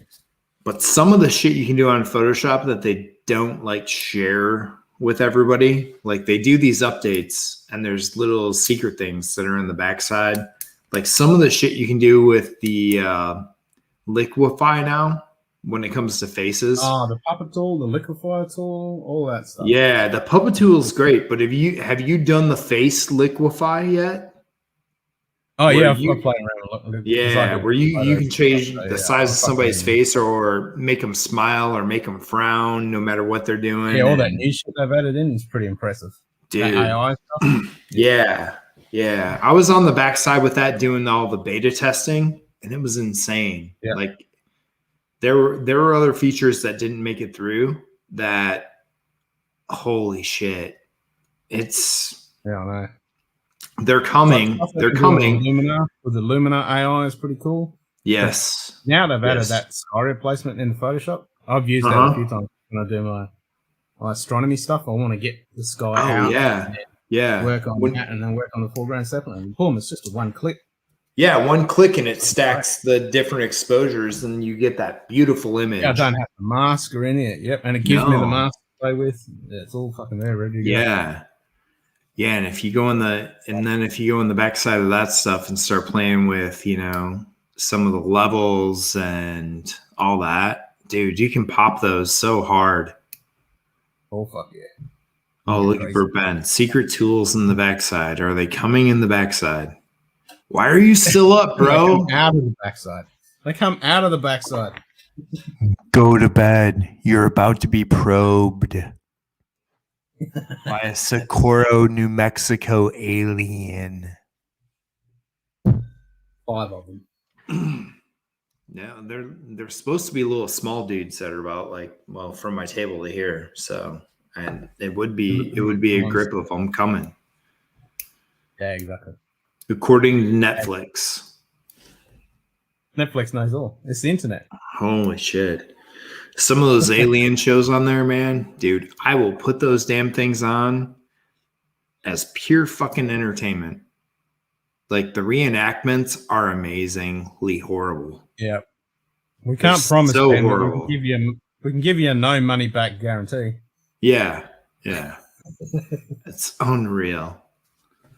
But I enjoy them. They're good background noise at work when you're not streaming anymore and shit. It's been fun. I've been putting you on the screen. My partner at work that I work with, he's just starting to learn about whiskey and stuff, so he enjoys it. It's fun stuff.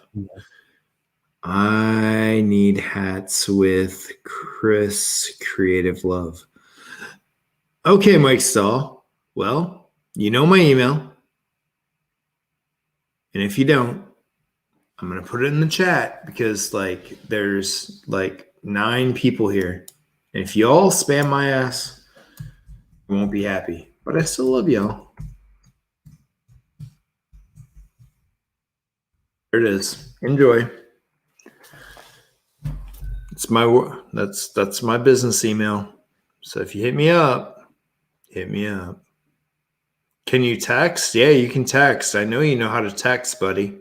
Sorry, I'm replying to chat, guys. So Ken, you holding off for the first pour of the day so you can do uber long stream? Well, I just had a little swig out of the fucking cask. Yeah, I'll wait for that. I'll have a beer, and I think we just got a couple of wine, so I'll have some wine with dinner, and we're having homemade pizzas, so I'll have nice. Then I'll get on the stream and fucking hit the piss. Hell yeah! So what's the beer of choice for you down there? Depends. I've been getting some of this. Sometimes I'll grab some of the craft stuff. There's a shitload, big craft scene and the same in the States. So is craft blown up in Australia like it has here, or no? Oh, it's huge. Oh yeah, nice. Big. Yeah.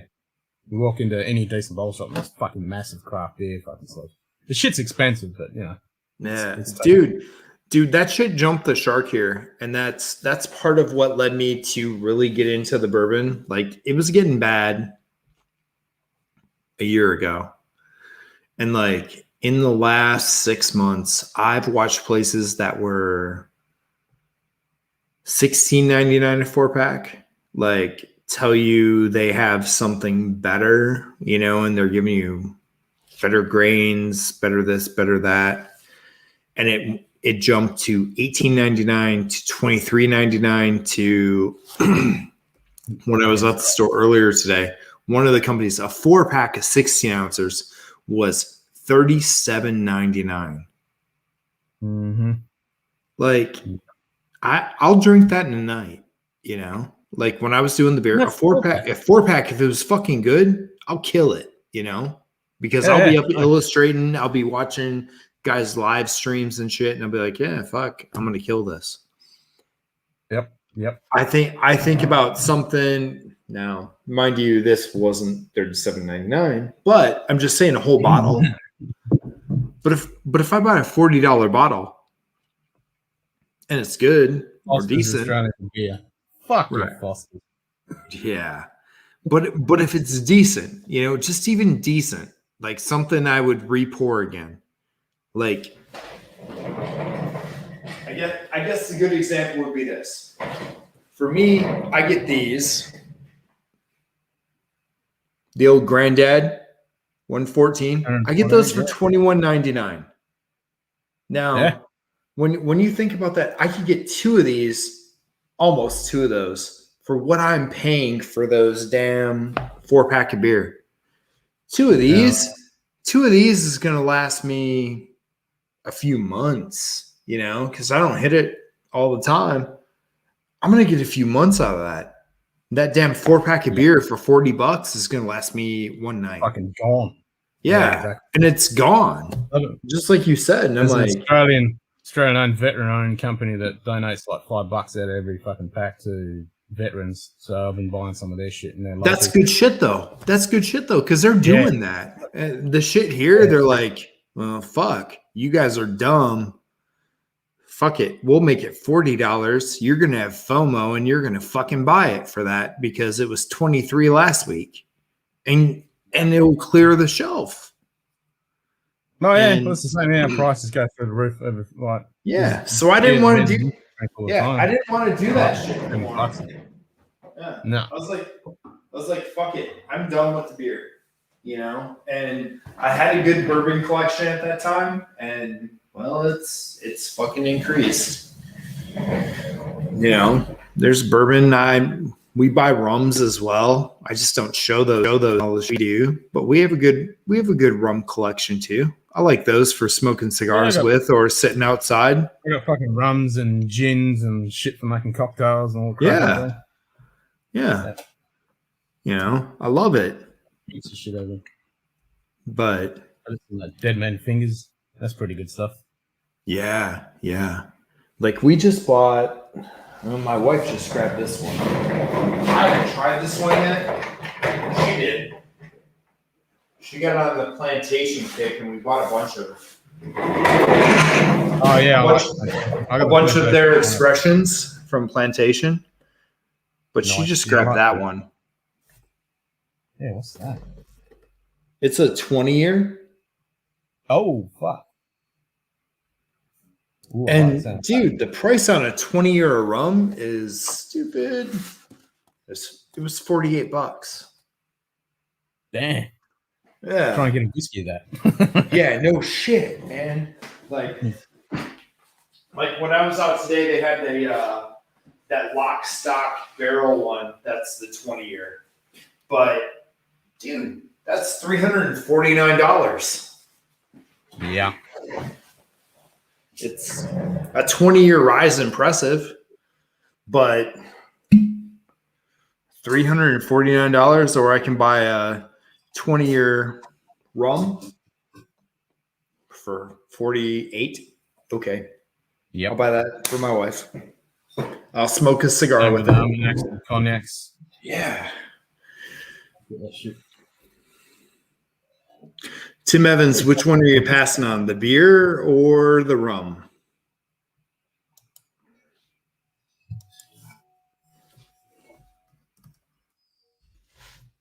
What do you got there? 2011. It was filled. 9th to the 12th.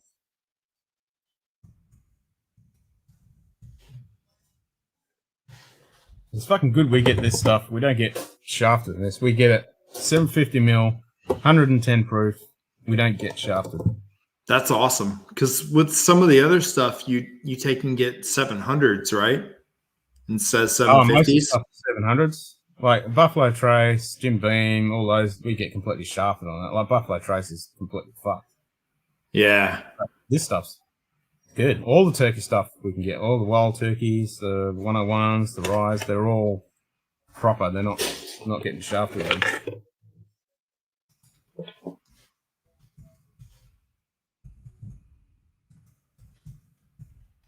This was distilled on 12th of the 9th, 09, dumped on 5th of the 12th, 20, and then bottled 30th of the 6th. 12th of the 5th it was dumped and then filled on 30th of the 6th.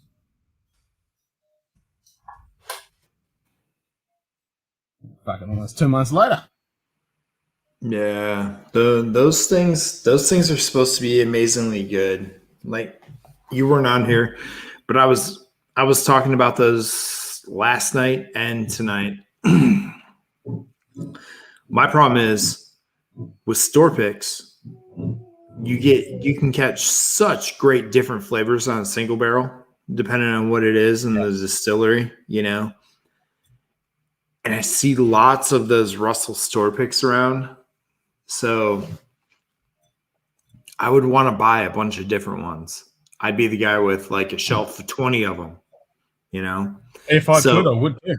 Yeah. So, but my thing is, I've refused to do it. So I've stayed away from them because I know once I have one and I taste them, like, that's so good. Because I love my wild turkey expressions, but once I get into that, I'm gonna be in deep shit. So I keep on passing on them, and everybody on the tube gives me shit for it. Oh, I saw this and went. Oh, dude, I don't blame you. Like I said, you're all in this the single barrel all day, every day, but we don't hardly ever get the store picks. Yeah, occasionally. Yeah, but that's not store pick; it's just a private select. But that's still that was fucking yeah, same thing. Box, yeah, no, that's awesome.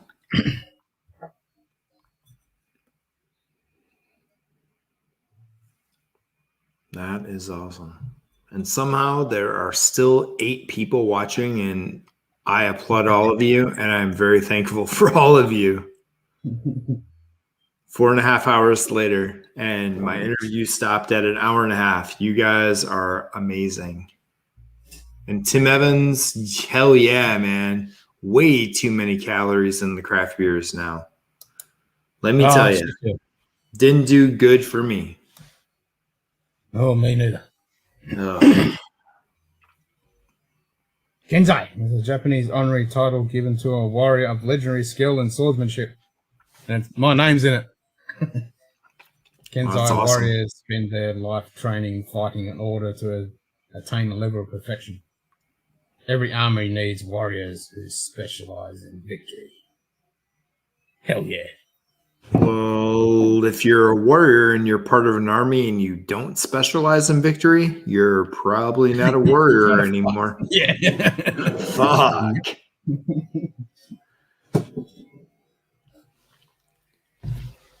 Damn straight. That's where the marketing cracks me up, man. Oh yeah. Hey babe. I gotta go back to 1,000. There's something in the post box for me.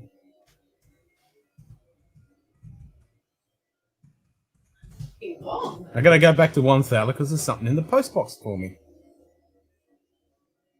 Bye. Bye, she says.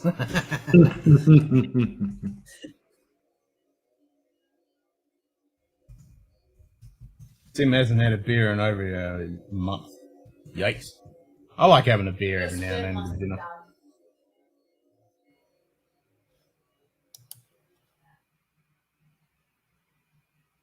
What was that? Yeah, for me, I'm just typing this. But when it comes to the craft, I honestly stepped away from it. You know, it's been like 3 months. My wife still drinks them. She's got a couple brands that there's a brand out of South Dakota that's called Drecker, and they do sours, but they do like pastry sours. Unbelievable. Absolutely unbelievable. Like, you can taste the pie crust, you can taste all that stuff. The shit's great.